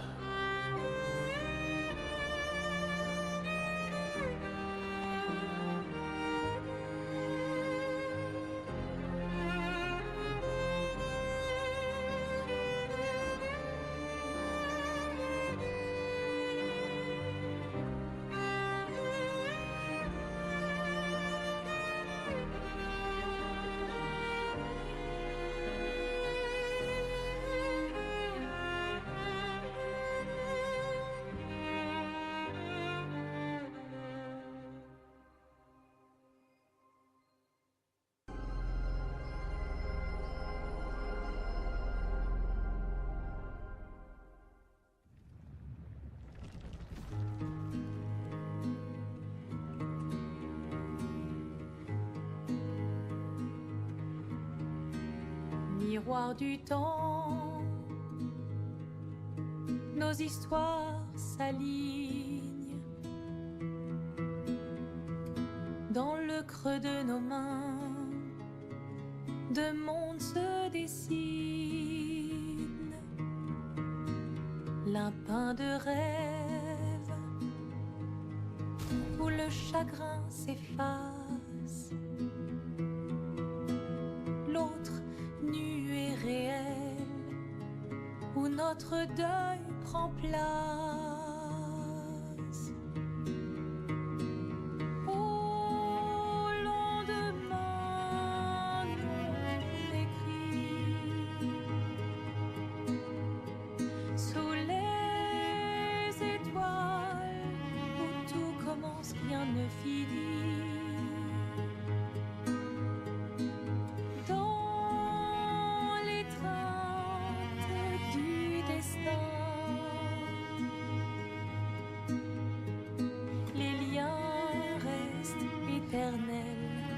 Dans le dessin,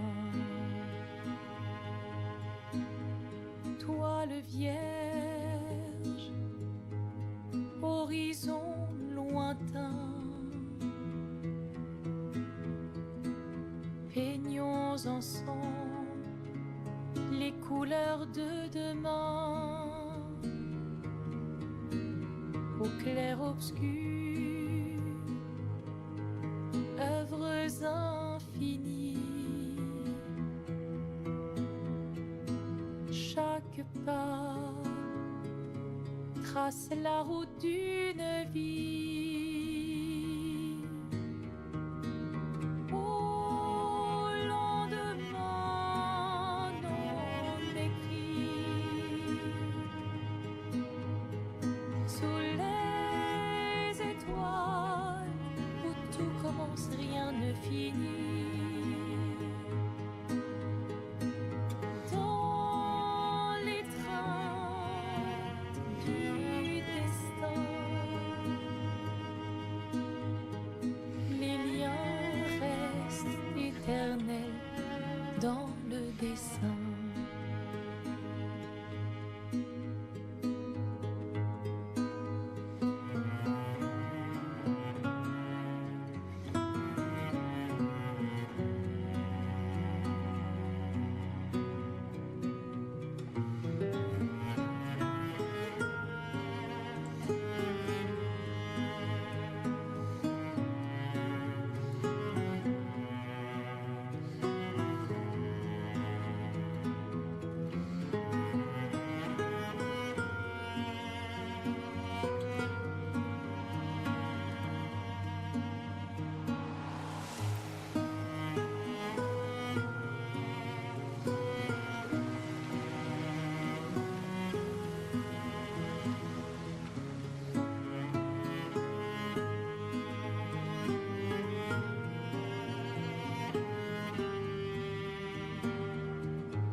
Marathon dev stream in an hour? Wait, what?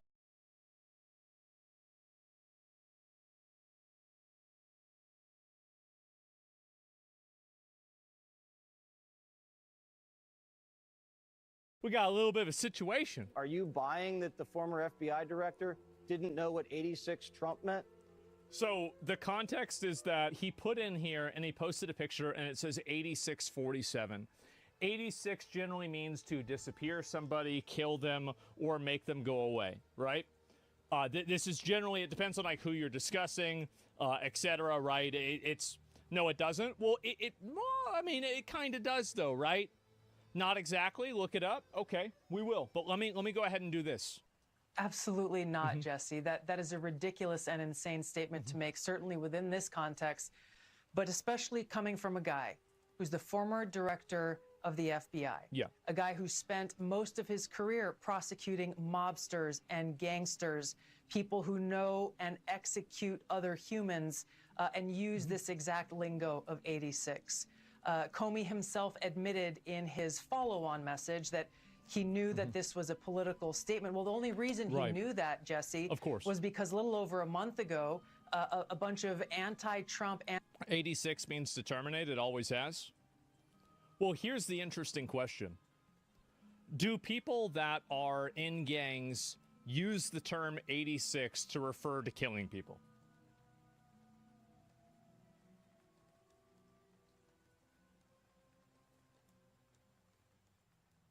Yes. Okay. All right. So then there you go. Anti-Elon Musk protesters were proliferating the use of this 8647 slogan, which was a veiled call to action to murder the sitting president of the United States. So for Comey to think that we, the American people... Hey guys, it's Connor here. Edition 33. More happening. A bunch more. One of the most major changes is that you are able to now explore various different optional areas throughout the world. Of course, you unlock flying at this stage too, and you'll be able to access portals and new locations in areas you couldn't reach before, which both have tons of challenges, unique enemies to fight, and, you know, a whole bunch of stuff to explore. You'll also be able to find hidden boss characters that are, you know, characters you've met throughout the game from Lumiere as secret encounters throughout the world. So go out and explore and find every little portal that you haven't been in and go check it out. The level cap for your characters is going to be level 99, and honestly, you might actually need it because some of these bosses that you're going to fight are going to have hundreds of millions of HP. And the bosses you can take on are both in these portals, and some of them can be found in the open world, like this giant thing that you've probably seen earlier or throughout the game. If you haven't been doing so throughout the game, it is a good time to go to your camp and pretty much speak with every single NPC so that you can go ahead and, you know, enhance your relationship with them. This will allow you to unlock your gradient attacks for each of the different characters. Some of them will also have other rewards as your relationship deepens, and you'll notice that some of the characters actually have like mini side quests. For example, if I spend time with Lune, you'll see that we're at a point where we're actually instructed to find her parents on a location near to Serene's Island. When you get your relationship with Mael far enough, she'll ask you to help her find Alicia. And Minoko is going to ask you to help him bring Noko back, which is going to take you over to the Sacred River. Once you've spoken with these characters, you will see on your map these locations will be marked for you to go ahead and find and explore so that you can continue playing the game with a little bit of direction of where to go next. Getting your relationship with SKA up, you can also unlock new abilities. The main ability that you're looking for is to use these little water pools that you find throughout the world, which you can eventually swim under and unlock Color of Lumina by collecting them. There's also the matter of the Endless Tower, to use these little water pools that you find in the game with a little bit of direction of where to go next. Getting your relationship with SKA up, you can also unlock new abilities. The main ability that you're looking for is to use these little water pools that you find throughout the world, which you can eventually swim under and unlock Color of Lumina by collecting them. There's also the matter of the Endless Tower, which you can see takes up a majority of the map. At the Endless Tower over here, you can see there is a giant entrance over here. You can see this is located over here on the map by the big golden disc, right over here, pretty much in the central area of the map. You can go ahead through this portal to the Endless Tower, walk across to the next portal, and you'll make your way into the actual tower itself. Interacting with this canvas in the middle will allow you to begin challenging trials after trials, starting at stage 1, trial 1. These will get proceedingly more difficult as you go through them. You're definitely going to want to have your build enhanced and your characters leveled up as much as you can to make it as far as you can, or ideally to the end. I hope this video gives you a bit more direction of what you can do after you defeat the Paintress and, you know, where to go and how to start doing that stuff. Because I felt a little lost as soon as I finished it. I was like, what do I do now? There's like so much more, but I don't know where to start. And you might notice that some of the stuff is really difficult, so you like gotta like work your way upwards, and this is how you do it. I hope you guys enjoyed the video, and thanks for watching.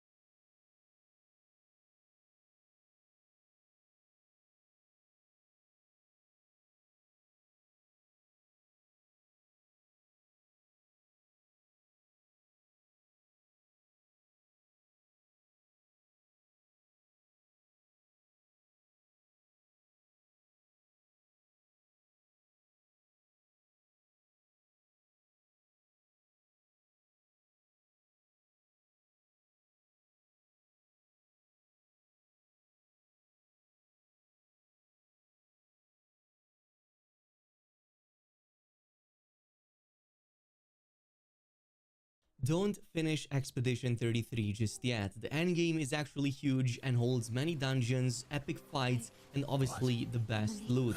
Before you jump into New Game Plus and start fresh, here are some of the best encounters you will want to first focus on in the endgame. Obviously, this video will cover content that comes in super late, so a huge spoilers warning ahead to everybody. If you did not reach these final chapters just yet, maybe come back in and check this video at a later date. Of course, I do recommend you also don't finish the final boss encounter and take your time with the end game, because like I said, there are many things in there. So let me show you some of the stuff that will accelerate some of the builds that will make some of these encounters a lot easier to manage. And first things first, get the cheater Pictos. This is going to be very good because it literally lets you play 2 times in a row compared to everything else. You will get this, by the way, right here on this side of the map, pretty much in the sea a bit further east from the Crimson Forest. You will find sprung over here a giant Nevron that's half submerged in the water. If you defeat this, you're going to get the Pictos, and it's not going to be that difficult, even though it does have a couple million HP. I was able to finish this even at level 50 with an incomplete build. At number 2, from this point on, you're going to want to level up your Pictos, so equip them on your side characters on which you don't care what you have, and in this case, go ahead and just defeat continent encounters. This is going to further help you in a number of ways. First of all, it's because you're going to level up and unlock those Pictos powers for everybody in your party. Second of all is because many of the bosses on the continent will give extra weapons, more chroma catalysts that you need to upgrade said weapons, extra Pictos, and of course they will also level up existing weapons. You will actually burn through a ton of chroma catalysts, so if you can save a bit on that by just having these level up randomly as you defeat the monsters, this can definitely fast track you even quicker to one of the best builds. Of course, since we are on the subject of defeating world bosses, here are some of the ones I recommend specifically for what they give. One is the Serpent Hair, which is this giant floating serpent boss that you likely saw on the map. It's a very epic encounter that gives you the Energy Master Pictos, so this is going to make every AP gain be increased by 1, which is actually huge. If you have any power or ability that just gives you free AP, you're going to get 2 instead of 1, or +1 depending how much you got previously. Another one is Empowering Dodge. You can find this pretty much in the open world right here north of the Endless Night Sanctuary. This is actually really good because you're just going to get bonus damage as you're doing dodges, and that's something you're going to be doing a lot up until you get your perfected build. Another one I recommend is from this boss right here in front of the Coastal Cave entrance. You likely saw this before, but it's going to drop the Warming Up Pictos, which increases your damage by 5% per turn, and it can stack up to 5 times. And while we are on the subject, at number 3, also make sure to level up your weapons. This should be one of your primary focus. And that is because you're going to massively increase the stats on that, including how much attack power it has. And especially you're going to increase the stat scaling that the weapons get. At level 33, which is the maximum, jumping to S scaling to at least one of the stats. And in most situations, this means literally doubling your damage in one single level. Now, max level 33 is not something you're going to likely achieve anytime soon if you just jumped into the end game. So until then, level 32 is your best bet, as grandiose chroma catalysts are way more common, so you can boost weapons. So for now, try to focus on getting as many of these as you can. There are a number of sources. Many of the boss encounters you will have past level 50, 60, and so on. We'll drop a ton of these, and I'm going to show you a method to get a ton of them in just a little bit. In the meantime, if you're short on catalysts or can't afford to buy extra from the vendors, defeating open world encounters for the first time will also oftentimes boost 1 or 2 random items, including either weapons or Pictos, for absolutely free. So you can see some of these jumping from like level 20 all the way to 28, which saves you on so many catalysts that you don't have to waste any longer on those weapons. So go ahead and just skim all of the open world. Most of these encounters should be completable quite easily, even at around level 50 to 60. So this is going to just become much easier as you progress even more in the game. And that brings us to the best XP, Lumina, and Chroma Catalyst farming method in the game, which is going to be right here at Renoir's Drafts in the northern part of the map. Essentially, make your way here in the middle of the ocean and go inside, and simply make your way up until the second golden tree waypoint, very close here to the next flag. So the map is small, it's very easy to reach here, and once you are, just make your way upwards this path at the top of the nearby building, this time around to your right side. So here is where you're going to find this gestural merchant that you can go ahead and challenge to a duel over and over again. It's not going to be an easy fight, but this is going to give you 2 million XP per fight, and I was able to start it all the way from around level 60. So you're going to literally reach level 80 in minutes. It's going to give you like 2-3 levels initially, and then it's going to taper off, only counting 1 level up until around 80, and then it's going to fall off a little bit more as your XP exponentially increases. But it's still one of the best in the game as long as you have the damage. Just keep in mind that all of these mobs have around 2 million HP, so make sure that you use a character that can deal a ton of damage. Mael in this case is one of the top tier picks. She has the Stand Hall at this stage, also the Phantom Strikes, which are absolutely OP. The more you build towards that, the better you're going to fare and the quicker you will complete this. On top of this, you also get 1 to 2 random power of Lumina, which makes this one of the best Lumina farms at this stage in the game. But also make sure that you buy the extra color of Lumina, as there are 30 of them right here at the vendor, so you can quickly apply those to your favorite character or just split them between your whole party.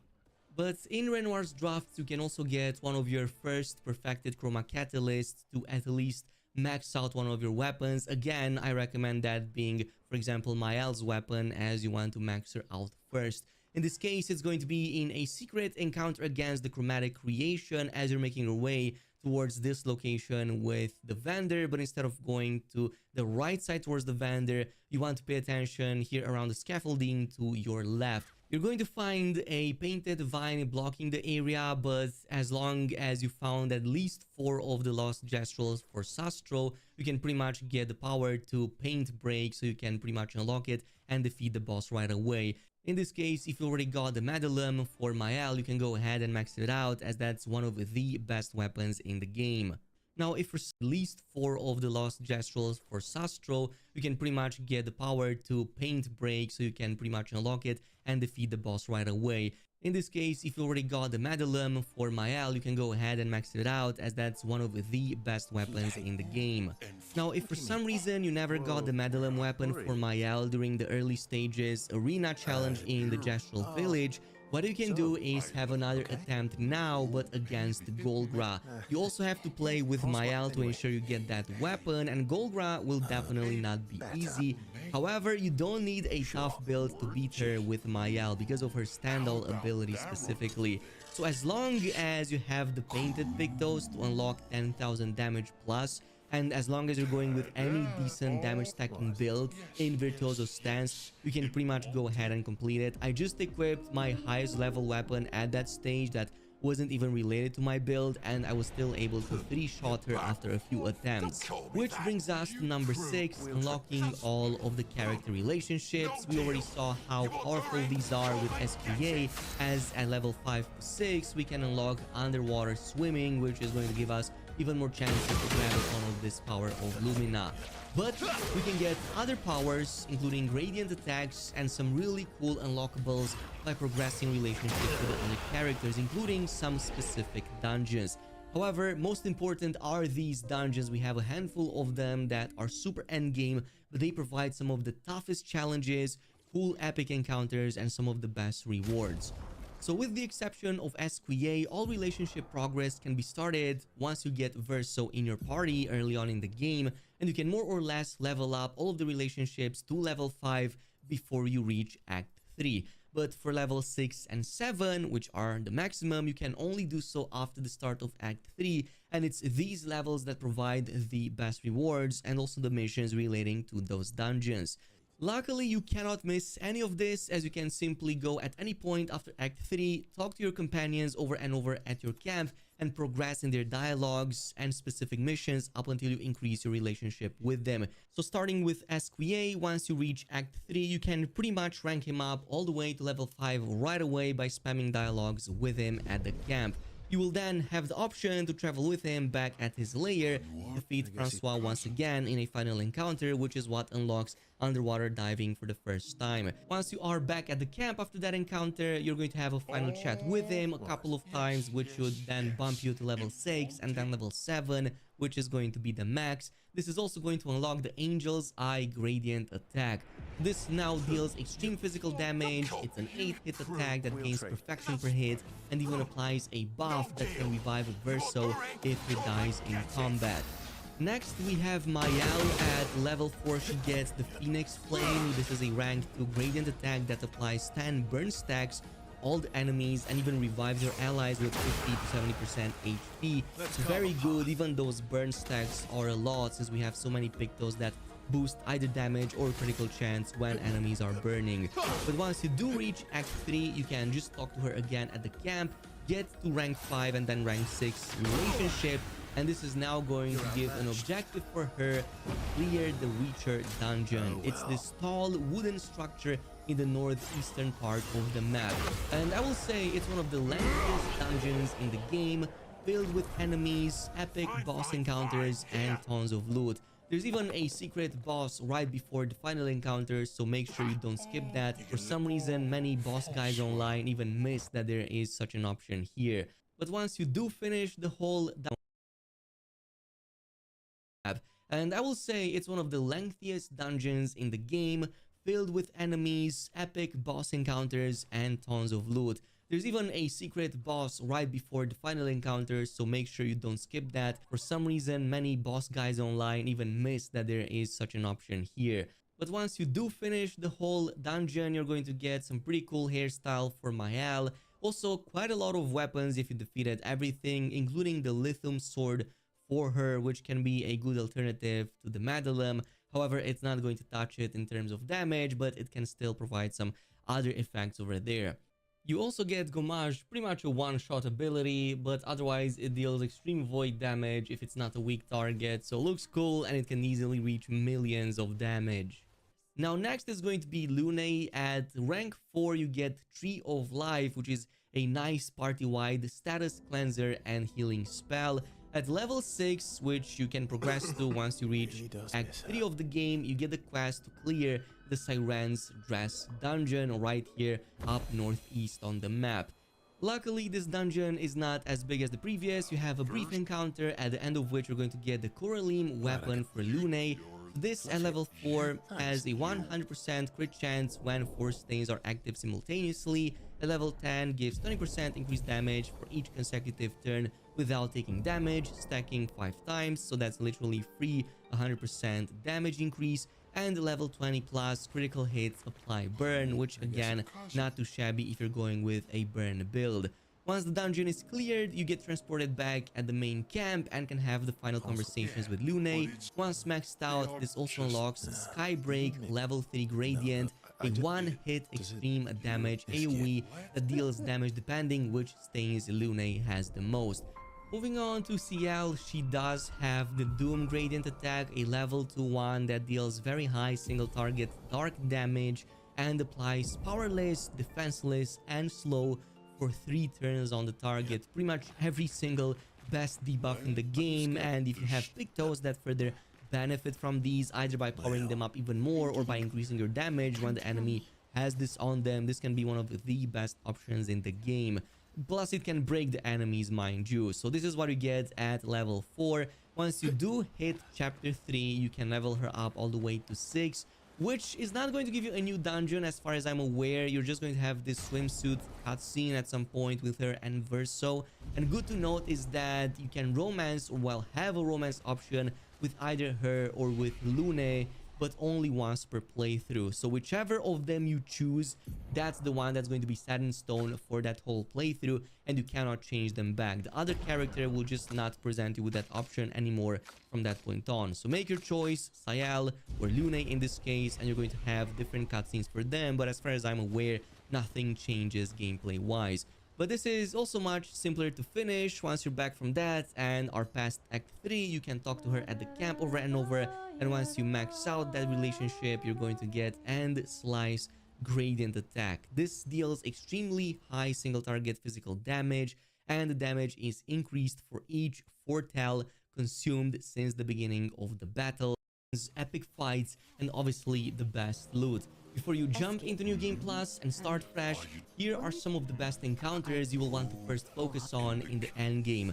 Obviously, this video will cover content that comes in super late, so a huge spoilers warning ahead to everybody. If you did not reach these final chapters just yet, maybe come back in and check this video at a later date. Of course, I do recommend you also don't finish the final boss encounter and take your time with the end game, because like I said, there are many things in there. So let me show you some of the stuff that will accelerate some of the builds that will make some of these encounters a lot easier to manage. And first things first, get the cheater Pictos. This is going to be very good because it literally lets you play 2 times in a row compared to everything else. You will get this, by the way, right here on this side of the map, pretty much in the sea a bit further east from the Crimson Forest. Many things in there. So let me show you some of the stuff that will accelerate some of the builds that will make some of these encounters a lot easier to manage. And first things first, get the cheater Pictos. This is going to be very good because it literally lets you play 2 times in a row compared to everything else. You will get this, by the way, right here on this side of the map, pretty much in the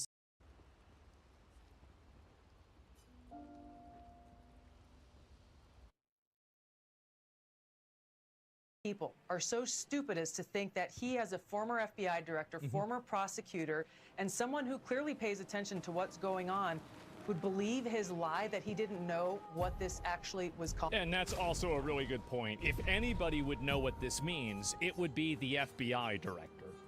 Calling for the dangerousness of this, Jesse, cannot be underestimated. Yeah. When we have 2 assassination attempts on the president's Personally, life. I think it's a stretch. I don't. I think that people like this do these little things, and they do them under a degree of plausible deniability. Oh, I didn't really mean that. It's just that every single time that there's a misunderstanding, it just happens to be on one direction. Ah, yeah, what are the odds? Come on, get the fuck out of here. It's so dishonest, and it's so disrespectful to the intelligence of everybody else that's watching, that that he thinks you're so stupid, or the person doing it thinks that you're so stupid to believe such an obvious form of gaslighting. When we have people who look to guys like Comey, who've been celebrated by MSNBC and the Democrat elite and CNN as the beacon of integrity, the law and order Yes. guy, the guy who would tell the truth no matter what the consequences. Yes. This is the guy That's the who's guy. issuing a hit on President Trump, the president that the American people voted for. So it's guys like Comey and others who call the president the modern day Nazi, people who are in great positions of Sure. influence, who are saying that President Trump poses an existential threat to our country.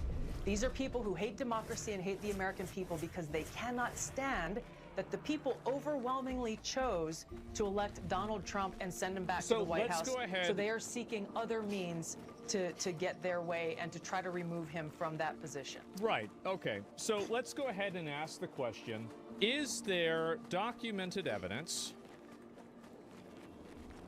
that using the term 86, that gangs or criminals have used the term 86 to refer to killing a person? Pretty simple question, right? Because that's really what matters. Tame 86 is widely recognized crowdsourced platform. 86 is to get rid of, originally for killing someone, law enforcement and gang slogans, historical and media contexts. In an organized crime narrative, particularly those in the mafia, is occasionally referenced as a euphemism for eliminating someone, but those references are often fictional or speculative. Okay, so there we go. The 80 miles out, 6 feet under. All right, so there we go. There it is. And so Gretchen Whitmer did it too? Well, I don't know about her. I have no idea. Speculative, literally. Read it. There's no definitive documented evidence in authoritative sources confirming that gangs or criminals have used 86 to refer to killing a person. While anecdotal claims on X and popular culture suggest a connection, these lack substantiation and are contradicted by any reliable sources. IG 187. Okay, so in that case, what other reason would someone have to call for another person to be 86th? Workplace, it could also be outside hospitality, excluding someone from a group, reasons, getting rid of them, reasons as well, key points, nonviolent intent. In nearly all documented cases, 86 refers to removal, exclusion, or dismissal without physical harm. The term's versatility allows it to apply to various scenarios. Tone and context matter. The reason for calling to someone to be 86 depends on the speaker's intent and the situation. It could be practical, maintaining order in a bar, personal, ending a relationship, or figurative, injuring a person. No evidence of violence. As noted in previous response, there is no credible evidence linking 86 to killing or violence in gang-related context. So it's vague. Yes, let me go back. I'll read the first sentence. The term 86, commonly used to get rid of, eliminating someone, often in non-violent context. So it's up in the air. Here's the thing. I don't like this, but this is what lefties do. Saying the 86 just means to get rid of, but it does not imply violence at all, in my opinion.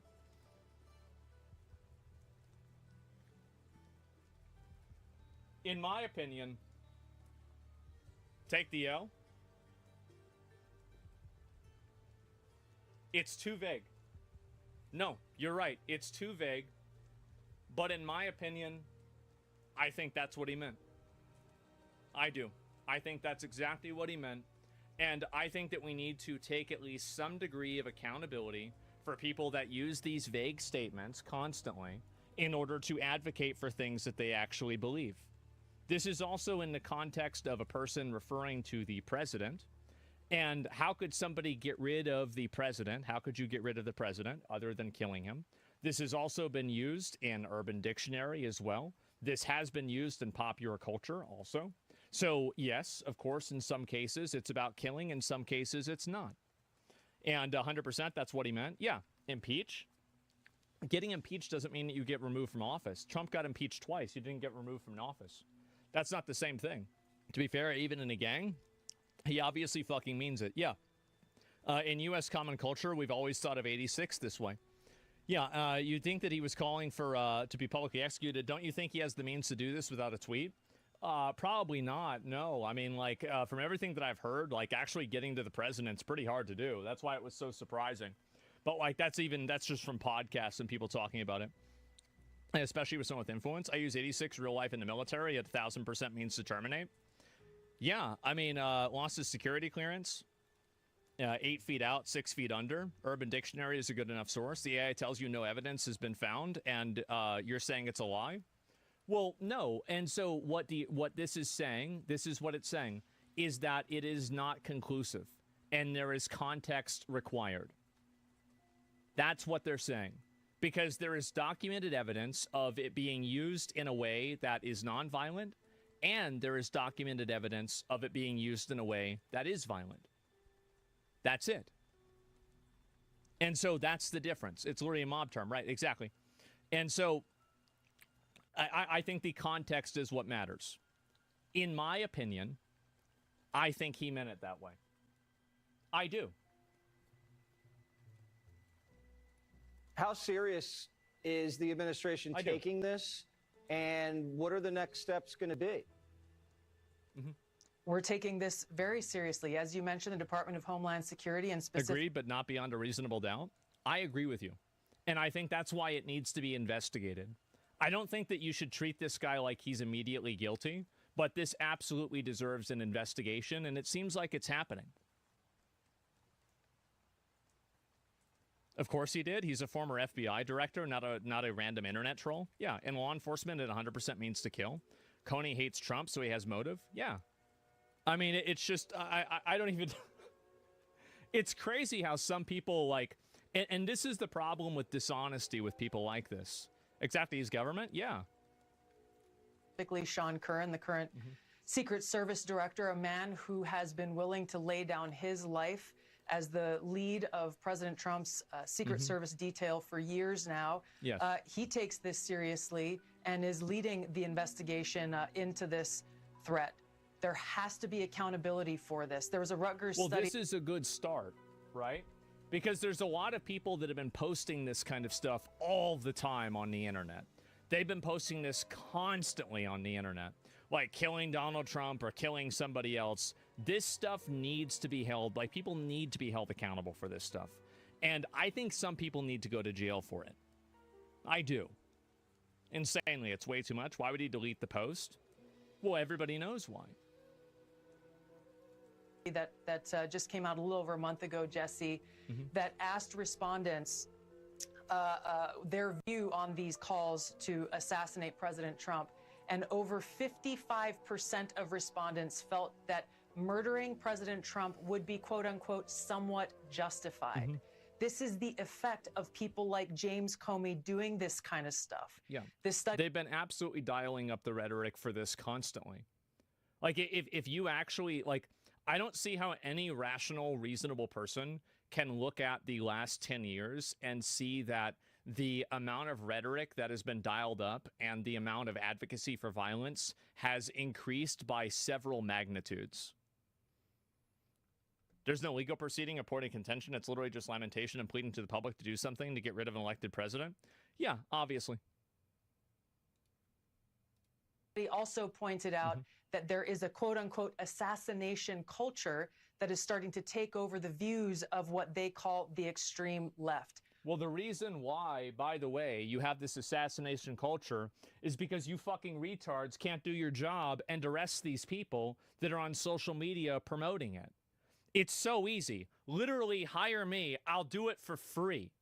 I could solve this entire fucking problem in 6 months. You just pull up people's logs, figure out who they are, go to their house, arrest them, or question them, scare the shit out of them, and then put them in jail. That's it. You could do 50 of these a day, and you'd be done. Do you really think there's that many people doing this? No. It's probably a few thousand people. You'd be finished with this in a few months. That's the problem. Too far? Not far enough. Not far enough. The amount of people that are advocating for violence on social media, this is not freedom of speech. It's never been freedom of speech. It's not what freedom of speech is supposed to be. And I don't think that people can defend it as if it is freedom of speech. These are blatant calls to violence. They should be called out for what they are, and the people doing them should be held accountable. Everything you do can be used against you. Keep that in mind. Of course. When do I call for violence for people? Never. The only time I think it's okay to be violent to people is in a self-defense situation. We, the American people, cannot take this lightly. Whatever your politics, we cannot allow people to get by without being held accountable for this kind of public call to assassinate the President of the United States. It's intentionally ambiguous. Isn't it kind of contradictory to what you're saying about Hassan? No, not necessarily, because supporting a terrorist organization is much different than like actively making a call to violence. I do think this is a big difference. Now, both of them are bad, but one of them is over the line and the other one generally isn't. Do you believe that Comey is goading you guys to come after him because he wants to be a political martyr? He wants to be set up so he can say, oh, look, we were right. Donald Trump is a dictator. They're coming after me. Republicans are the new snowflakes?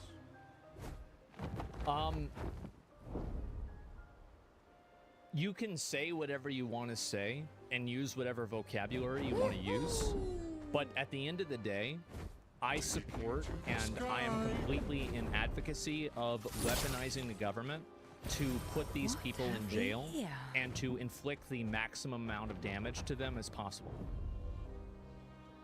So whatever word you're using is not important to me. It's really the action and the intent behind it. I think this is a massive corrosive problem in culture and society. I think it's degraded discourse to a degree where you can't even have normal conversations with people anymore. It's allowed people that should be in mental institutions to in fact be in positions of power. And it's caused such a massive breakdown of the culture and of conversations that it needs to be put to a stop. And I'm not advocating for any new edition of laws. All I'm advocating for is very simply the application of the current laws. But how do you judge intent? By looking at supporting evidence, listening to what people are saying, and seeing what somebody is and making a better judgment, obviously. What do you mean? How do you figure it out? By investigating it, obviously, right? Yes. And yeah, of course. You discover the intent by reading the words. Yes, and so these people can't be real? Well, the reason why, here's the reason why they're defending it. The reason why they're defending it is because they like doing it. It's that simple. They like the form of terrorism this effectively creates. They think that they can weaponize it in their favor. And so they defend it because they view it as convenient for them. That's the reason. It's that simple. They're arresting me. They're interrogating me. I was just using my free speech. I think if somebody wants to be a martyr, I think you should make them earn it. That's what I think. You want to be a martyr? Go ahead. Whatever his intent, I will tell you that there is a guy in Georgia who is issuing threats on my life about a month ago, and he's in jail today. Got him. He has been indicted with a crime, as he should have been, and he is in jail as we speak. So whatever James Comey intent, he and people like him need to be held to account according to the law, which is something that he claims to have given his life for and stands by the rule of law. Fantastic. The rule of law says people like him who issue direct threats against the President of the United States, essentially issuing a call to assassinate him, must be held accountable under the law. The soy right for you? Again. Great. What now? I understand that like a lot of the, and this is the problem with like a lot of this like leftist rhetoric, is that it's all based on like these childish like insults and stuff like this. I don't think most people give a shit about that. You can call it whatever you want. It's still gonna happen. Yeah, call it whatever you want to call it. You're still going to jail if you do it. Right, both sides do it. Yeah, they're mentally 11. Exactly, both sides are the same. Yeah, I think so. But like in general, I think there's one more part about this. And apparently they are actually, this guy is being held accountable for this. And why can't this string? Yeah. In all fairness, it goes both ways. So of course it does. Of course. If this happened to Biden or the Democrats, they'd be using the full extent of the law to prosecute. I mean, I would hope so, right? I would say that anybody who's advocating for, you know, any sort of violence on an elected official should be immediately prosecuted. Immediately, there is no place in a civil society for a person that does this. And I would even go as far to say anybody who's advocating for violence on a group of people based off of an ideology and ethnicity, like anybody advocating for violence in general for anything other than self-defense. Do you believe Comey should be in jail? I do. Any other person Then do it. with the position of influence that he has, people who take very seriously what a guy of his stature, his experience, and what the propaganda media has built him up to be. See, this is the energy that you need to deal with people like this.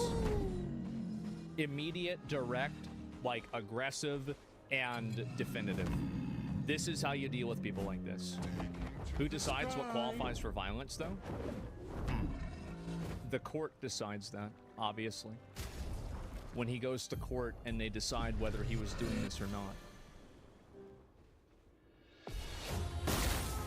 Who do you think? Yeah, it's spelled out.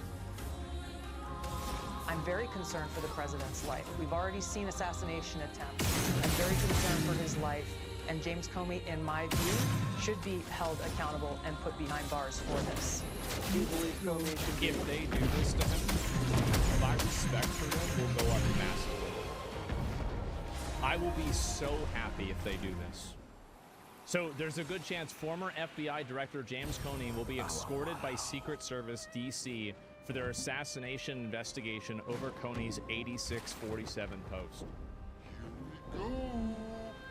Get used to it. Yeah, cash bells on it. Yeah, and again, I don't think that they're going to do it. I don't think they're going to deliver on this. I think they're going to pussy out just like they pussied out with the Epstein files and they pussied out with a number of other things. I'm not expecting a really big, exciting thing to happen. I'm going to be totally honest. I'm really not. But, that's it, right? Always pussies out. Yeah, and the thing is that eventually it won't happen. Nice. Will this happen? It triggers mass leftist violence?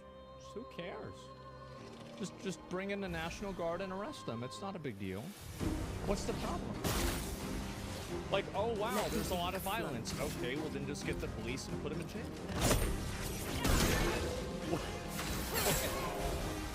It's not complicated. Yeah, I mean, I don't understand. It's such an easy way to deal with this. Like, just apply the rules, and that's all you need to do. Just like the Tesla rioters? Yes, exactly. And well, let's see here. Pussies, meaning suppressed by the left and deep state? Yeah, Coney will just plead that it was a message of impeachment, and that'll be the end of it. Probably not. I think that they could probably pull some of his other call logs and other private conversations he's had.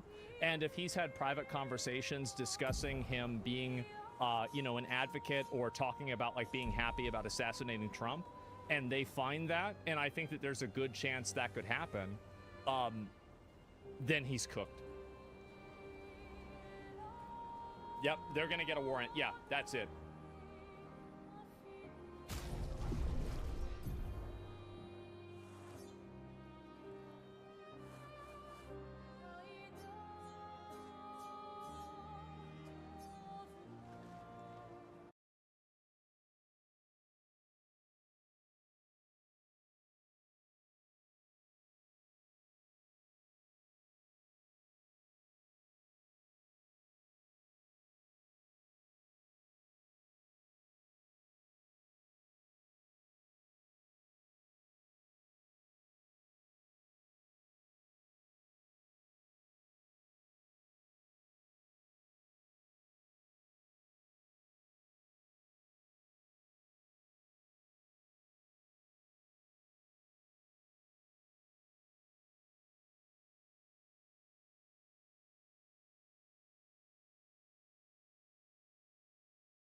flashing through the sky.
Flashing through the sky.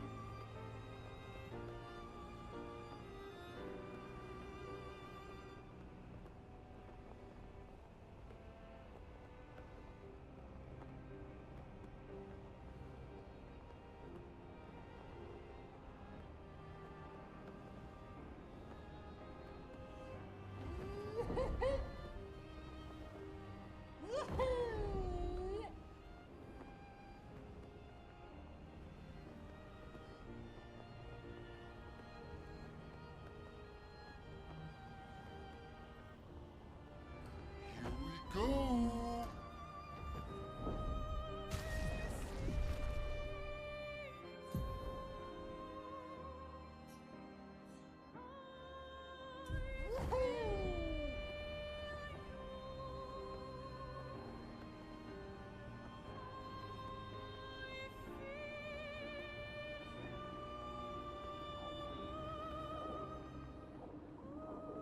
Hang on tight.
So you've got to Act 3, and the world is laid bare before you.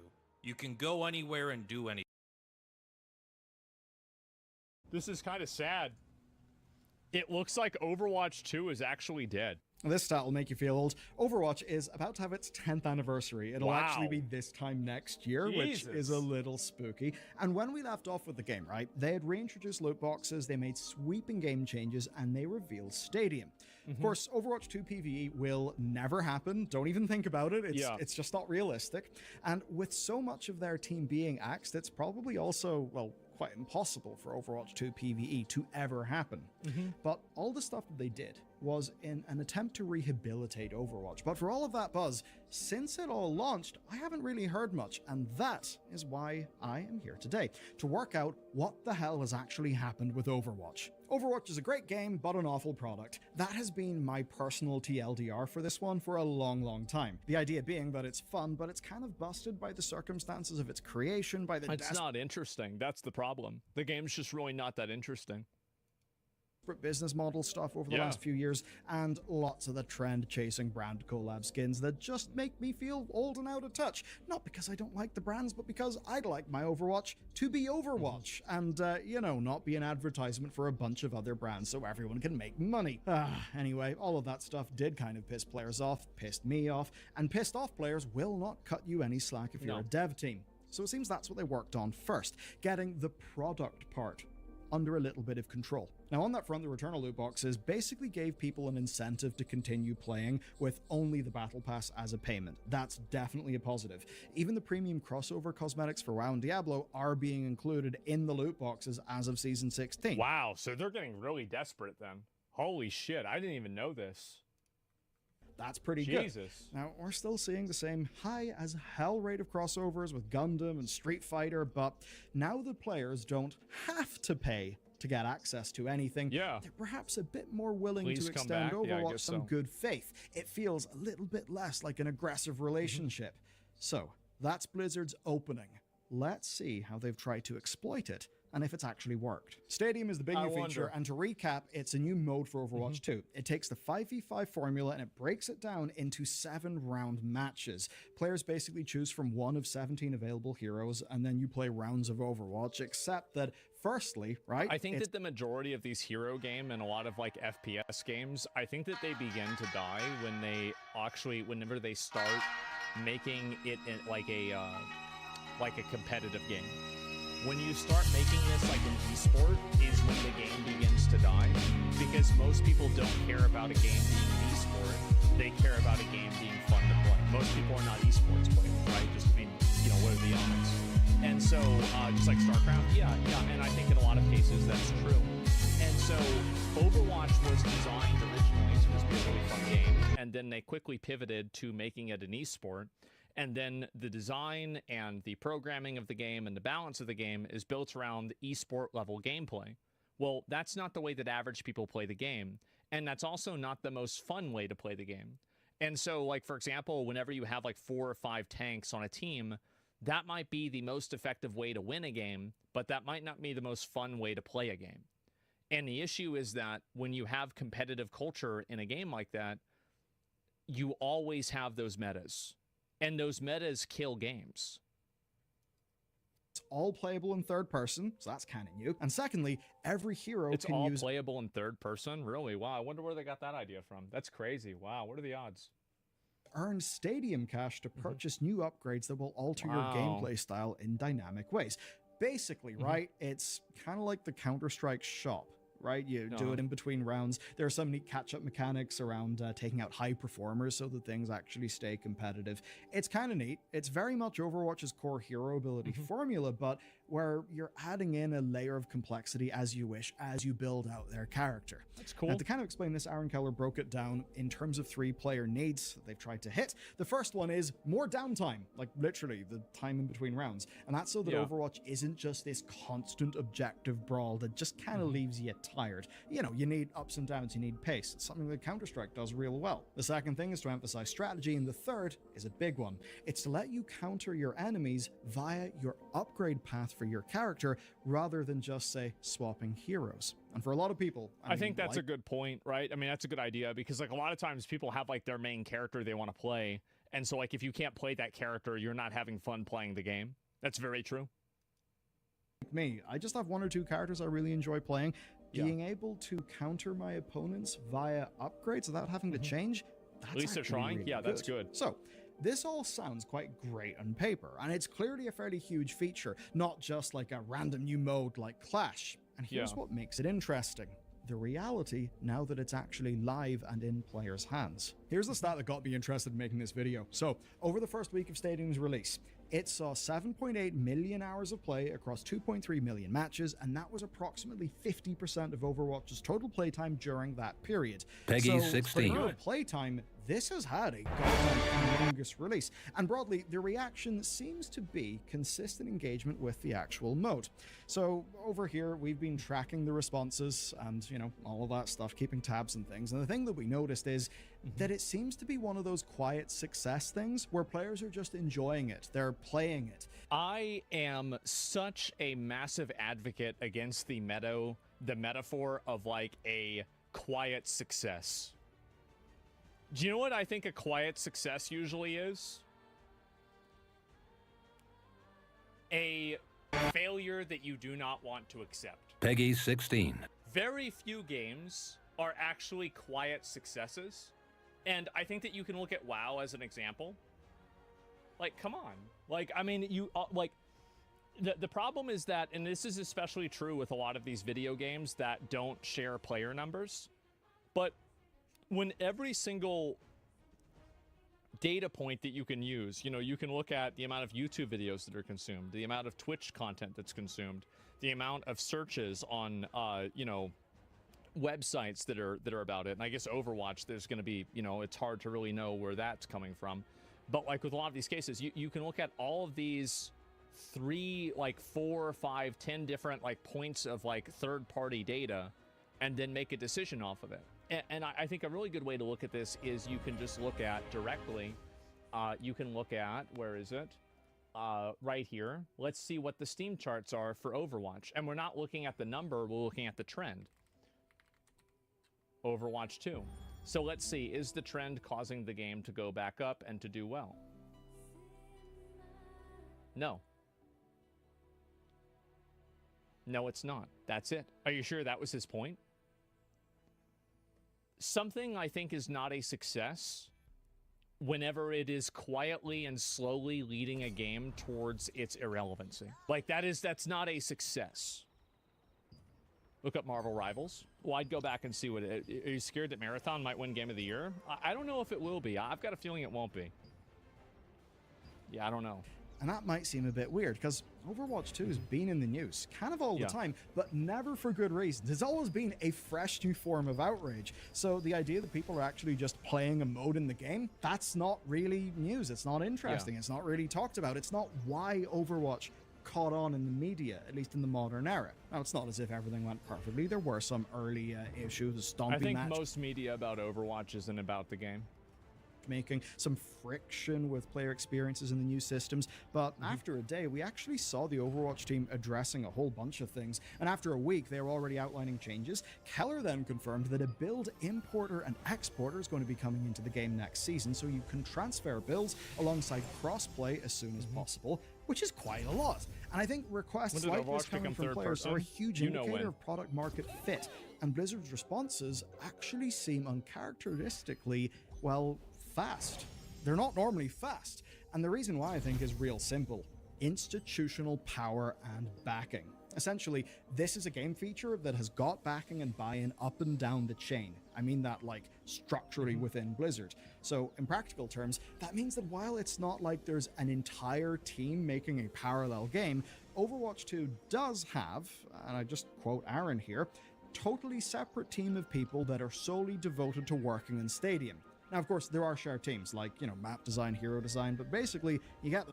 This seems to me like it's going to create the same problem that solo queue and WoW did, and a few other things that WoW has implemented is that instead of actually fixing and improving the base game loop, they create a separate mode and they improve that instead.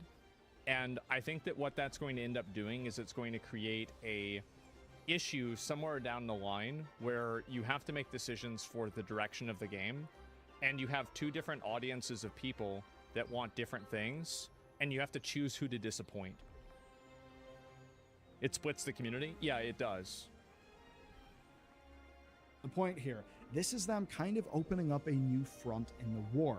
And I think that's why their roadmap covers 4 seasons worth of updates, just like the rest of Overwatch. So this doesn't seem to be an experiment. And so far, by the way, that roadmap is new maps, more characters, more abilities, and sub-modes. One of those is a payload race that will come with 2 bespoke maps, which seems pretty cool. And what it looks like is a commitment. But I actually would say it isn't just that. It isn't just a commitment. What it is new. This is a new game mode. And yeah, there's inspirations from other games, but this essentially is new creativity. It's a new vision finally coming to Overwatch. To me, that's what makes all the difference. I think this is also a really great example of the thing that I say a lot, which is very true, is that competition breeds excellence. And I think that you would have probably never seen this level of innovation and change and improvement and willingness to try new things by Overwatch if Marvel Rivals didn't exist. For far too long, Blizzard's modern teams have felt like stewards of other people's successes, right? And when you are just a steward of someone else's success, you get just stuck into tweaking little things here or there, while your players look at your game and think, we're bored, there's nothing new, we don't care. So in that context, with all the bullshit headwinds they faced, no wonder that's a team that is continually being a day late and a dollar short. But with this, they're creating something new. And this is the problem that this is the problem that a lot of Western AAA game studios have, is that they cannot move in a way that is agile, and they can't actually respond to like market desires in a fast way.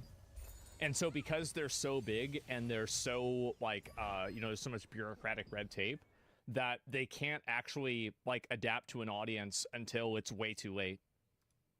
Tremendous signaling value to lapsed players because it's actually them moving forward on their own terms, which is, I'll be clear, the only way that they will ever escape from the shadow of PvE being well and truly dead. Okay, you know me, if numbers exist, I've got to take a peek at them. So season 16, and by the way, I'm using Steam numbers. From what we understand, Steam is a fairly tiny proportion of Overwatch overall.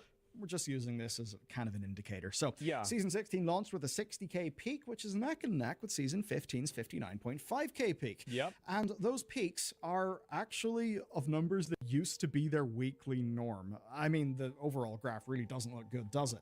But as anyone in software as a service will tell you, churn is king, retention is king. And that's where this season is looking, at least initially, a little bit different. So, you know the way that movies are tracked in terms of their week-to-week box office drop? Well, Season 15's week 1 to 2 drop was 41.66% in peak numbers. Season 16's is 33.19, which is drastically lower. But there's a problem. That's just peak numbers. If you're to ask, what about the averages? Well, the data is early, but at least right now, the average player numbers do seem to be stronger. And overall, this is the way it's going to be with any sort of a game that has an established player base that's losing players over time.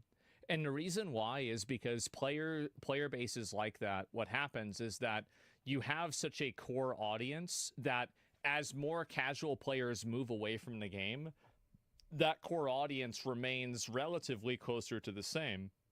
So as that core audience becomes a larger percentage of the player base, the fluctuations between high and low become more minimal because those fluctuations are generally with casual players primarily and not with that core player base.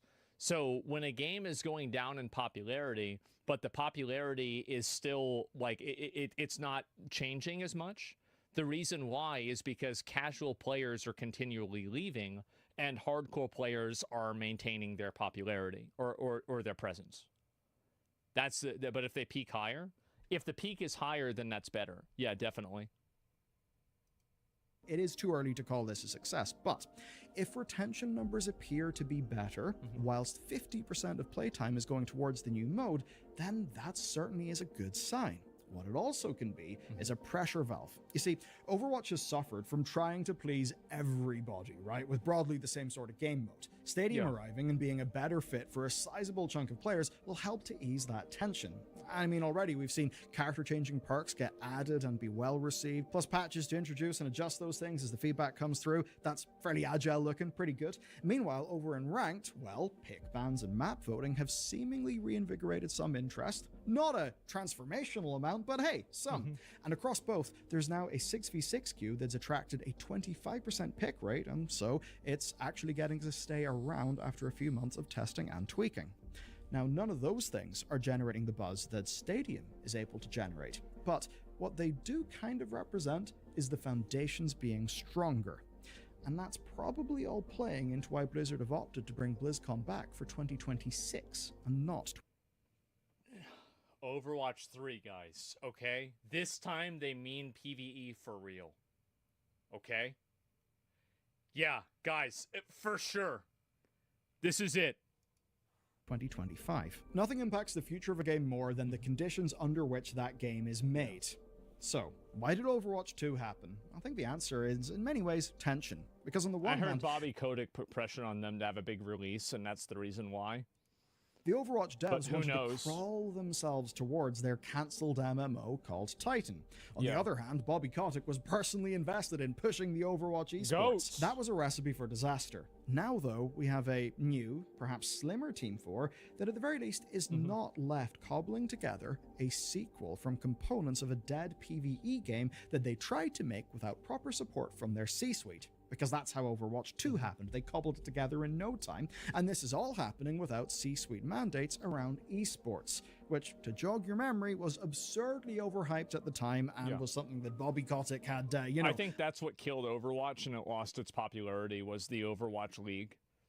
And it's not the league itself, it's the community that it creates and the way that it forces game design. Eye of Sauron himself over to and seemingly latched onto from a lot of reporting. Seriously, people on the Overwatch team really seem to have hated Kotick. And while many of those staff members will never see the thing that they wanted in the game, at least to me, Stadium is this new team progressing from stewardship to authorship. And that's where I think there's a fairly significant change. And it's one that we can contrast with Apex Legends, right?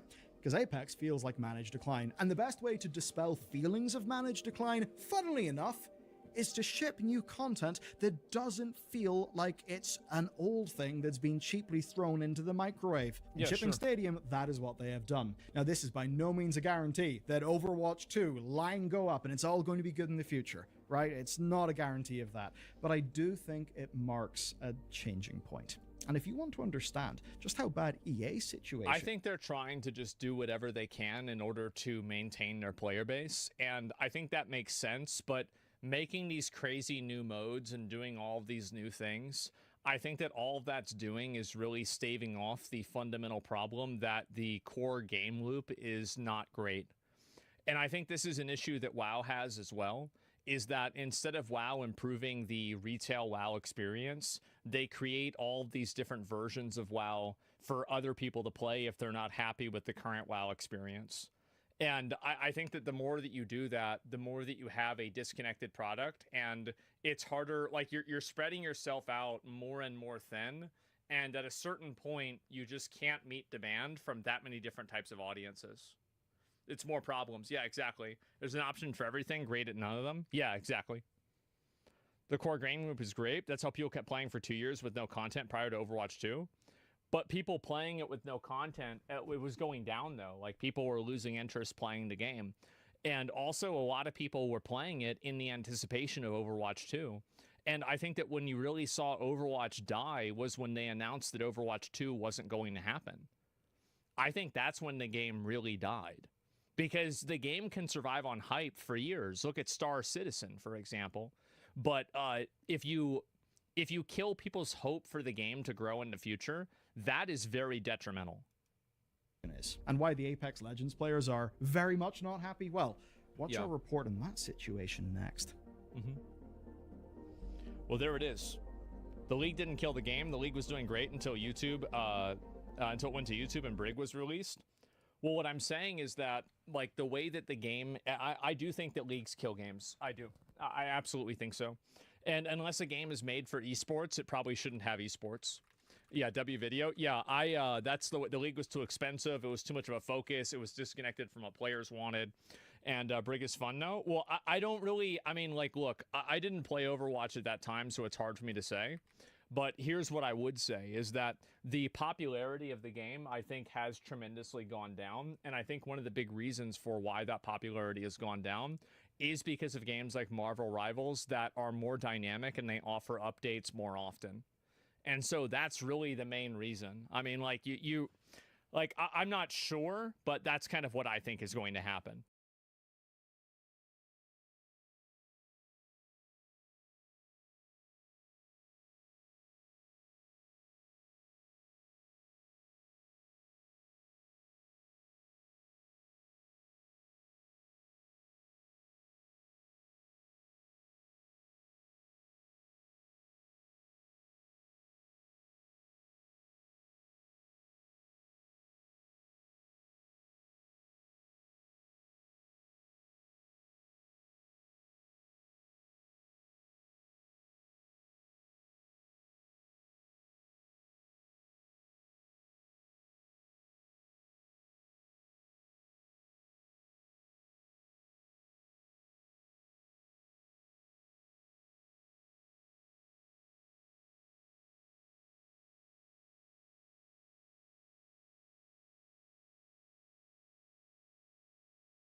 So listen, Judd needs some company while he's hanging out at the race. Okay, we'll do company. Yeah, we're almost there, don't worry. I didn't hear what you said, but I got you. What sort of company are you after? He says he wants some company after, Judd. Yeah,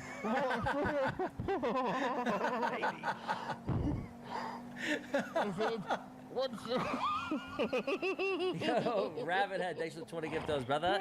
Man, GTA sounds fun. Go back, be a racer. I'm gonna go this way. I'm gonna go this way. Stop. We're gonna get right. I'm gonna go this way It's like now. one of those derby. I'm headed this way. Oh my God. I'm headed this way. Check this out. Watch how fast I can go when I do this, though. Oh yeah. I'm gonna do this. He did it! Okay, tell him. Bam!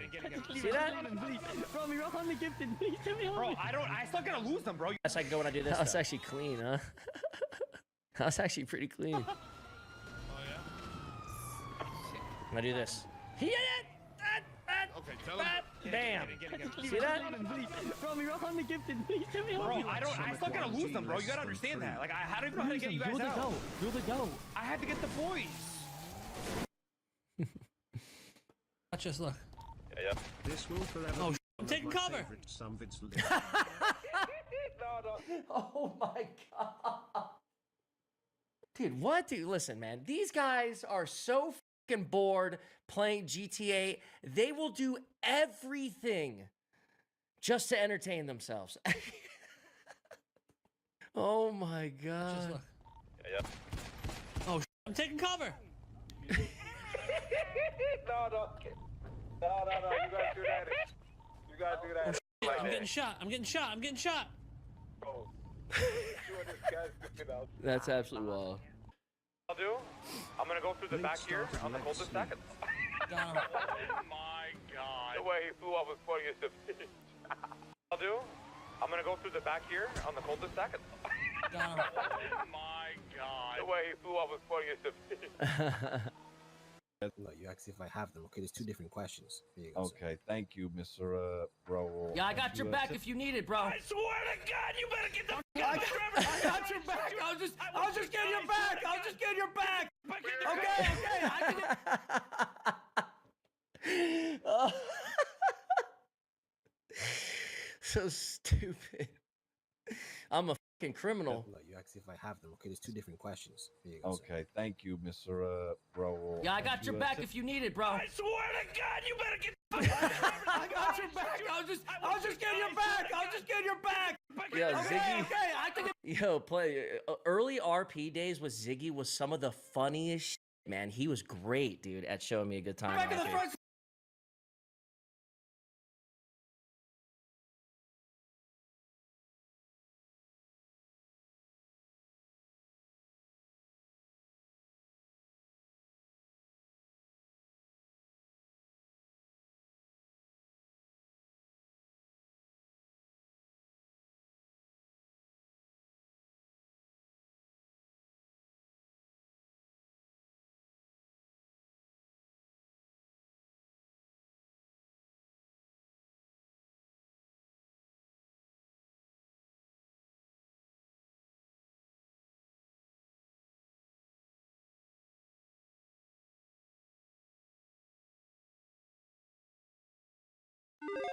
Hey, we love video games, but every once in a while we gotta complain about them. Here we have 20 of the worst video game endings ever. Now, keep in mind, this is subjective. This is just our collective opinion here, the Game Ranks team. You might like these endings, that's fine. We're not dunking on you, but either way, we're looking forward to hearing some of your personal picks in the comments. Anyway, let's get started off with number 20. 2023's Modern Warfare 3 was already a compromised game. It ain't good, but that ending.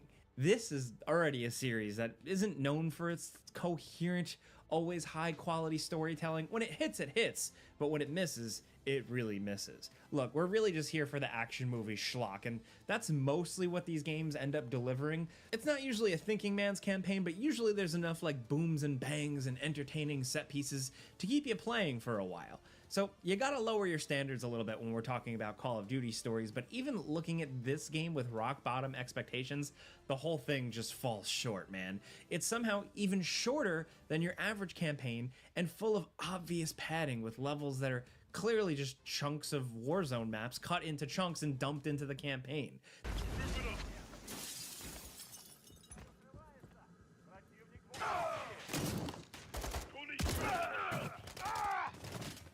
The story could have been decent in an actual finished game, but it goes absolutely nowhere and ends on like the most half-assed cliffhanger possible. The last mission in Isolation is pretty decent. It's a terrorist attack that you have to stop that would have made a solid middle of the game type of mission.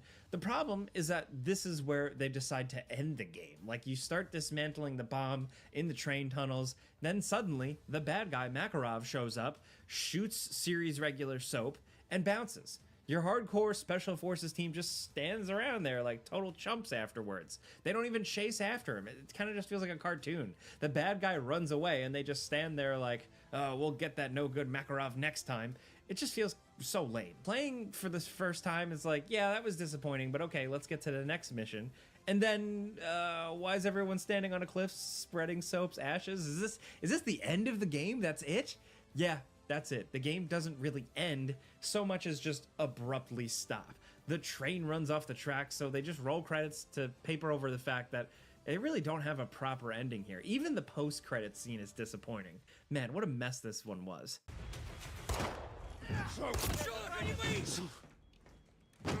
Take this to hell with you, Captain. Never bury your enemies alive.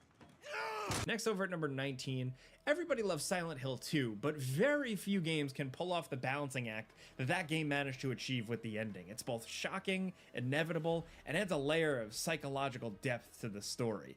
It's widely regarded as having one of the best stories in a horror game, and its influence on the genre can't be denied. Everyone wants to copy it, to do their own spin on the Silent Hill 2 story, but the problem is that nobody's any good at nailing it. So many horror games try to go down this, psychological angle and just fall flat on their face. Most just end up being boring, but Supermassive's take on the Silent Hill formula really has to be seen to be believed here. The premise is good. A group of teenagers and teachers are passing through the town of Little Hope.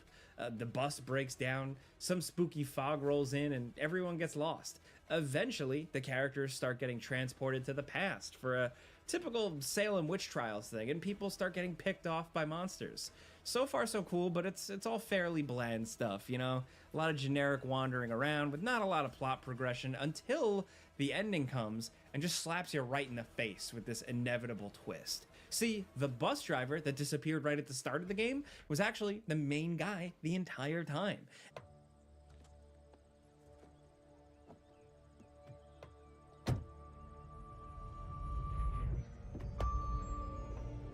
Everyone else was just a figment of his imagination, which is revealed in the absurd scene where we find out that, yes, this bus driver was inexplicably driving a completely empty bus the entire time.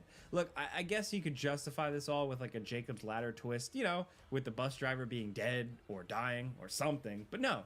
He's just apparently a crazy man driving an empty bus around in an entirely real world. Depending on the choices you made, our buddy either finds acceptance or doesn't. Who cares? The actual ending doesn't matter that much. The twist is really all that we can think about because it basically just invalidates like 60% of the game at least. The entire Salem Witch Trials plot was completely pointless. All the characters in both the past and present never existed. It was all just kind of a big waste of time. Look, a cool twist can be cool. It was fairly cool, but in the context of the whole story, what are we doing?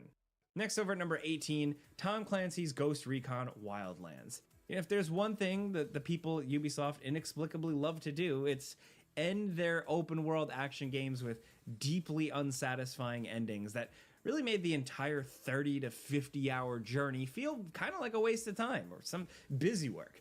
I don't know what they're trying to do, if like they're trying to subvert your expectations or what. I can't divine what their intentions are, but like one thing I can say is that they're just not good at it. The ending of Wildlands is a perfect example of this bizarre proclivity to end their games in the most disappointing way imaginable.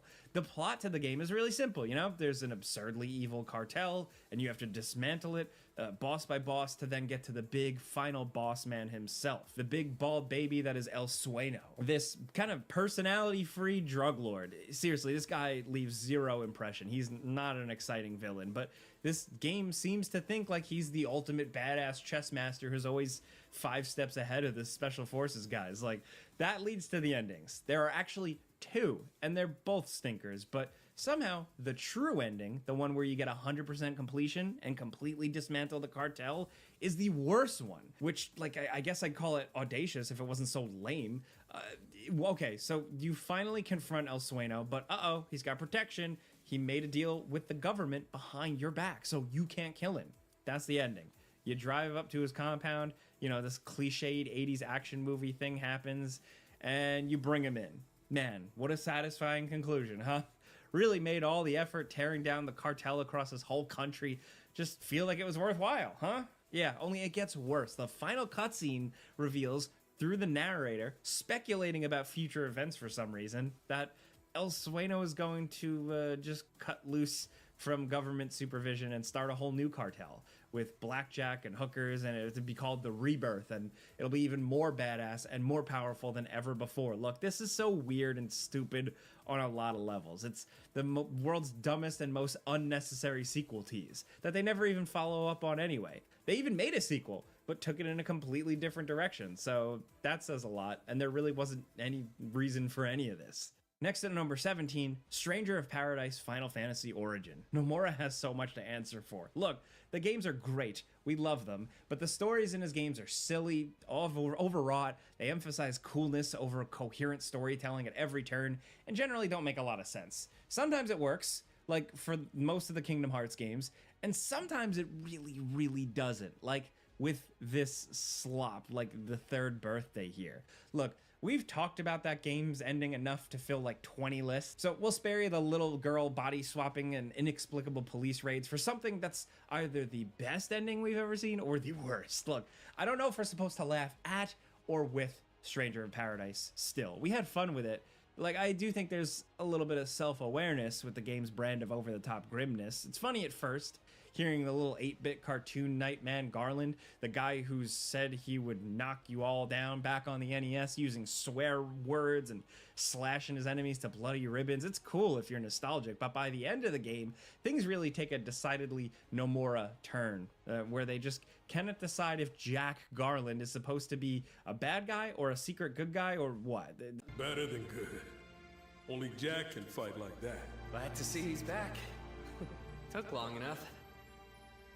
What?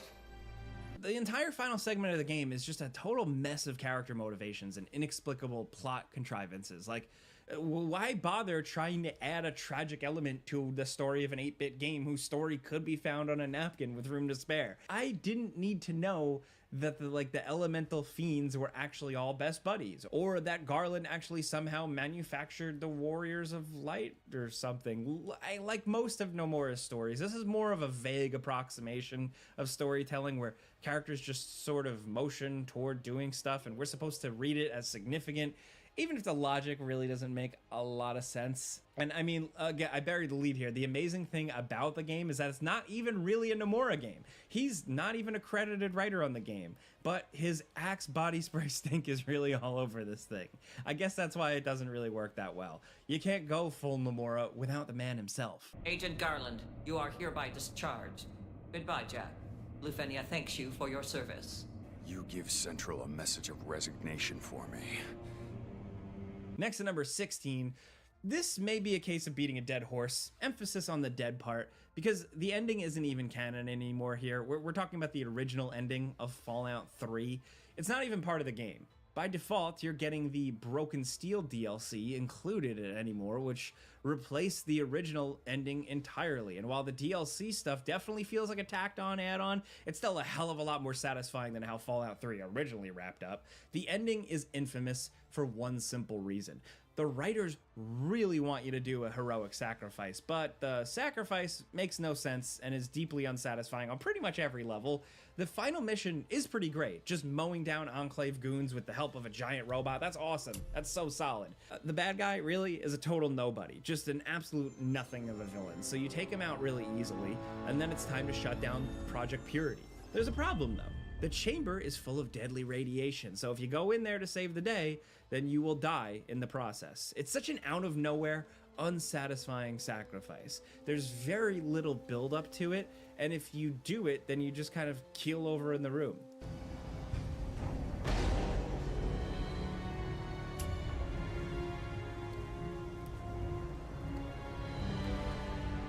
Yeah, this ain't Star Trek 2, folks. Nobody's getting out their handkerchief for this dull thing. It's a pretty lame ending as is, but what makes it worse is that you have a super mutant friend. Like, these guys are immune to radiation. That's their whole thing. So they could have just gone in there and done the whole thing for you. Only, at least in the original version, Fox refuses to enter the chamber. In as many words, he tells you that the writers really want to end things on a heroic sacrifice.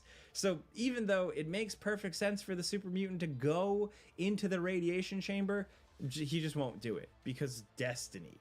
It's almost more insulting that they even try to justify him not doing it. Like, it just makes Fox look like a huge asshole. They did make it possible to send a different character into the chamber who will die in your place, but if you do that, then you get called a coward by Ron Perlman. So there's just no winning with that. I mean, you know, the Broken Steel DLC, like I said, mostly fixes all this stuff, but it doesn't entirely erase the stain of the game's original terrible conclusion. My immunity to radiation makes me a far better candidate for surviving in there. Next at number 15, Metal Gear Solid 5 Phantom Pain. Look, you complain how long the ending to Metal Gear Solid 4 was all you want. I'd take that 100 times over what we got with Metal Gear Solid 5 here. 4 may have had, to some, a lot of story, like maybe too much, but 5 feels like half the story is just missing. Look, I know there's debate about whether or not it's actually missing or if it was all part of the plan. Either way, it just doesn't feel great as a story. Phantom Pain is less a game that ends, and it's more like it just kind of stops. This is a series that, for the most part, at least knows how to wrap things up with a big cinematic climax, and that's what makes whatever is supposed to be going on here all the more unfortunate. You want to know what the final mission is in Metal Gear Solid 5? I'm still so salty about this. Like, the thing that puts a bow on the whole sordid Metal Gear Solid saga? Oh, it's just really, it's the first mission again, where you crawl around on the floor. You have to replay that entire hospital segment again in all its excruciating detail.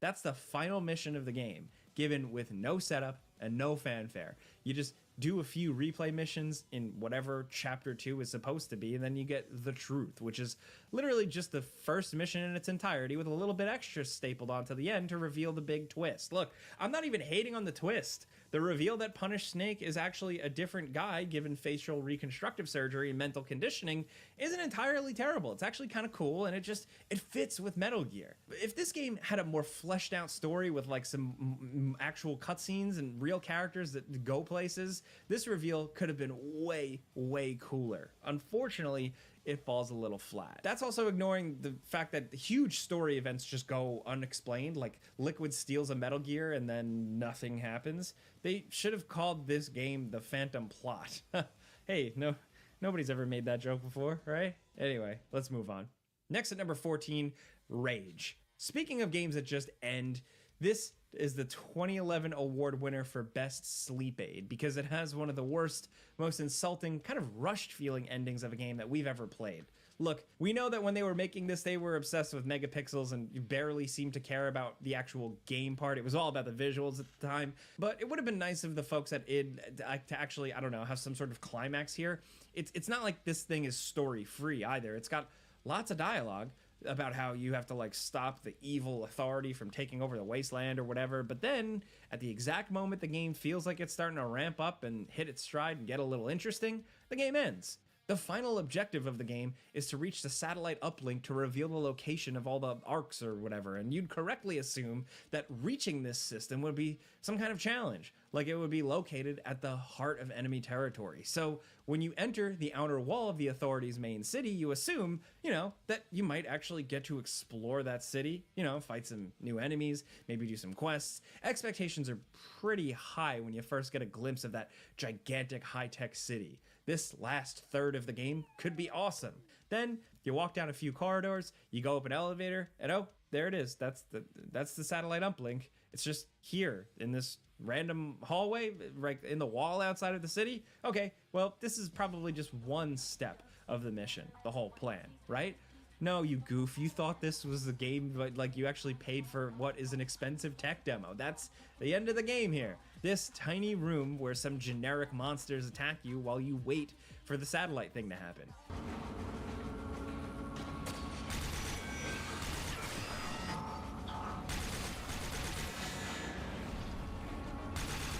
You press a button, and that's the ending. No main bad guy, no storming the castle, no big cinematic thing, just wandering around some generic hallways and a wall, and then you press a button. There are so many games with disappointing, half-baked endings where it's obvious the developers, had to give up last minute, really just wrap things up, maybe budget, time, I don't know, but most games still at least feel better than this. Next at number 13, Gears 5. Look, this game in a lot of ways is a return to form after the kind of middling Gears 4. The story has some serious problems, but hey, this is Gears, you can forgive some things, you can get over some things, as long as the shooting is satisfying and the levels are fun, full of cool set pieces and stuff, then we're all good. Unfortunately, Gears 5's ending just ain't that interesting. A big issue is how inconsequential this all feels. Say what you will about the old games, but they made sure you were aware of the stakes. This game just really feels like it's going through the motions. You're killing big monsters because you have to.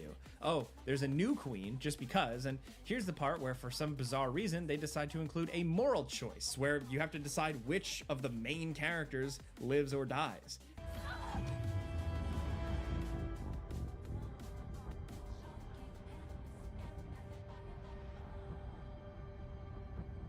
In a Gears of War game, which has never really had choices in them ever, like this kind of just comes out of nowhere. It's a total downer and adds absolutely nothing to the final 20 minutes or so left in the game, which involve a second fight with the big monster you fought like an hour ago. The final boss is just a rematch fight with a random monster. Basically nothing gets resolved by the end of the game, and it just makes the entire journey feel pointless except for like one interesting reveal. And it's not like they're actually going to do anything with the sadistic choice. Like, at this point, I don't know if they're even going to make a Gears 6. Good. Really, with this one, like, Fucking again, morning, the choices chat. and, How are we? choosing Good who to lives see or you all dies, today. why did any of it really matter at all? Everyone's Why did they feeling make us good. do this? The Gears of War campaign stories can Welcome. surprisingly hit some emotional beats The Earth pretty says well, hello. and this one just did not Hope at you're all, all if that's what feeling they were dandy going today. for. Next at number 12, Bionic Commando from 2009.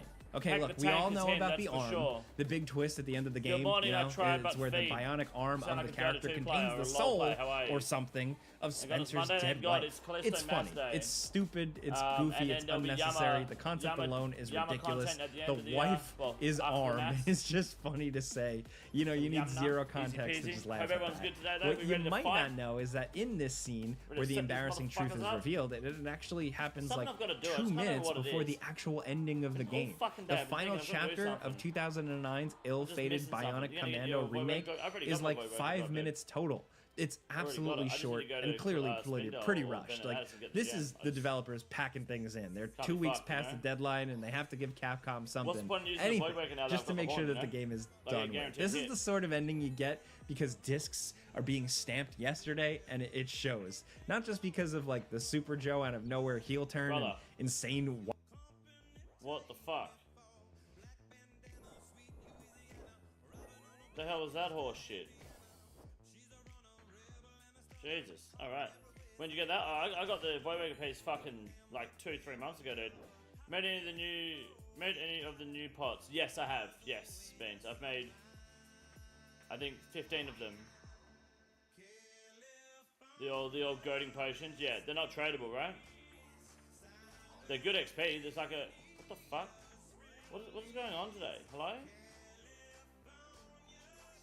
Are they good? I've not used them, but they're good Herbal XP. Surge potions, yeah, the surge potions, yeah. Yeah, they're 185 XP each. It's one Torstol and one little, like, cum paste from Yamna. They're pretty good, but they're not tradable. As far as I know. I think.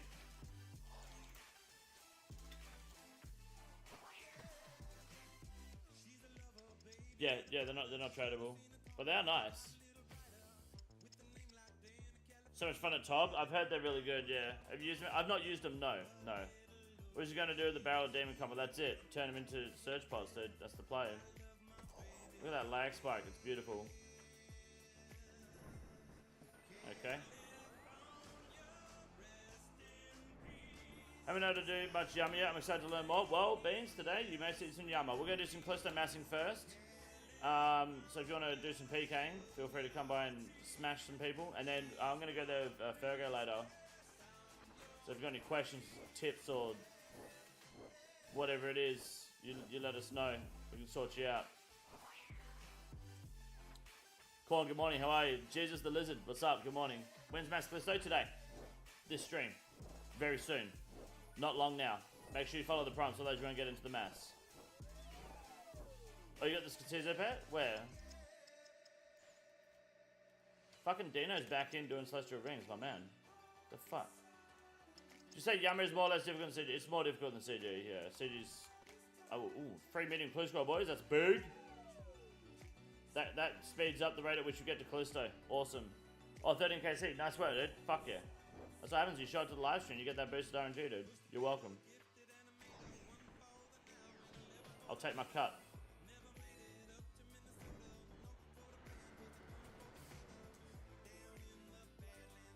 Good morning, Juligan. How are you? What boots do you use for range before ranges?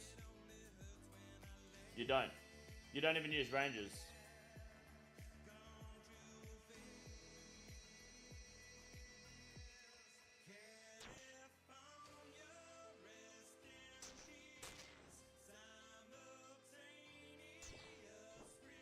Mixed hide boots, that blessed D hide, you don't. Climbing boots, mate. Brimstone boots.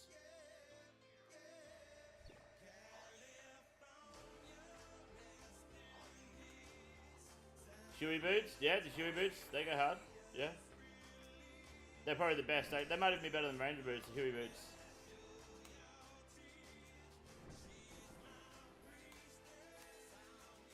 Been missing masses, though going since 4, hold on, 2 seconds. Been missing masses. No worries, Greek, that's all good. Oh, tough, right, sorry, I'm trying to not get fucked here. Tough going now since 4-month-old takes up my, I see, the 4-month-old's taking up your entire mornings. I see. I get that, dude, that's understandable. Yeah, fucking kids. I just handball it off to the wife, dude, fuck it. Their maternal instincts will kick in and they'll just do it. It's easy peasy, dude. I got you. Tinky Butt. Who the hell's Tinky Butt? When we're sending Bear, I'm hyped. We're sending Bear today. This stream, very soon. I got to every Bear Mass is the exact same philosophy. I'll walk you through it. Okay, it's very simple. We will do this. We're gonna do one more lap of Sepulchre for this lap. Then that meeting clues column inventory, I'm doing that. Alright. What the fuck? And then, I've got a Slayer task. Now I didn't do I didn't do the Slayer task yesterday. Are you trying to fuck my, what the fuck is this cunt? Throw the fucking sword. Look at the delay on this shit. How long it fucking takes to move.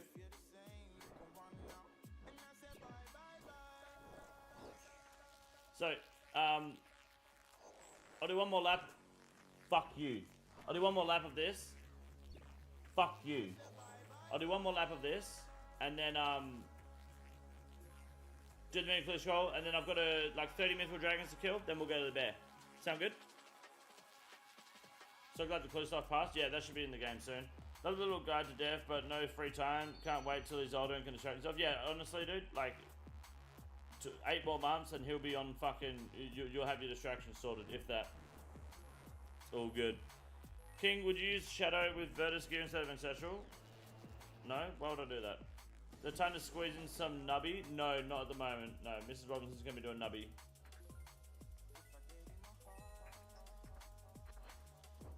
Found out you don't want to step under Judge of Yama to make him damage himself. Why is that? It's like rubies at Callisto, just rags participation points. Oh, does it? Oh, well that doesn't really matter too much though, right? Like, does that mean you're doing less, even if you're in a solo, is that less contribution in general?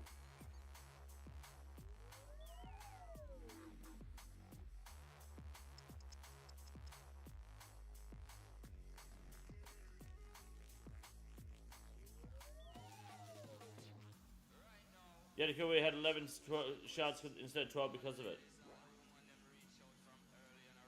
Are we sure that it's a flat 12 shards, not a like differential? How accurate is the wiki?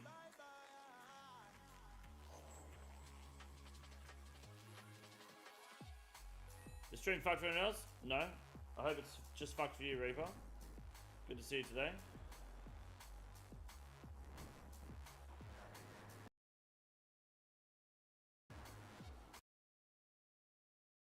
Marab and O'Malley 2 in 3 weeks. Put the house in Marab. I don't know. Marab's injured.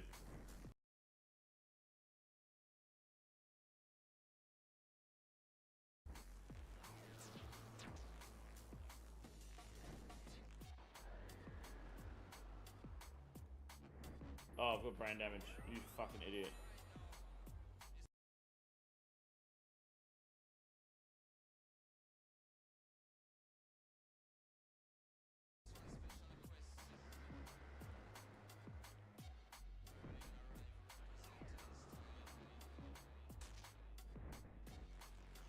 Ancestrals is expensive, right? So I didn't realize that. I didn't realize that was an option. I mean, you can have Shadow and Virtus, that's fine. But if you had the choice to have Ancestral, you would, because Ancestral is better. I did notice the new Reaper pick. Yep, it's now an actual Reaper, not an image of a soulless, simple man.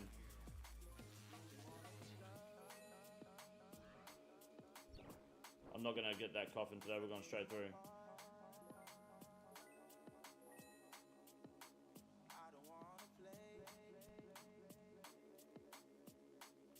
Yeah, I wonder, Julian, if 12 is the minimum shards you can get. That's a bit silly. Bro, like, dude, why is it taking so long for my guy to move? Look at this. Look how long it takes for my guy to fucking react when I click. It's fucking ridiculous.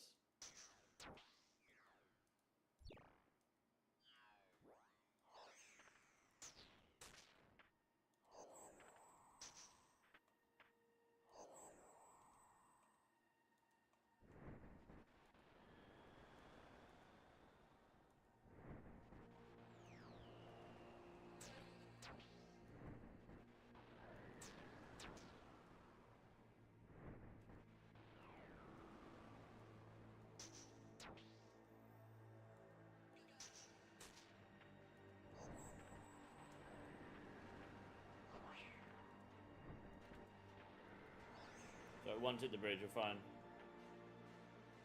Patrick, what's up, dude? Been sub before 1k? Bullshit. Before 1k, how'd you sub? Prove it. Prove it. That's a long time ago, motherfucker. That's some early subbing days. How'd you find my channel? Swear to God, if you say fucking... I won't say because then you'll steal the answer, but... If you're one of those people, that's fucking memes, cunt. Round 1k, I promise? Are you Australia?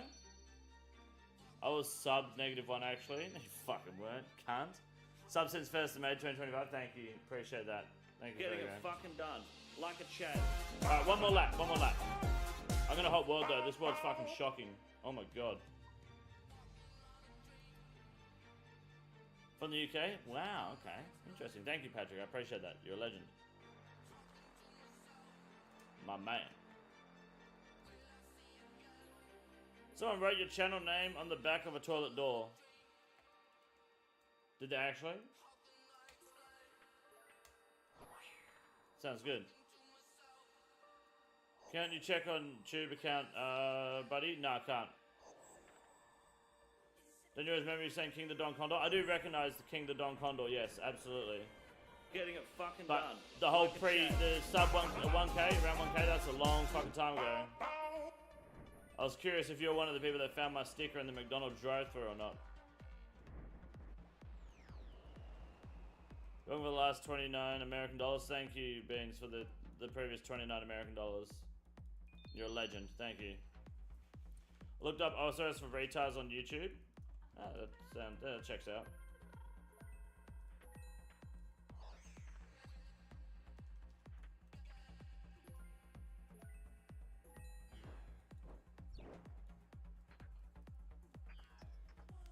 What type of crimes did Ben Rivera commit to get sentenced this long?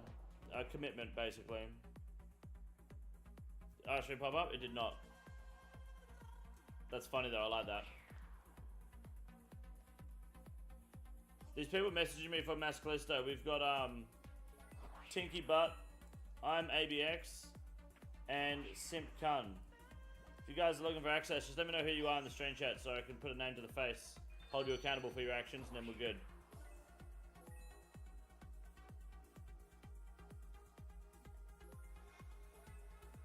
What a peaceful place. Beautiful, Yo, guys. have you Thank guys you. been good? Just remember, meet me at the wood to do the bucket. I can laugh, come live it, and quit on the bucket. I can. Jesse Langtree, thank you for the 5 gifted. Good luck. Thank you, sir.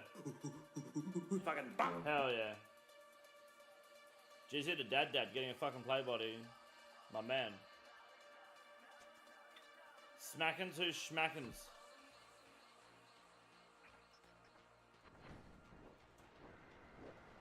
Guys, if so yep, beautiful. So if you've messaged me, other than Tinky Butt, don't know who that is, you should be able to join the mass now. The FC. Which is also called Take Array. But you should have access now. Do you think Oplate is going to crash in the coming weeks? I don't even think it's settled yet. I don't think it can crash until it's settled.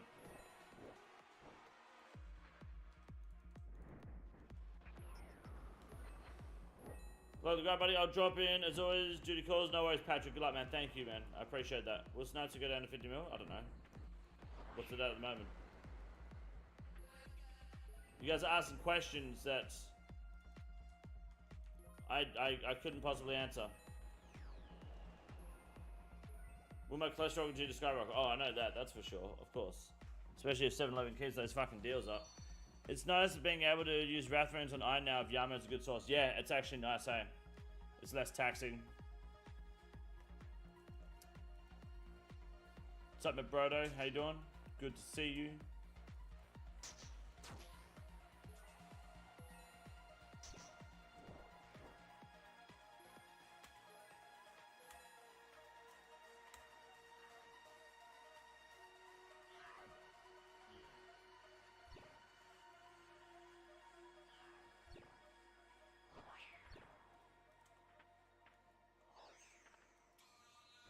Oh, fuck.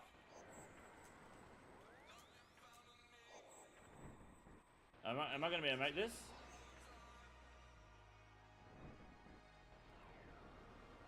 No. Yeah. That was a bit spicy.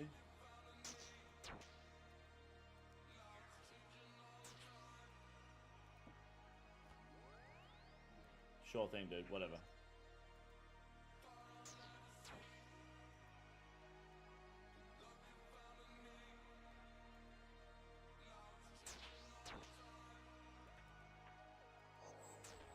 Flyback, thank you.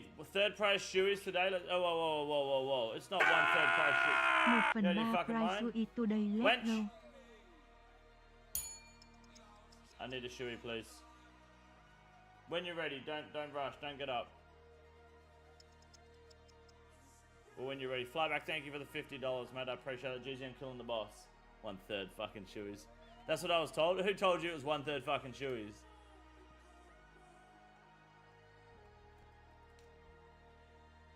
Will King get the Ring of Endurance this run? Fuck no, dude. I honestly think Yama is the most thought out and well-designed content they've given us in a while. This is ominous because Sailing is coming out this fall. The build is not just to drop us harder. I don't think Sailing's going to suck based on the beta. I think Sailing's just going to be another fucking skill. I think it'll be a fun addition to the game. I don't think it's going to ruin the game. Look, much like rune crafting, it fucking sucks. I don't care. I just don't do it unless I need to. Is Bobcat still in government? Yeah. Strange one of night. Have YouTube finally sorted that shit for us? No idea. It was fucked last night. What changed this? It's called Empire of the Sun Walking on a Dream, but it's the Kaz ST remix.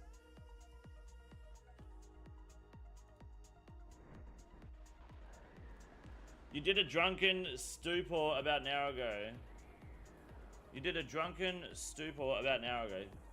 So about an hour ago, 40 minutes before I went live, I did a drunken... What's a stupor?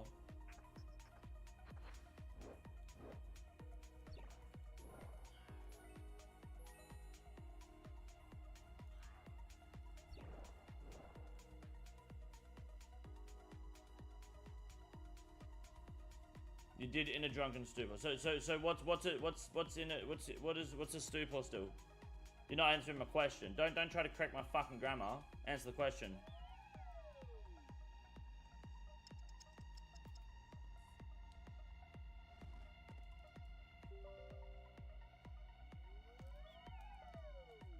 It's where you put your shekels. Hold on.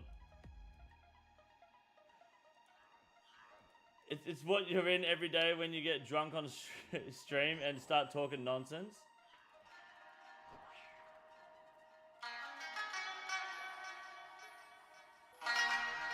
I can't tell if I'm being fucking trolled at the moment. I'm fucking confused. Like, right, I'm not fucking drunk, huh? You out of your damn mind? Basically means shit face. Right, so an hour ago I was shit faced. They messaged you and said, oh, I had that.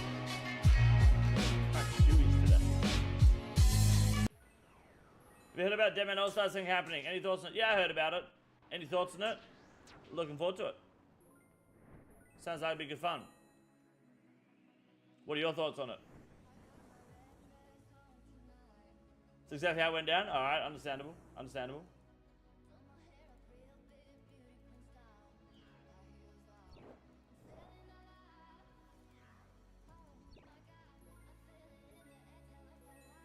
It does sound like me, yeah, to just be drunk randomly and message Flyback. It's what I witnessed at Yama with Tweedledum and Tweedledee yapping shit. Tweedledee and Tweedledum me and Mrs. Robinson last night. Are you participating in Deadman All Stars? No, no, no.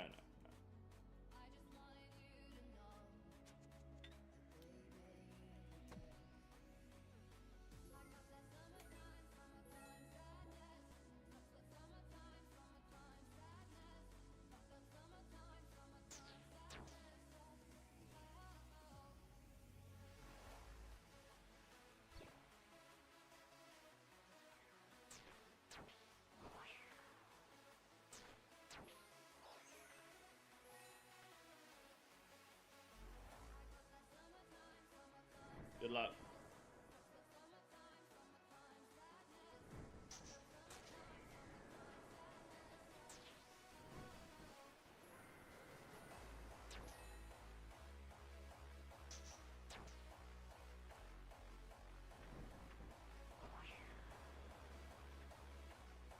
Oh, you're a fucking retard. I should have just ran the whole distance. Don't know why I didn't. You fucking idiot.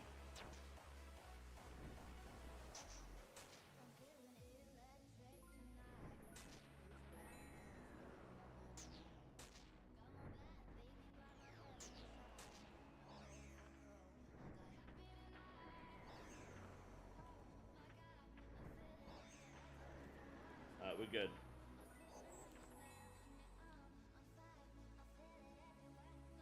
Just surprised they didn't invite you onto it, or invite me to what, Deadman All Stars? They didn't invite anyone, did they? Let me find the list of the people. Hold on.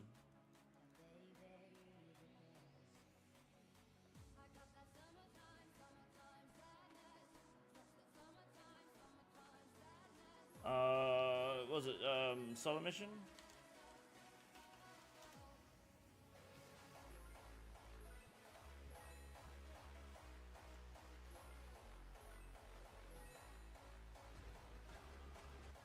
Can I see the list without seeing the fucking cinematics? I don't care about the video.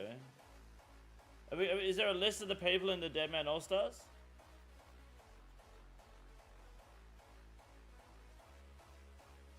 Maybe on the replies.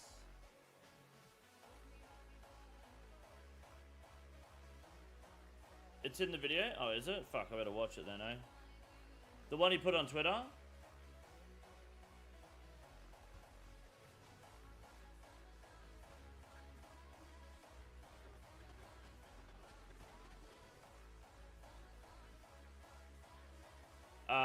Oh, the full video. Oh, I see. Gets the cap. Gets cut out for being a scammer. Mr. Robinson gets to kill me IRL. I'm not scammed. What are you talking about? What have I scammed? Alright, so let's have a look here. So these are the people, and these are the captains. So the captains, you've got Dino, Skill Specs, Bodhi, Odblock, Summation, and Torvesta. And the people involved are Alfie, the engineer, Coxie, did a bit of where the fuck Dubby Dobies is. Elliot 14, Eviescape, Lake, Mika, MMORPG. So basically, everyone that was in it last year except like 3 people. Right? Which would be Spark Mac, whoever the fuck Dubby Dobies is, and Mika. I think Elliot's here at the moment. But I know Foe was invited but couldn't make it, so that'd be why I'm not in Deadman All Stars this year, because they just recycled the same fucking people. Oda wasn't there last time? Yeah, he was. Oda was a team captain last year. There's your answer. You're getting Deadman All Stars 2, and it's the same people. It should be obviously different because there's going to be different strategies, different teams mixing up. But Foe, Gunchilla, and Signed were in last year, right? So they've just fucking changed 3 people out.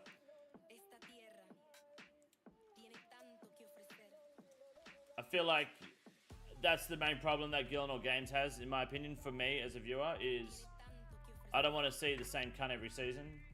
You should be switching out more people than that, personally. You should reuse, like, maybe no more than 20% of your cast.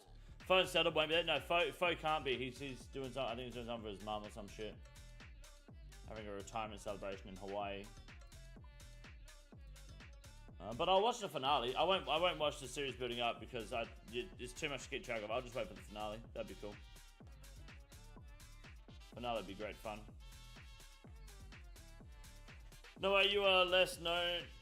Even so, no way you are less well known than some of these people. It's not about being well known though, right? Like, Dittabitter will always be picked because Eevescape's got his fucking nose up his ass, and Eevescape likes to stand over motherfuckers for that shit. You've got a lot of friend circles that I don't interact with. The content creator space is very cliquey. You have Odablock and his team coming back after the performance, and Dino's team as well, which would make sense because they did well, right? And they were quite controversial and well performing. I think Mutts and Porkazard surprised a lot of people that they want to give them another run this year. I'm sure they'll do better this year. You can justify pretty much any reason why anyone's there.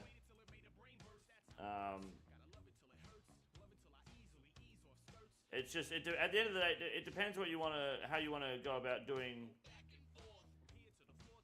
Oh no, this is some discussion shit. No, where's this video?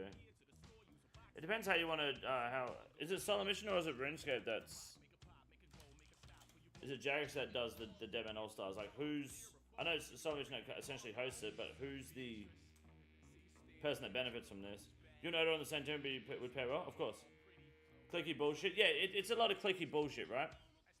But these are all the people. A lot of these people from last season. That's good. They had a lot of good chemistry. I'm just trying to remember the finales. It depends on how you want to pitch, how you want to do it, right? How you want to run the show. Solo Mission's called at the end of the day. There's like 50 other creators you could put on this list, right? Who's that racist in the bottom right? What, West Ham? Oh, Verf. I see. But like, how many people on here are not on here that you could pick? You could put It's Will on there. You could put Tasty on there. You could go with Link Ocarina, Rag, those motherfuckers. You can put Soup on here. There's a bunch of other big creators that you could put in here. I don't know if you need to have any PvP knowledge at all. I feel like having just PKers is a bad move because, as we saw last year, people like a Cold One and Porkazard and Mutts, who aren't PKs, were able to bring a lot of diversity to the team in terms of how they develop their gear and how they progress their accounts, and also helps them diversify what roles are done in the PvP finale, which was really good, you know? So you shouldn't just go hard on only PKs, but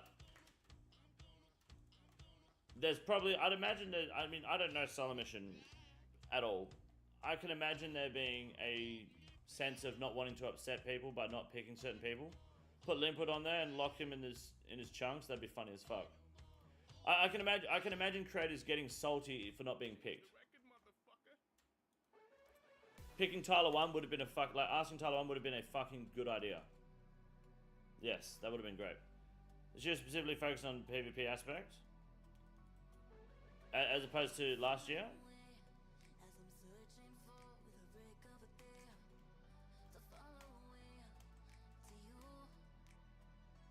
I was sort of T1 in there. Yeah, T1 in there would be funny as fuck. Would you participate if asked? Yeah, I don't. The dates actually this year would have unironically been kind of rough for me to do, but yeah, I would have participated, sure. But they wouldn't ask me. Good luck. Wow, that's really bad. No headband at all, boys. Alright. I'm gonna do my Slayer task very quickly, then we're gonna go to Callisto, okay? I need to do my daily Slayer task, otherwise I'm just never gonna fucking do it. It's gotta be done. So if you want to do Callisto, you've got about half an hour to stop your grind, wrap up your grind, whatever you're doing, and get ready. Okay? Because then it's it. We're going in big. I've got 33 kills to do. Very easy. Very good. 1 pound fish.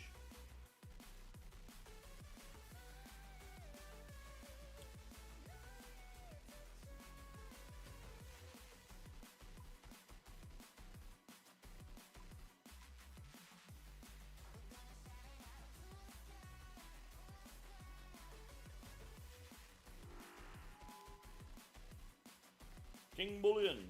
Oh, you said no send hands? Fair enough. Come to think of it, they probably didn't want you bitching about your ping the whole time. When the fuck do I bitch about my ping? I gave Vodablock a fair fight. I didn't use my ping as an excuse. I know that just theoretically wasn't sure if you'd be happy to be put into discussing hours. Oh, that's fine. I'd be happy to put. I'll put it in fucking 1,000 hours. That's no worries. That's easy as. Is that a serious question, or are you drunk stupor again? It's a serious question. FC for Callisto! Exclamation mark mass. 40. So VO40. Who's VO40? Tasty has a few funny ass videos. I'm pretty sure I'd want to KMS with him in Dead Mode All Stars. The shit. The unfortunate part about Tasty's funnier videos is that they're not only staged, it's also very forced humor, which is unfortunate. I absolutely see the aspect, it's just not entirely for me. Oz Velo before, got you. Yep, you're good.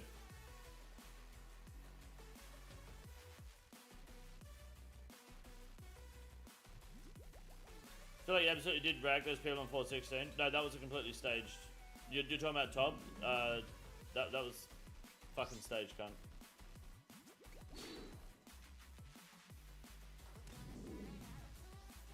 Also, he used a cheat client for his Grandmaster helmet, but it's obsolete now because the plugins are legal now. So it's a bit like Netflix series, Bad Thoughts. Never heard of it. I don't think you'd suit this type of series, to be honest. Would be weird to hear you censor read a script. I don't think they'd let you speak like you normally do. Why? What's wrong with how I normally speak? I'm fluent. I'm consistent. I can even speak Mandarin, like, perfectly. And Jamaican.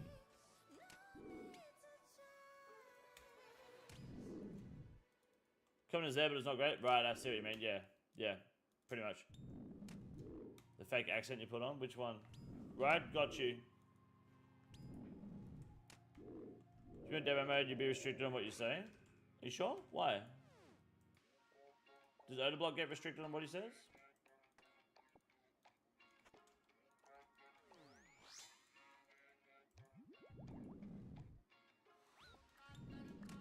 The swearing? I don't even swear that much, cunt. What do you mean? You're telling me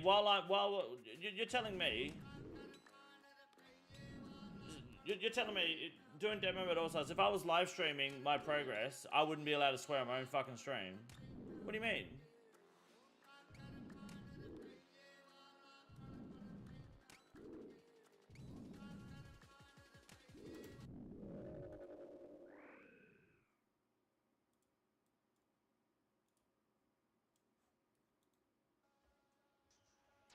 Bro, like, dude, why is it taking so long for my guy to move? Look at this.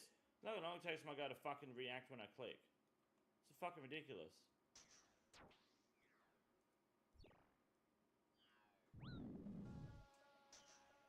Bro, yeah. What about it? What's your point? I never said I never complain about ping.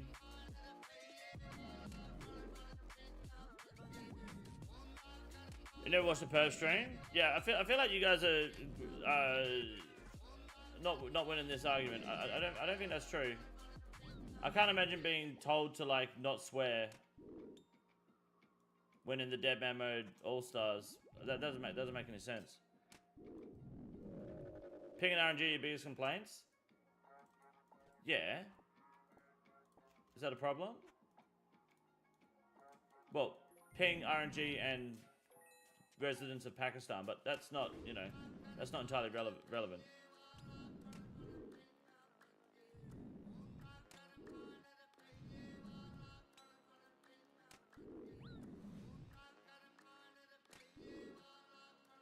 Put that around, beautiful. I think he's talking about how these people treat retard and faggot and says, and it's like saying the M word, right? That's why you said M word, but you didn't say R word or F word. But understandable. You wouldn't be able to call Ditta retarded? I would be able to call Ditta retarded.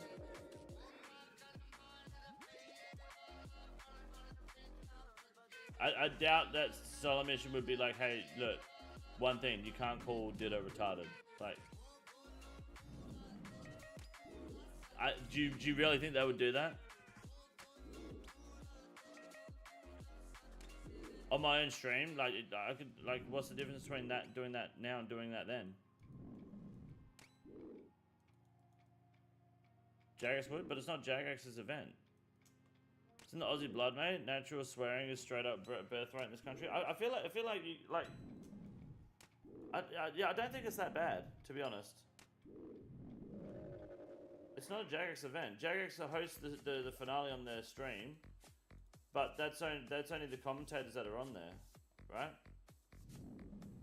The way that Deadman All Stars is run is the people involved will either just play, or they will live stream or video or record how they're playing, right? Like Odoblock will play on and be on stream at the same time. So it's just like doing what I'm doing now, but it'll be on the All Stars Worlds. So we bought nose pegs for dinner in their inventory last night. Yeah. What happens in anyone's stream doesn't matter. Just interviews and shit and solo mission or his Jagex videos. Yeah, that would. I mean, that's fine. That makes sense. But like, yeah, what happens in your own stream or video is it's your own stream and video at the end of the day. All they can do is have a problem with it personally, but that's.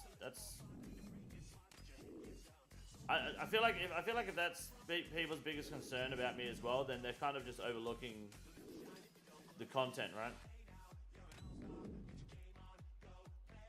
But that's why I don't spend my time in creator circles. I don't have time for it because people are more concerned about like everyone else's opinion and how they appear in the eyes of the public rather than like just doing what they want and putting out content they enjoy.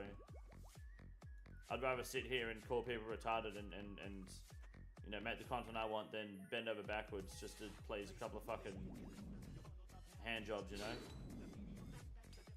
They don't want cross-platform. Well, look, if you see the Deadman All-Stars people last year and the All-Stars people this year,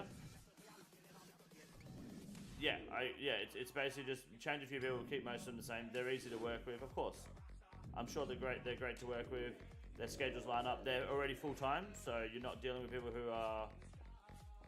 I mean, some of them I'd imagine might have jobs, but a lot of them would be full-time creators anyway, so they're not really doing much in terms of scheduling conflicts. They already know the system, so it's probably a lot easier for them to be dealt with. I think most of, if not all of them, are part of that Creator Crusader team as well, so it's probably easier to reach out there through the talent, which would make sense too. So I would say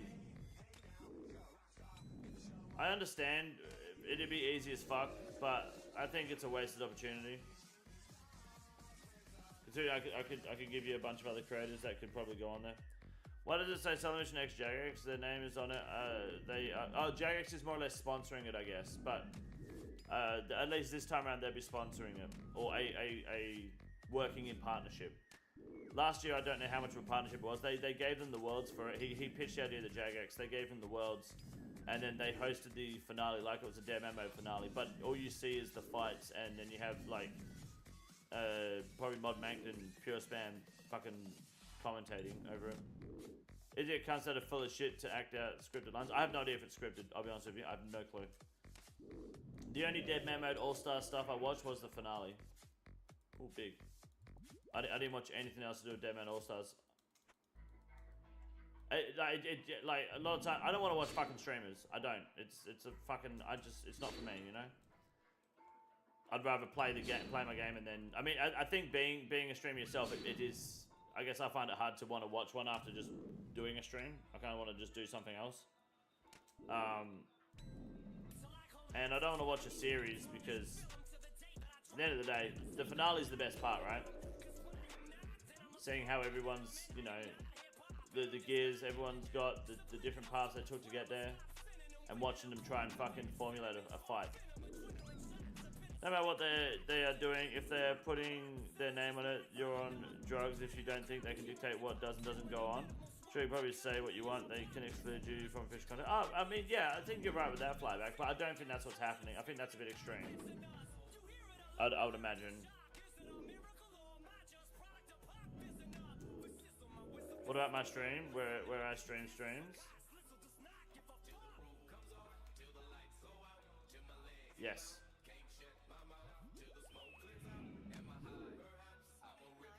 I think they excluded anyone from it. No, they wouldn't have excluded anyone.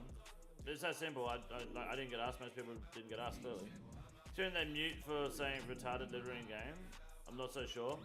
Yeah, but it's an auto mute too, right? But Odablock says retarded all the fucking time on his streams, and he's invited. So, and he's notoriously had problems with Jmods in the past. So to assume that I'm some anomaly would be a bit of a stretch. You know. It's definitely a creator circle, you know, clicky friendship thing, more than anything, and that's fine. That's how they should do the content. Who has the amulet of retard emote? Yeah. The people like 80k viewers on their channel for the final, they don't care. Do whatever you want. I don't think it matters. Otis seeing is too big for them to ignore. I don't think so. No. I disagree. These creators have had beef with each other as well. Yeah, absolutely. It's not a meet like the reason I didn't get asked isn't because anyone like JX said no or something. If the fact that they have 95% the same players from last year, it would be let's invite everyone again. Have switched what there's like 3 captains that are the same. So 3 of the other captains have been changed, and they're just hoping to have a different game. So maybe they're gonna have different sigils and stuff. Def Mod Easer, it could be Mod Easer. I'm with you on that one, all the way.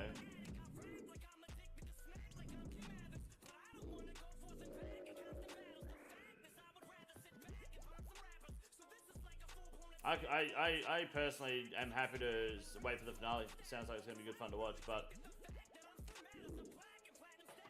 that's about it. Like, I don't have any, you know, care for being on All Stars or not. Same with going to games. Like, all that means is at the end of the day, I don't have to fucking meet a schedule. Could have been blacklisted internally. I don't think so. I mean, okay, let's put it this way. Blacklisted internally, sure. That's possible. Solomission is a subscriber to my channel and a follower of me on other platforms. So he's not someone who dislikes me. Given that, I would say if he subscribed to me, he probably is not negative. He doesn't feel negative towards me, I would imagine, right? That's what that tells me. So then if there's like some sort of blacklisting, then I guess I don't personally want to be on or work with people who don't want to have control and, you know, let other people dictate the way they want to do their content, if that's the case. Because I can't imagine Southern Mission being like, yeah, nah, I guess you're right, we can't. Build around PvP, those that are PvM based are just bigger, well known. I would disagree. I would say I'm probably bigger and more well known than the PVMers on there. And I could probably beat 80% of the PvPers on that fucking board too in a 1v1. At least make them shit their pants over it. But I don't do PvP content, so, you know, is what it is.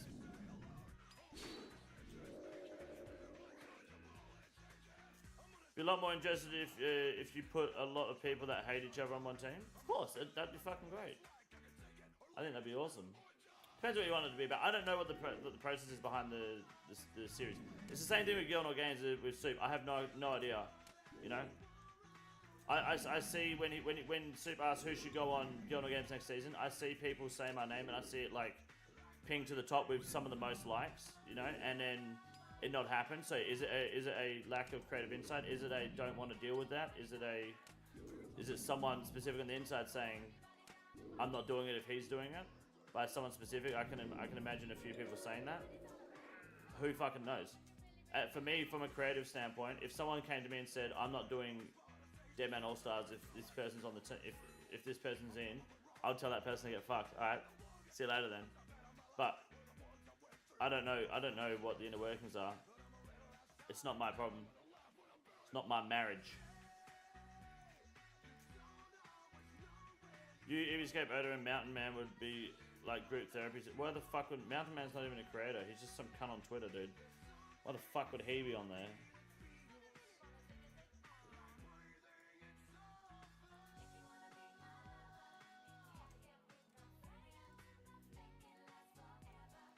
Alright, I got 12 more dragons, boys, then we're in. Alright, 12 more dragons, then we go to the bear. If you're not on the current world and in the FC, get in there now, get ready. We're already meeting at the Frogs and Club, ready to go. The click is circle jerk, and I wouldn't doubt for a second that conversation has come up and people have legit said that. Oh yeah, 100%. Like, let's not be stupid. We've seen the dumb shit people say in this creator space already. 100%. There's been people that would have been like, I'm not fucking doing it if you invite him. For sure. And I bet that's been about numerous people. I mean, there's a video of someone asking Eevescape why he wouldn't invite Odablock to to the Battle Royale, and Eevescape was just like, because I don't want people going Zogi Zogi in their ear because he's just loud and toxic and annoying, and it's like, that's not even like how he behaves, especially when working with other people. There's just, you know, narrow-minded mindsets and opinions people put out there and use that to drive the narrative they want to have, and that's okay. I just don't personally think Solo Mission is that sort of person to do that. Because I don't think he's that retarded. But I don't know Solo Mission as well, so who knows. Addy Diamond bolts the go. Yeah, go Addy Diamonds. Because they're human centipede each other, they probably don't want to ruffle feathers. Yeah, well, they should.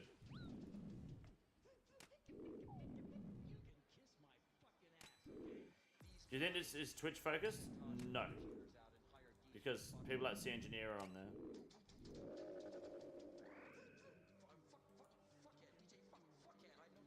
It would be PvP circle focused, which makes sense given it's a PvP event.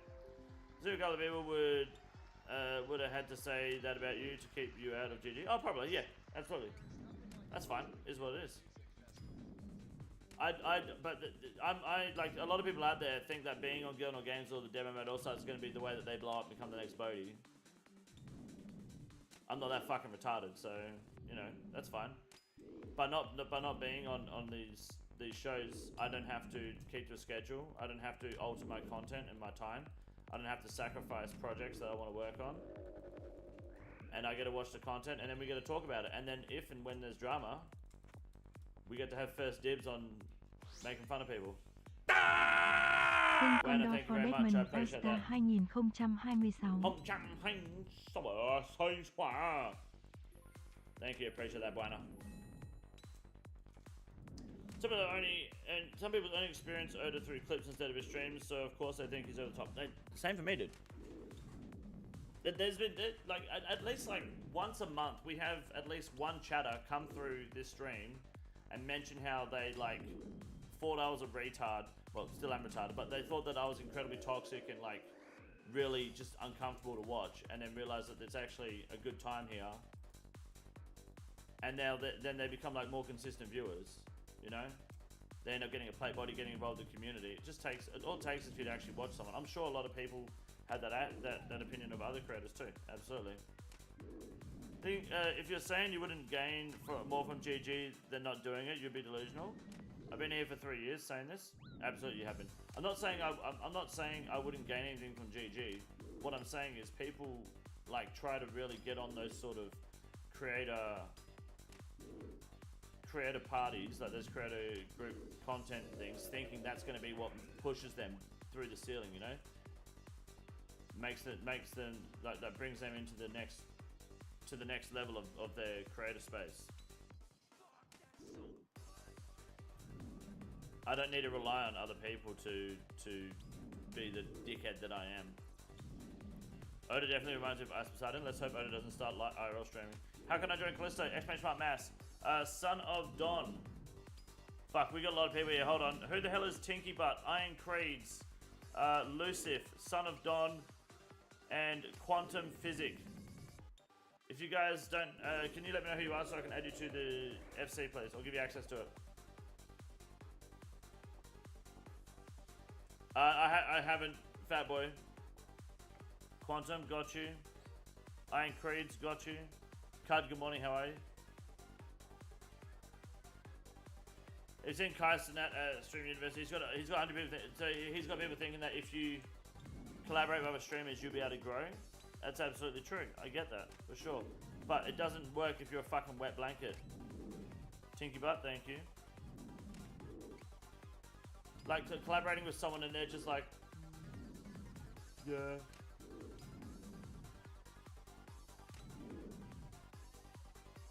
Probably should use monkfish. Yeah. Maybe I'll use a spec.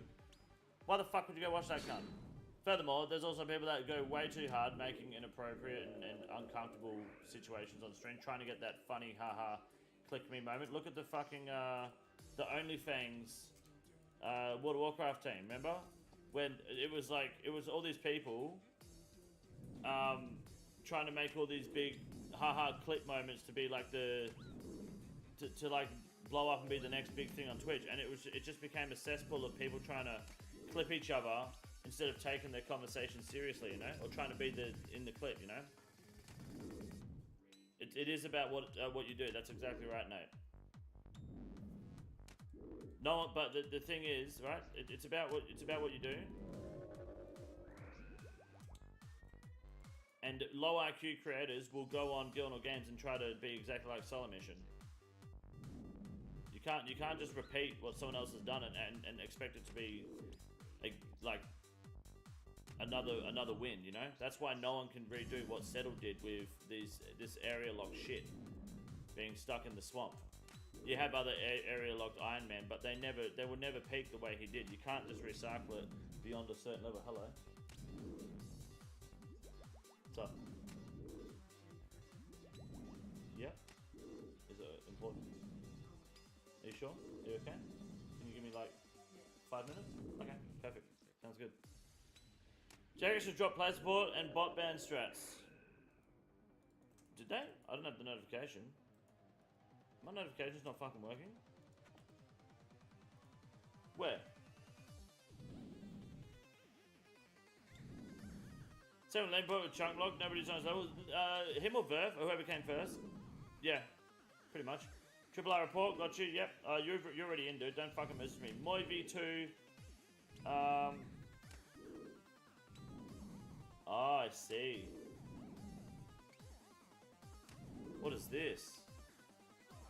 Oh, these are the reports. Okay, I see. Their statistics. I see. Okay, cool. I'll have a look at that. Awesome.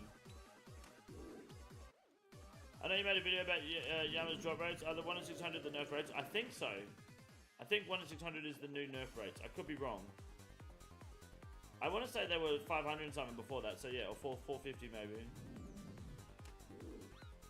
How many Time Man series came out and ultimately fizzled? They all do. A lot of people do area locked Iron Man and they get their first 10, 15k subscribers really quick, and then that's it. And then they realize there's also fucking shit content to play and make. You know? So it's just you can't you have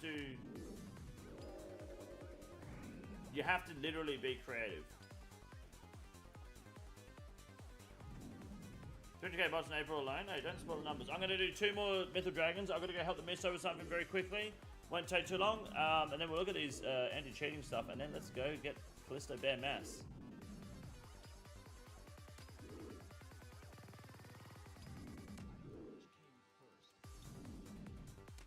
Nate and Anon going in on the Royal Titans. Hell yeah.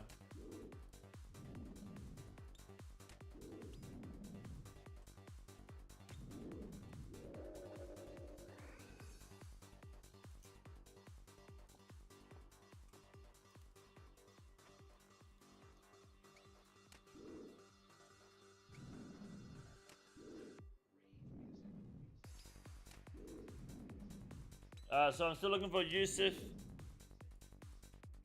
Lucif and Moy V2, let me know who they are so we can put you in the Callisto Mass. Good luck, Tube Bones. Never lucky. Alright, we got 1 Tube Bones. That's easy.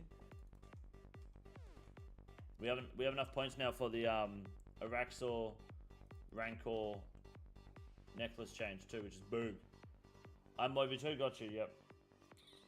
Easy.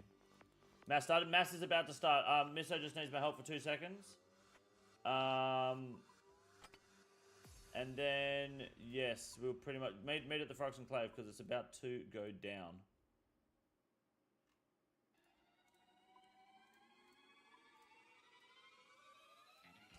Just message Take Array and follow the prompts.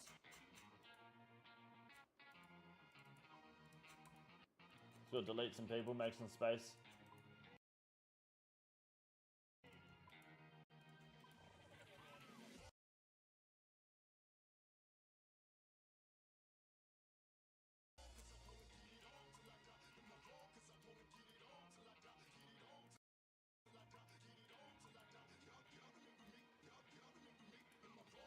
Alright, good luck.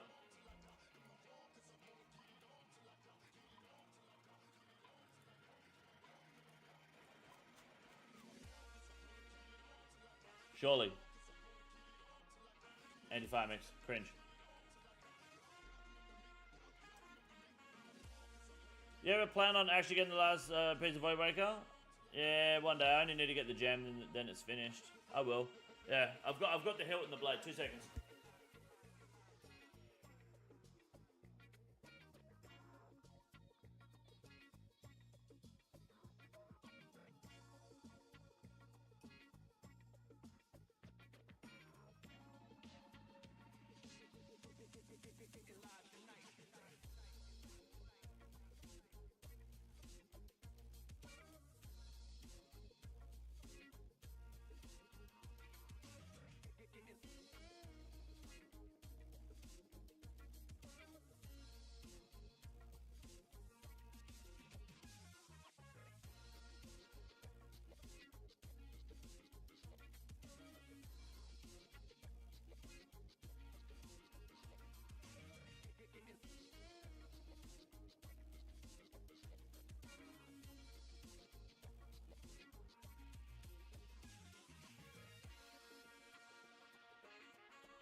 My apologies, guys. I got the shoey stuff. Sorry.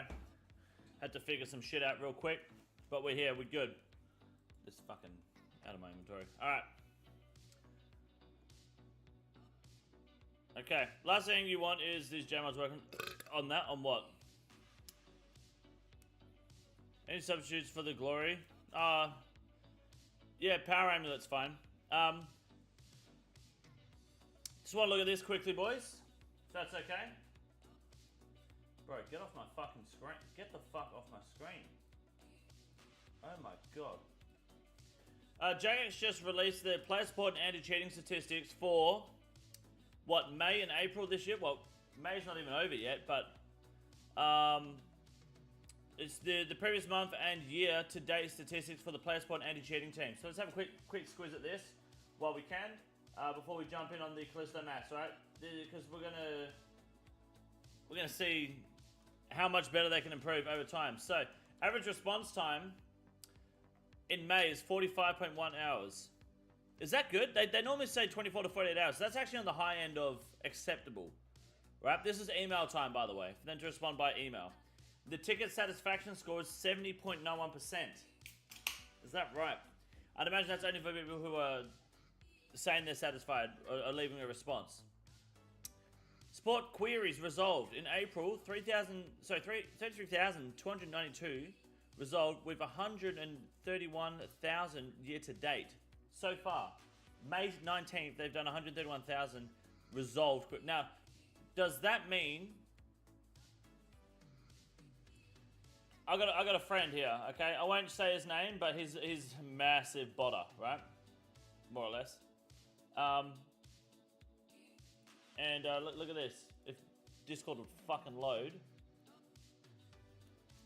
one day, he's put a lot of reports through to Jagex, like a lot of this fucking shit is. Come on, Discord. Here you go. Here it is. Does this count as resolved when it's his account recovery from being hacked?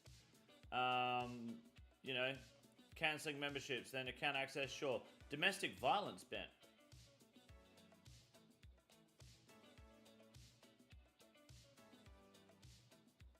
Domestic violence? Is this sensitive information I shouldn't be...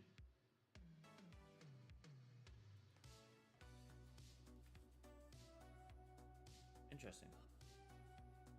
Well, enjoy getting doxxed.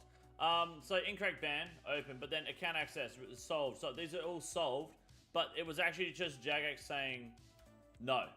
Okay, that's all it was. I don't know what that domestic violence shit was. Get the fuck out of the Demon Butler? Maybe. We'll worry about that another time. Fucking hell.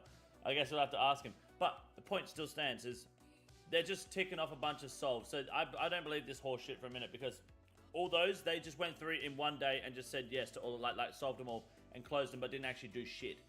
So I don't like that number. Sport Center views. 3 million views. 800k in April, and then report action messages. So that means people getting reported, 89,000. So reports have gone up a shit ton just in April alone. I guess that's with the new reporting thing, right? That's good. So let's have a look at here. Macro bans. So bans, 301,000 bans. RuneScape 3 is 8,000. No one cares about RuneScape. 301,000 bans. 1.1 million bans for macroing in OSRS. And at least like fucking 10k of those are shangers. So they can't report me for botting hand eggs? No, but that's bans though. Oh, you mean the other report, right? Yeah, of course. So is RuneScape 3 harder to bot? Is RuneScape 3 easier to play? Or is RuneScape 3 just less cunts to play in it, so there's less bots? Is it less profitable? Who knows? I don't. Well, I do. GP removed 10 trillion this year from Jagex, but 11 trillion from RuneScape 3. But RuneScape 3 Gold, I believe, is easier to get a hold of, right? Probably harder to bot in terms of how complex it is as a game, as opposed to RuneScape, RuneScape. I'd probably agree. Real trade bans. Only 4,000 people real trading RuneScape 3. That's because it's worth fuck all. Versus old school RuneScape's 52,000. You're welcome, guys. Chat spam mutes 10,000. All right, dude. That's it. That's. I mean, what do you guys? 1 million macro bans is insane. What does this tell us? What do we?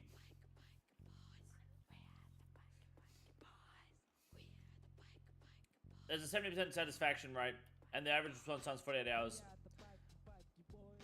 What about the people that are being reported and banned and being unbanned? That's what I would like to know. They would never share that information because that means that they can, that it proves that there's faults in their system and that you have an excuse, right?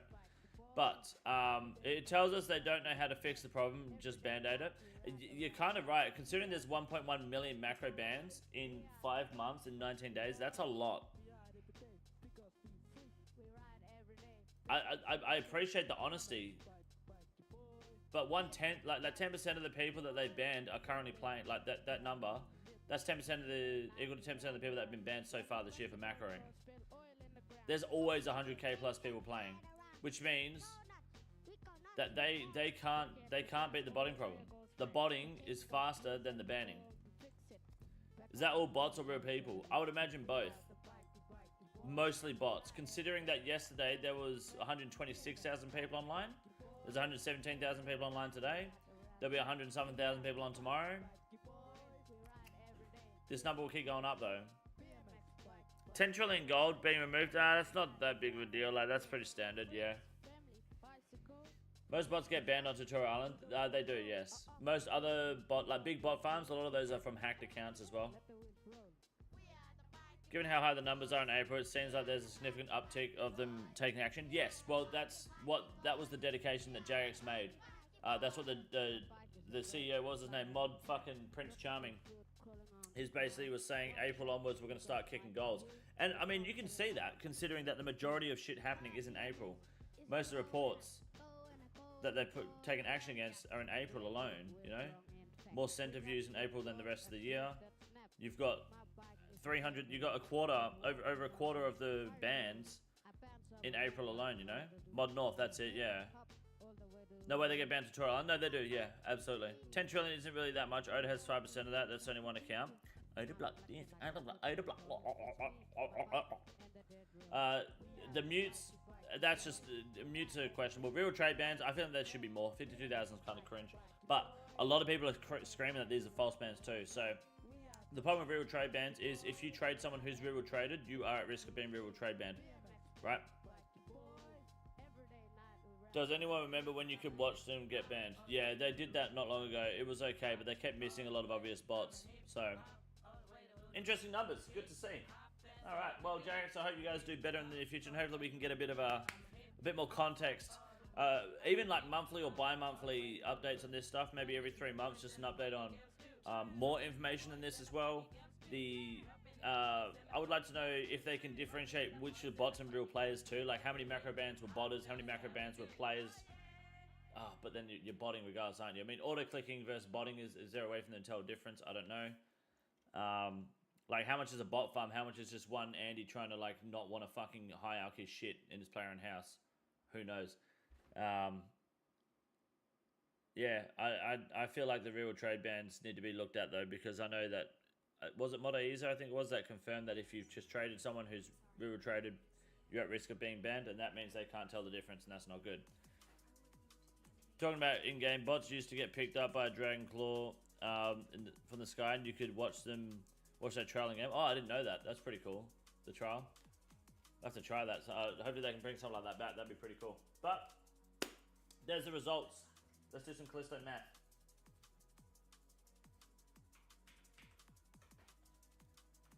Alright.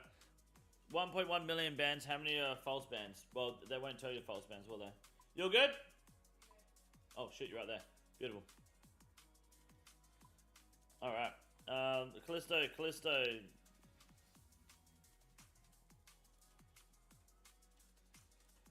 Let's do this. Flyback. Guess what I've got? Is Flyback here? Because if he's not here, you guys are going to say I scammed him. I need him to know.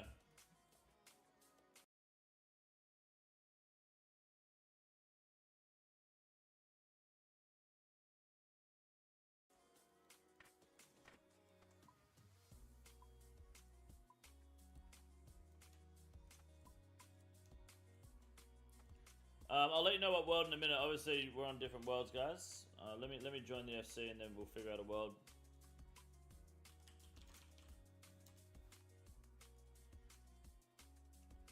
Open legs, nice.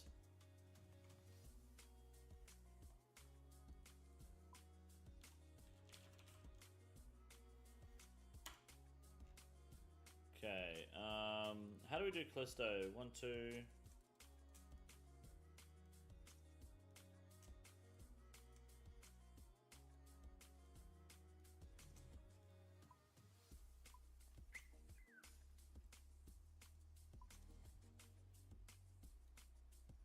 I think that's pretty much it, eh?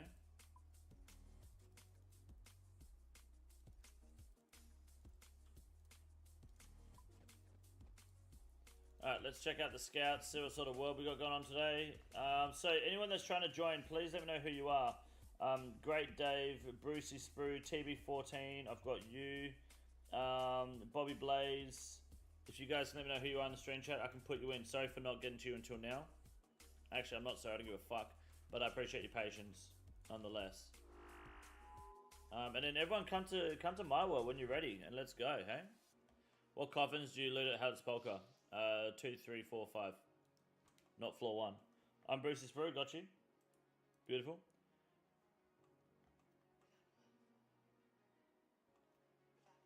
Don't think I've seen anyone complain about false bans and believe them. I don't think Shang has been botting.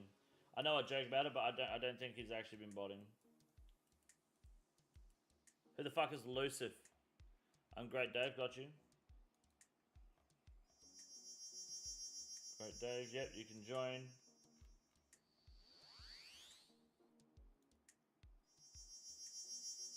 Make sure you're in the FC, Brucey Sprue, otherwise you'll get murdered as soon as you get there.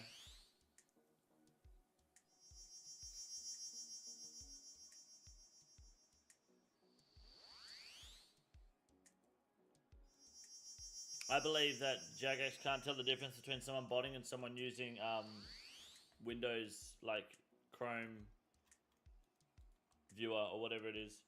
What's your world? I can't tell you my world, mate. What are you, fucking, what are you, a narc? You're a rat?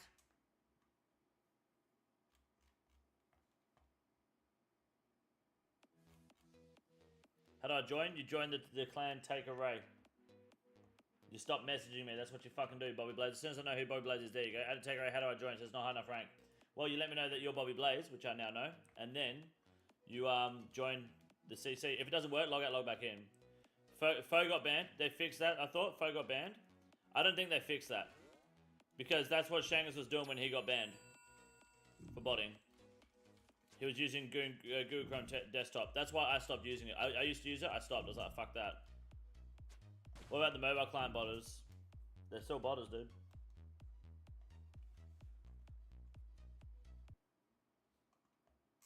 I'm Lucif. Lucif, good stuff. 2 seconds. Lucif, you're in.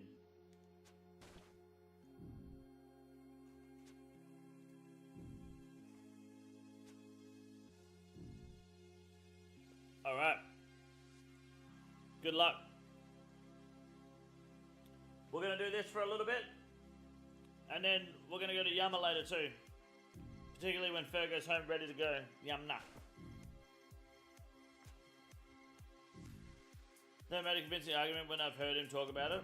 To be fair, Fat Boy, he doesn't fucking owe you one, but I mean, I've spoken to him in person in Discord and stuff, and I think he's just fucking tired of it because that's like the third account he's had that just gets banned.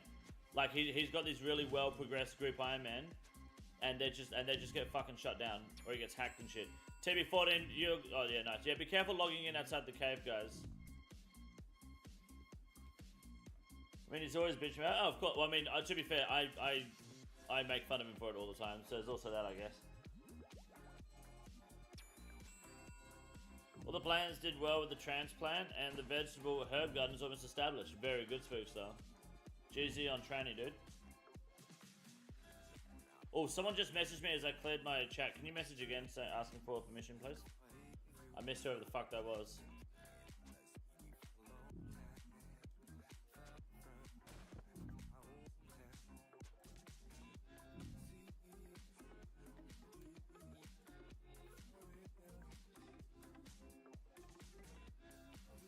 Types of T-Rex, yep, you're in. You're good. You're good. Good luck, boys.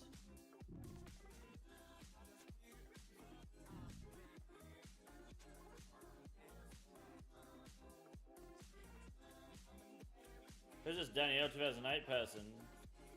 Bad luck. Folded like a fucking chair.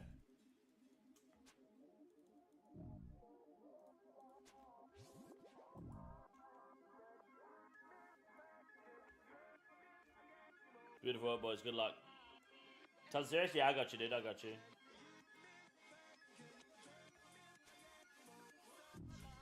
This seems pretty dope. How much profit can you make doing this? Does everyone have a shot at whatever unique is? So every time Callisto dies, 10 random people in the room get a drop. You might not get a drop for ages. You might get a bunch in a row. How much profit can you make? If we do this for like 3 hours, you'll probably make... It's about $1 million an hour, roughly, AFK. Oh, this deck, you guys... Oh, it's easy. These idiot packies are back already, guys.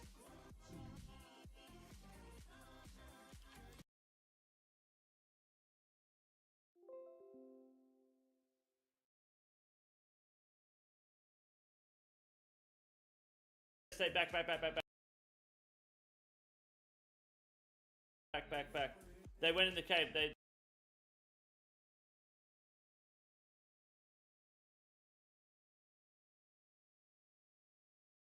They dipped. Yeah, see, they're out here. Come. Where we exit. Who's this dick? No, this guy's with us, isn't he? Who the fuck's this guy? He's dead now. What happened? Did they run?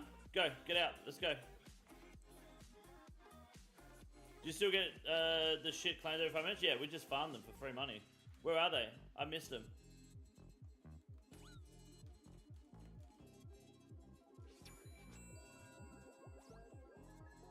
Did they just die instantly? What did they do? They're in the cave? Okay. Let's go kill them then. Easy. Fucking retards. What's wrong with them? I'll go turn my thing on.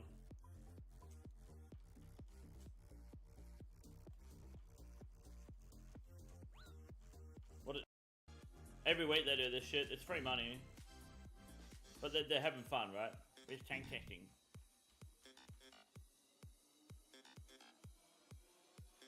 Alright, keep the cave, you're good. I'm gonna go bank and get rid of this poison. And if you can Nigga, you ain't funny. That's not true. Maybe you're just boring as fuck. And lame as hell.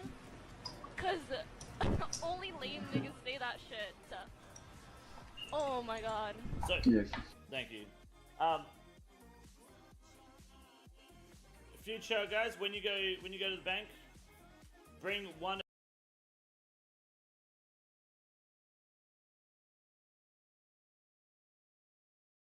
additional item with you, please. Bring a ancient mace. And when you see them, you throw your smart on. When we get a freeze on one of them, everyone ancient mace specs them, and you will get their +1.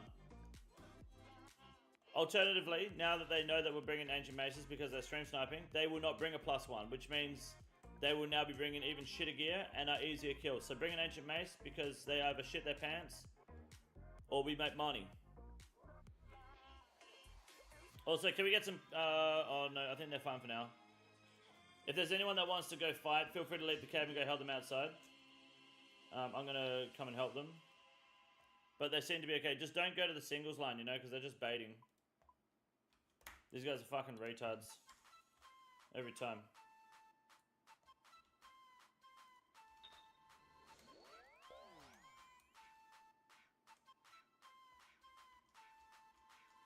Not okay? Yeah, come out, boys, come out. Come. Everyone out the cave. Let's go. Yep, everyone out the cave. Yeah, I fucking run too, little bitch. Fucking gay boy. Look at him. These guys fucking stink. Look at him. Oh, he said, come boys, run. Oh, I shot my teammate. Don't even try, dude. You can't do it. Look at these idiots. Chat, let's go. I'm gonna start bringing freezers. Alright, don't, everyone come back to the cave entrance. Don't go to the line. Everyone go to the cave entrance. Back up to the cave entrance. Don't go in. Just stand outside the cave. Cave entrance. Everyone, come. Goblin. Silent Goblin. Everyone. Cave entrance. Go. Everyone behind me. Everyone behind me. Everyone behind. Back up. Everyone behind me. I want the mages in front with me. Everyone else behind me. If you're maging with freezers, I want you in front with me. Everyone else get behind me. Alright? Everyone behind. Mages, you freeze as soon as you see them. Don't chase them though. If you're not maging, just stand behind me and wait. Alright? Let's play a game called Whose Dick's Bigger. Don't chase until they're frozen. No one range attack until they're frozen. Freezes, you just stand here. Alright? Get a freeze. Or don't do anything, alright? No one fucking chase. Okay? Keep stream sniping. I've got all day, guys. I have all fucking night. No, they're stream sniping. There you go. Because they know what the plan is. And they can't counter this either because they're fucking shit. No one chase. Do nothing. You wait till there's you wait till one of them's frozen. Pakistan is in the bag. Yeah, don't they have some war of India to fucking deal with? Chat vibes, you're good, man. You're in. Stephen Barrow, thank you for 39 months, dude. I appreciate that. Josh again? I think it's Josh and his little bum buddies, yeah. I will be pilot for Pakistan!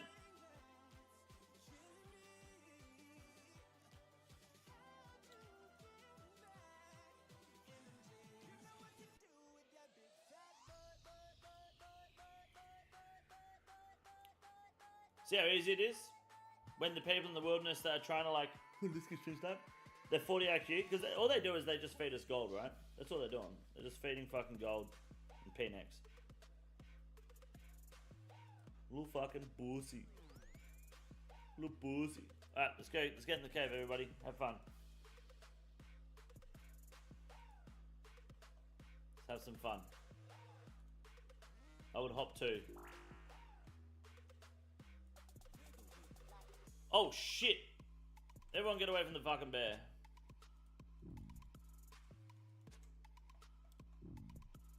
He's not streaming? No, he's not. No. But these are people from his chat.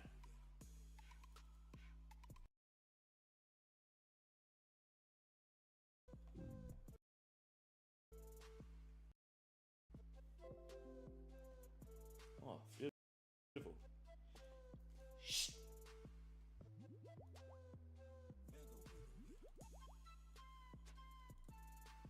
Nice work, boys.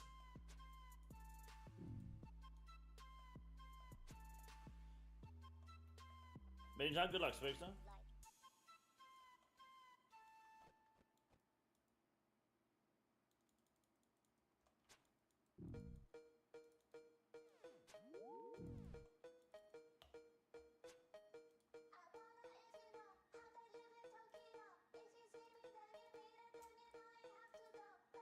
Turns out which tracking chip we're putting in the vaccines this year. Put in the tracking chip that takes me to fucking KFC. Still can't join? Give it a minute. You should be able to join, Chad.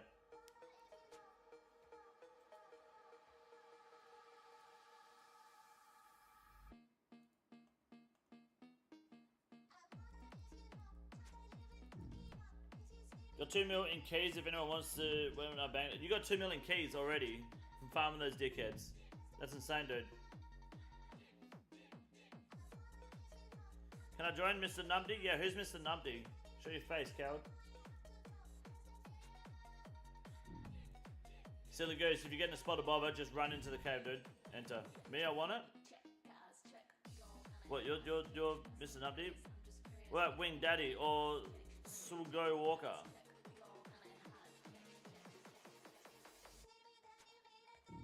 Mr. Numpy, got you, Mr. Numpty. He won when he went in the cave and he got killed by the bear. Nice.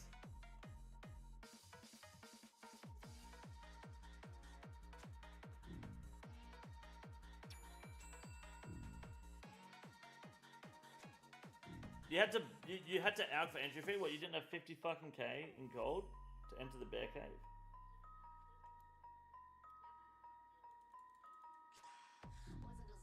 Harrison from the stream. Where the fuck is Harrison? Oh yeah, got you. Harrison, yep, I got you.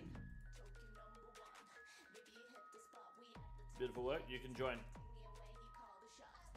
Make sure you're in the FC before you enter the cave. Otherwise you get poo-pooed on.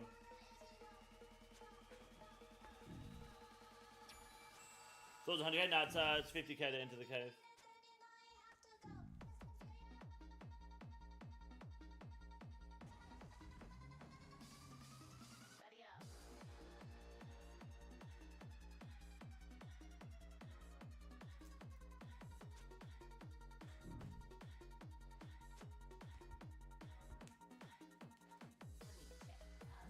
This is going very well, boys. Nice work. Make sure the grey name doesn't get those keys because it's probably him stream sniping. Nah, there's no stream sniper. It's all good. They're gone. They'll only have access to the FC if they've exposed themselves. Chuck! Good to see you, mate.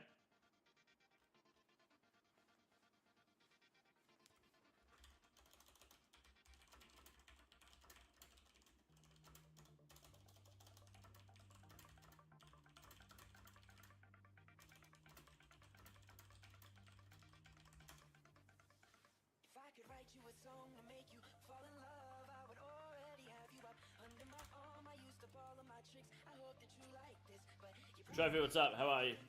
Good to see you, brother. How many people here been doing Yama then lately? What sort of drops we looking at? Since the nerf, how much Oathplate have we seen in Yama? Because I've seen 0 since the nerf, and I only saw one piece pre-nerf. It was a 15 KC helmet. Got everything except Oathplate and Pet. Hey, that's me as well. How parasocial.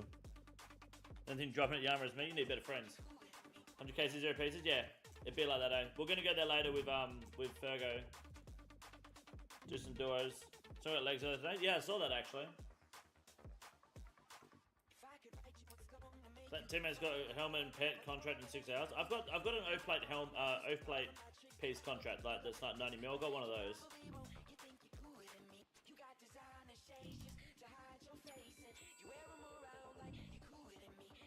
Yeah, Lucifer, help him out. Good man. There you go, Lucifer. That's what I want to see.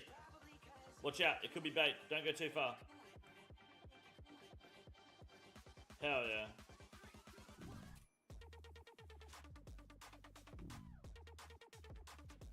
I'm coming in, boys. I'm coming in.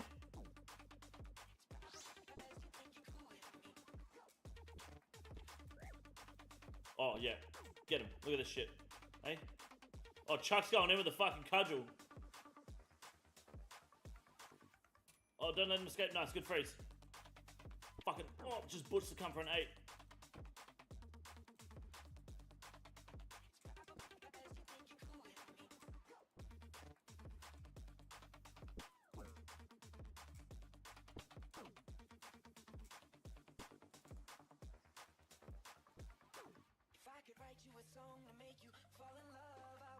Get his ass. Oh no, I got frozen.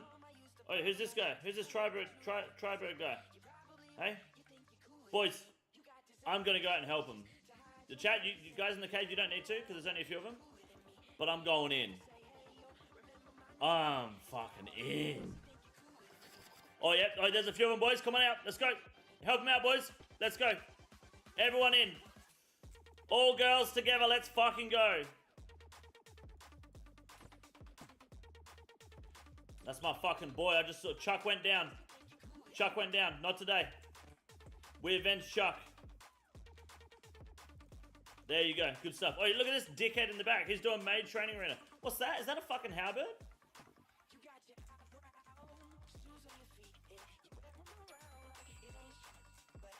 Everyone get the smites up. Everyone should be praying smite. Any fucking ancient maces, now's the time. Don't worry about the guy in Zami robes. He's fucking level 57. He's just doing his cape and seeing people, this massive fucking clan fight. We got one dickhead up here still.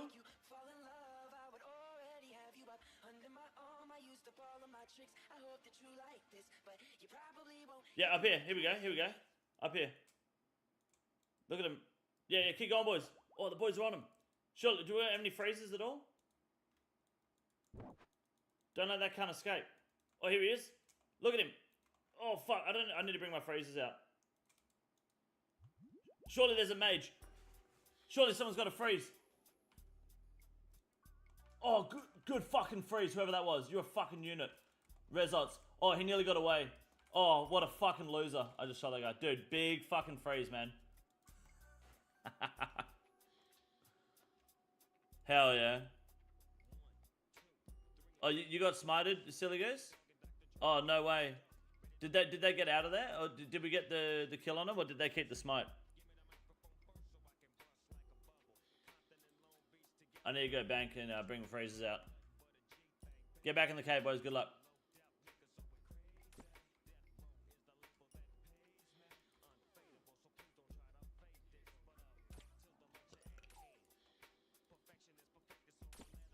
How's someone going to be massing? Oh, we only just started, dude. You better get out here. Better get out here. Who's SW Goth Walker heading out to the cave right now? Can I get an S? Yeah, if you tell me who you are in the stream chat, please. Just running through the woods with a pack of dogs and his ass screaming he almost made it to the singles. He did. He almost made it. It's me. Gotcha. Yep. Done. Easy. You should have access now, or coming up at least.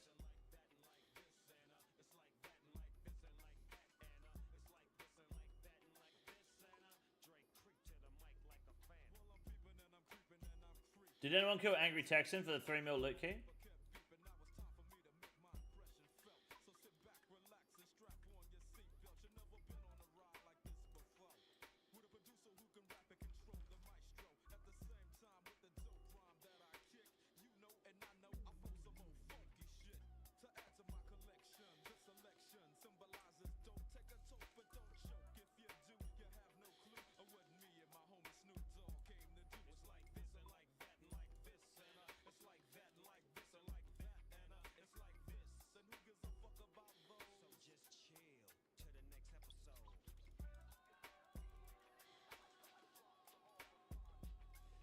Yeah, if you guys have ancient maces, please consider bringing those out. Those are very good.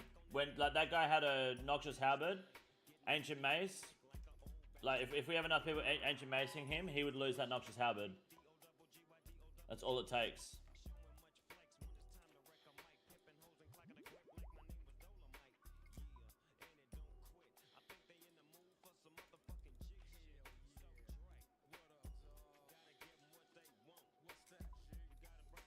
Getting it fucking done. Like a Chad.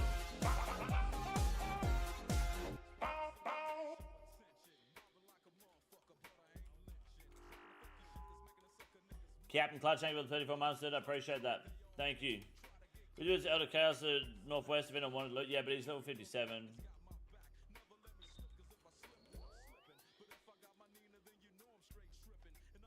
Oh, taking shots. You've got the 3 mil loot key?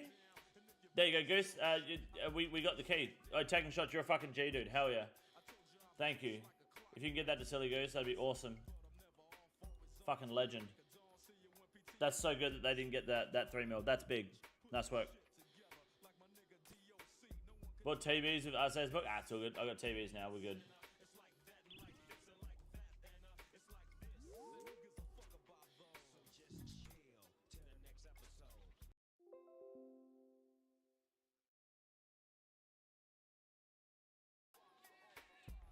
Could have been left loot on the floor, man.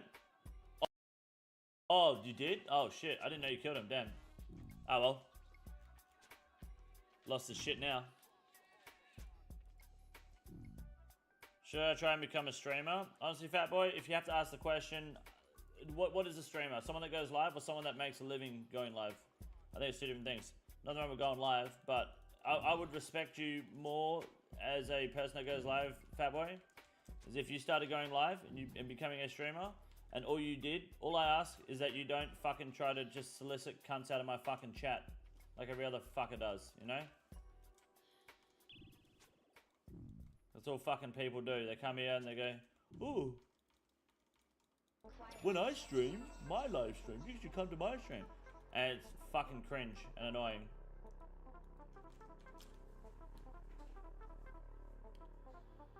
I do find that cringe. Could I use the Discord? So you can use the self-promo channel in Discord is fine. But who the fuck has ruby bolts in my cave?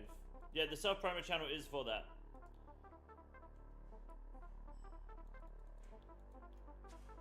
We have enough people in this community already, like, basically coming here and subtly mentioning their stream all the time and then soliciting fucking people. Just not worth it, you know?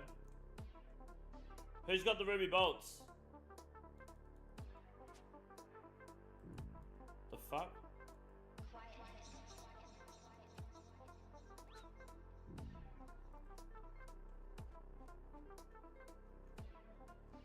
So this is your one and only warning, guys. If you have ruby bolts on you and you're using them in here, you need to go bank them now and bring out the diamond bolts, or I will kill you. I will find out who you are. We will freeze you and kill you. Go bank them now. It's okay if you've got them and you're going to bank them, but if you don't go bank them and you don't tell me it's you, you will be shot and killed. I will find you. Go bank them. Tell me you're banking them, so I at least know that I don't have to look for you, and you'll be good. What world? If you're in the FC, you'll know the world. Render Dust, you are in. Who's Esco Small Bar?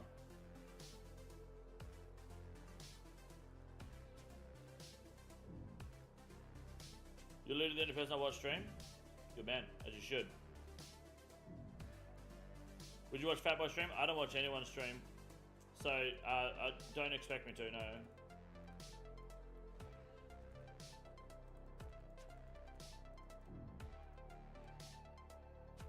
Run out of addies, can you use... Yeah, it's fine. Just basically don't use Ruby. There's always some Ruby bolts, there is. Some fucking idiot. It's okay. If they don't, have you at least gone and banked the bolts? It's fine if you had them and you've gone to bank them, that's okay. I just need to know so I don't go on this big witch hunt. You're getting more KC of rune bolts rather than diamonds, to be honest. I think with this many people it's literally just random, to be honest. Like, you're getting 3 shots off, it is what it is. Maybe you are, but who knows? I don't know what the max hit difference is.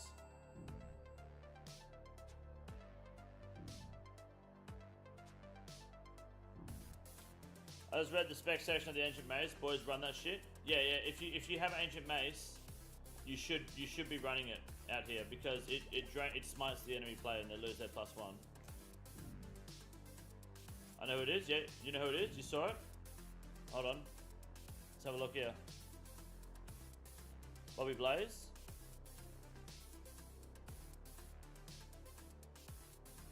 Bobby Blaze, are you using ruby bolts?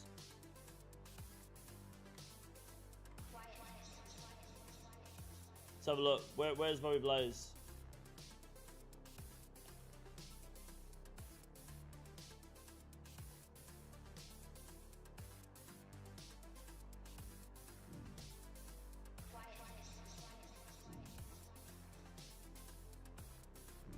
Top of screen.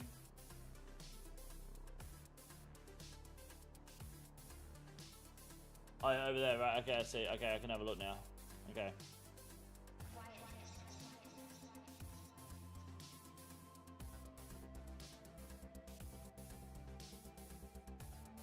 Oh yeah, I see it. I see it. Bobby Blaze. Bobby Blaze, do you have any final words? Don't shoot him yet, guys. Don't have enchant bolts. You don't have enchanted bolts. Okay, that's fair. That's fair. I believe that. Hold on, let's have a look.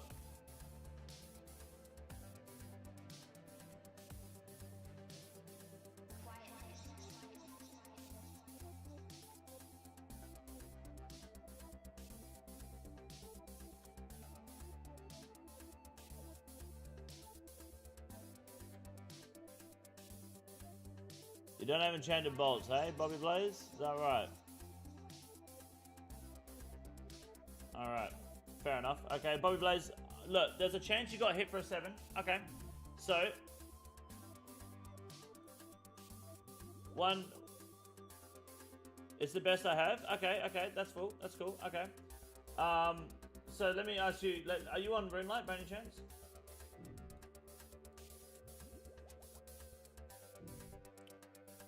Why don't you use the plugin that lets you inspect people's loadouts? Because it doesn't show ammo if you did that. iPad only, sadly. Can you do me a favor? Can you come stand at the back of the room here with me? Away from... I don't want other people to steal your shit, which is why I want you away from other people. And I'm an I-Man, I can't pick it up. Come up here. Come stand at the back with me. Alright. Up here, up in the corner, away from other players. Over here. Over this side, this side.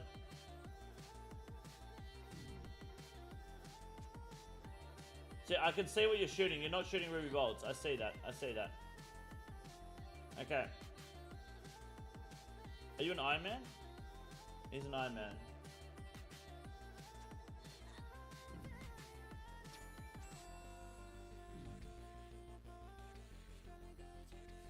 Okay. So can you do me a favor?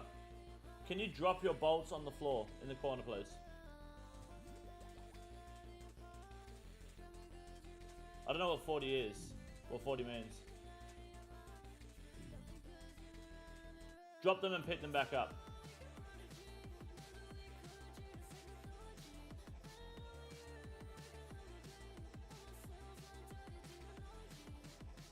What are you shooting now? Oh, yeah, pick them back up. I can see them. Pick them up.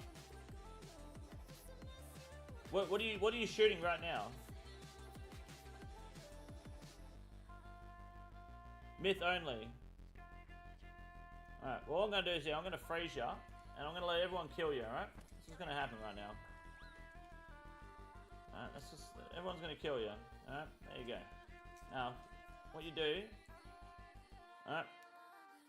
Now that that's over, you can put those ruby bolts back in the bank and come back. Alright. I appreciate your honesty at just straight up dropping the fucking ball. I didn't expect you to drop fucking ruby balls. Yeah, dude, you should have just gone and banked them. No, that's it, dude. I taught them all. Yeah, you should have left them in the bank. I said go bank them.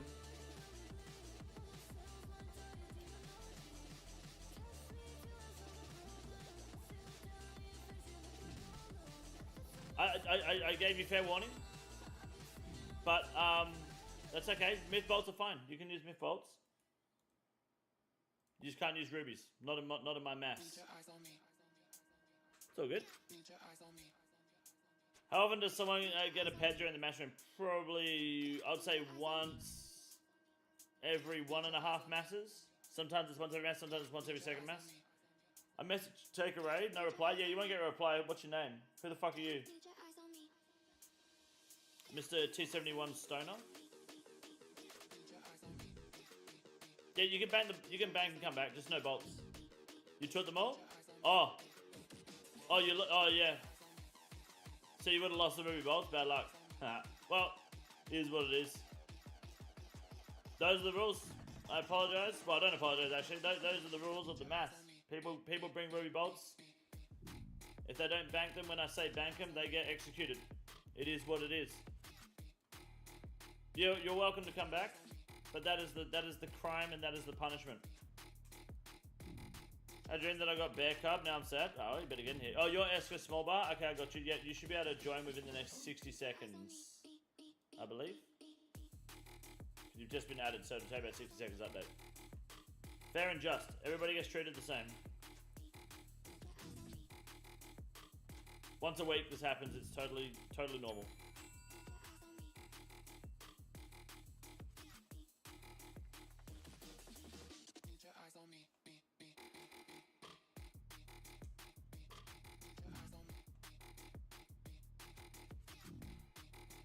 SW, go Walker. Are you willing to lose those Saradomin boots in a fist fight with an enemy team, an enemy clan?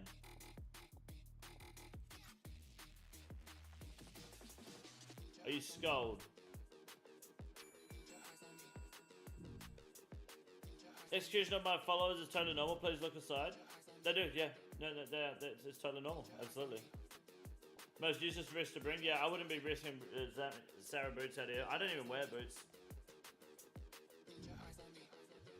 Absolutely, we'll skull. Okay, I'll be watching. If I catch you if I don't see you in the middle of the fucking team fights, flailing around like a fucking spastic on roids, just swinging your fucking arms and shooting bolts everywhere, Getting it fucking I'll be done. disappointed. Like a Chad. Good, hi, thank you for 15 months, dude. I appreciate it. Thank you. No loot, 80k down. Last night, lost 800k. That's not good, man. That's not good. It's alright. You can make money back here still, Bobby, if you come back. Just don't bring ruby bolts.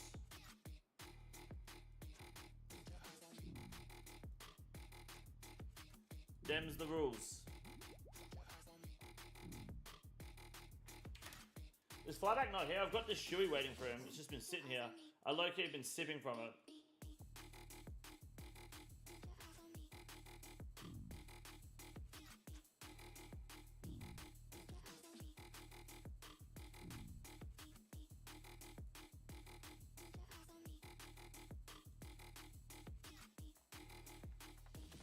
How do I join? Exclamation mark mass. Follow the rules.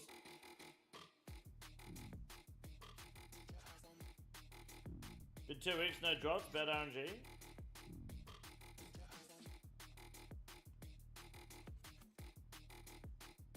Need a game changing drop for an Iron Man. Nah, you're an Iron Man, you don't need a game changing drop. Song got down. Yeah, it's mid. I got 20 bush apples to kill. What the fuck? What does that mean?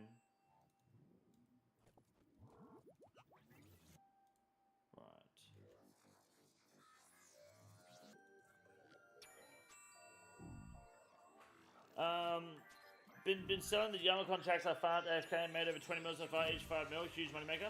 Dude, I think you'd even make more money if you waited till this Friday coming up when they release the contracts and activate them, personally. I could be wrong, but I reckon when people start farming them, they're going to go up even more. They'll start getting deleted, you know? Bush's American Beer, I see. This is Flyback's Chewy, guys, so just so he's aware if he asks. I didn't scam him.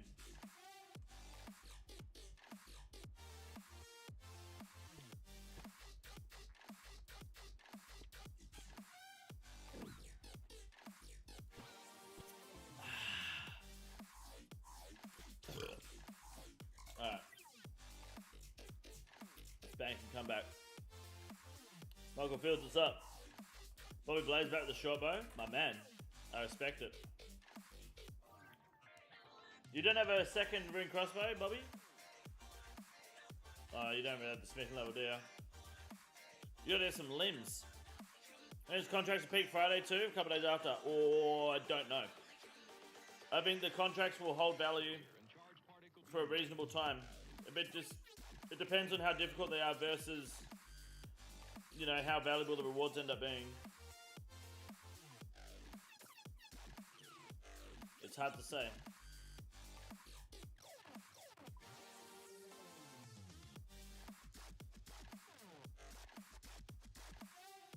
Just message take a rate. Man of Chorizo.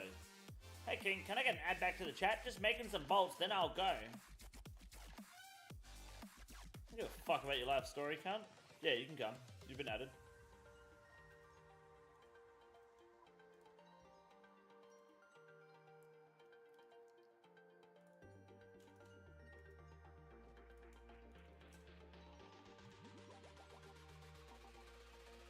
Alright, let's fucking Prison Joe.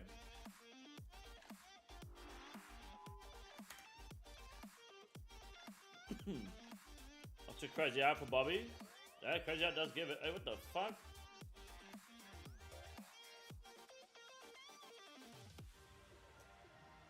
How much time do you spend on the supply upkeep?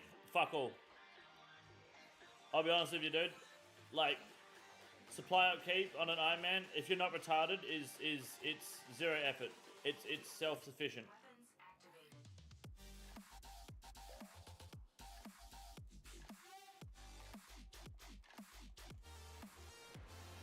Oh, okay, Robert. Bitch ass, auto retaliate. Or part of the skilling. Yeah, like I with my Prayer potions, for example. Everyone hates me. With my prayer potions, I have about 500 prayer potions, right, in my bank now. By the time I finish those 500 prayer potions, I would have passively gained back over 1,000 Raynar weed from Chambers of Xeric, doing like 3 herb patch farm runs once a day, and that's mostly it. Just because the PVM, like PVM gives you that much free back. I don't have to fish. Until I run out of Carambrams, I never have to fish. Right? Carambrams or anglerfish. I don't think the supply upkeep is really that bad. And with the Scarison's mine now, runecrafting is irrelevant. Just the way it is, you know? Bandos, both are crystal, Aram's trident, and I just got a 250 mil. What do I buy? Have you got a Fang? Have you got a Noxious Halberd?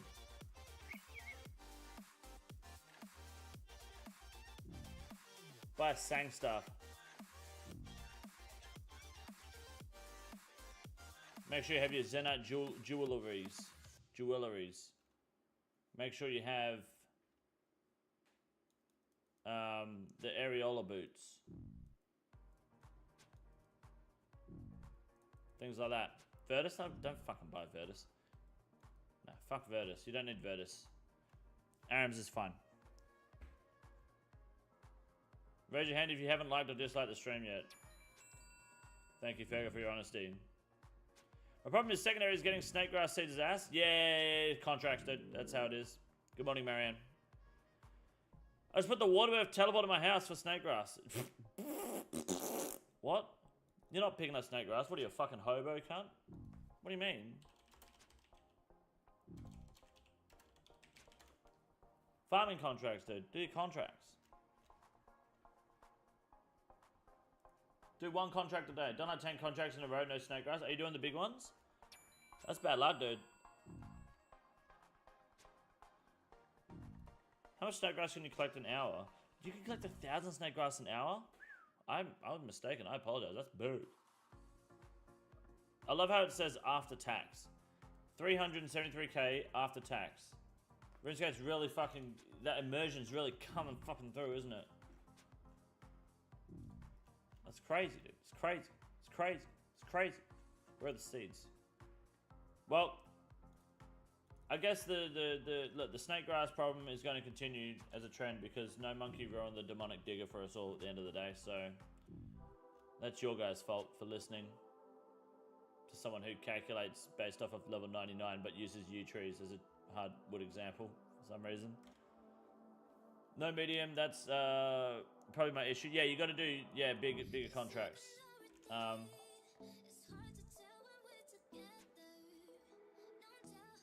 It does come from medium seed packs though as well. Oh, it's a medium seed. I see. It's 1 in 15, so maybe that's your problem. You know? Maybe you're 5 off.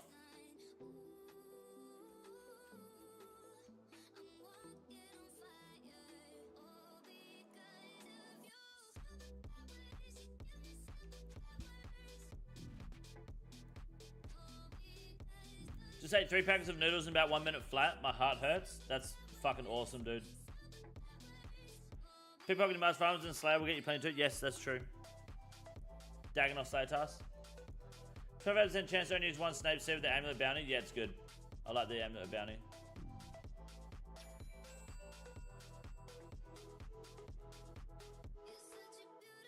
K-Packs for the boys. What happened? What was it? I missed that, Spencer. What'd you do? Did you do the new RuneLite profile plugin? They fixed the whole log. No, I haven't done that yet. No. I've heard that it's like a chat. It's a better plugin. Kale, thank you for the 9 months, mate. I appreciate that. Thank you. Going my clan thinks Yama's overrated because it's new, but actually a boring fight. Thoughts? Maybe he just doesn't have any fucking friends. I'd get bored too if I was doing solo all day and getting folded like a fucking chair. Humble, you have access, mate.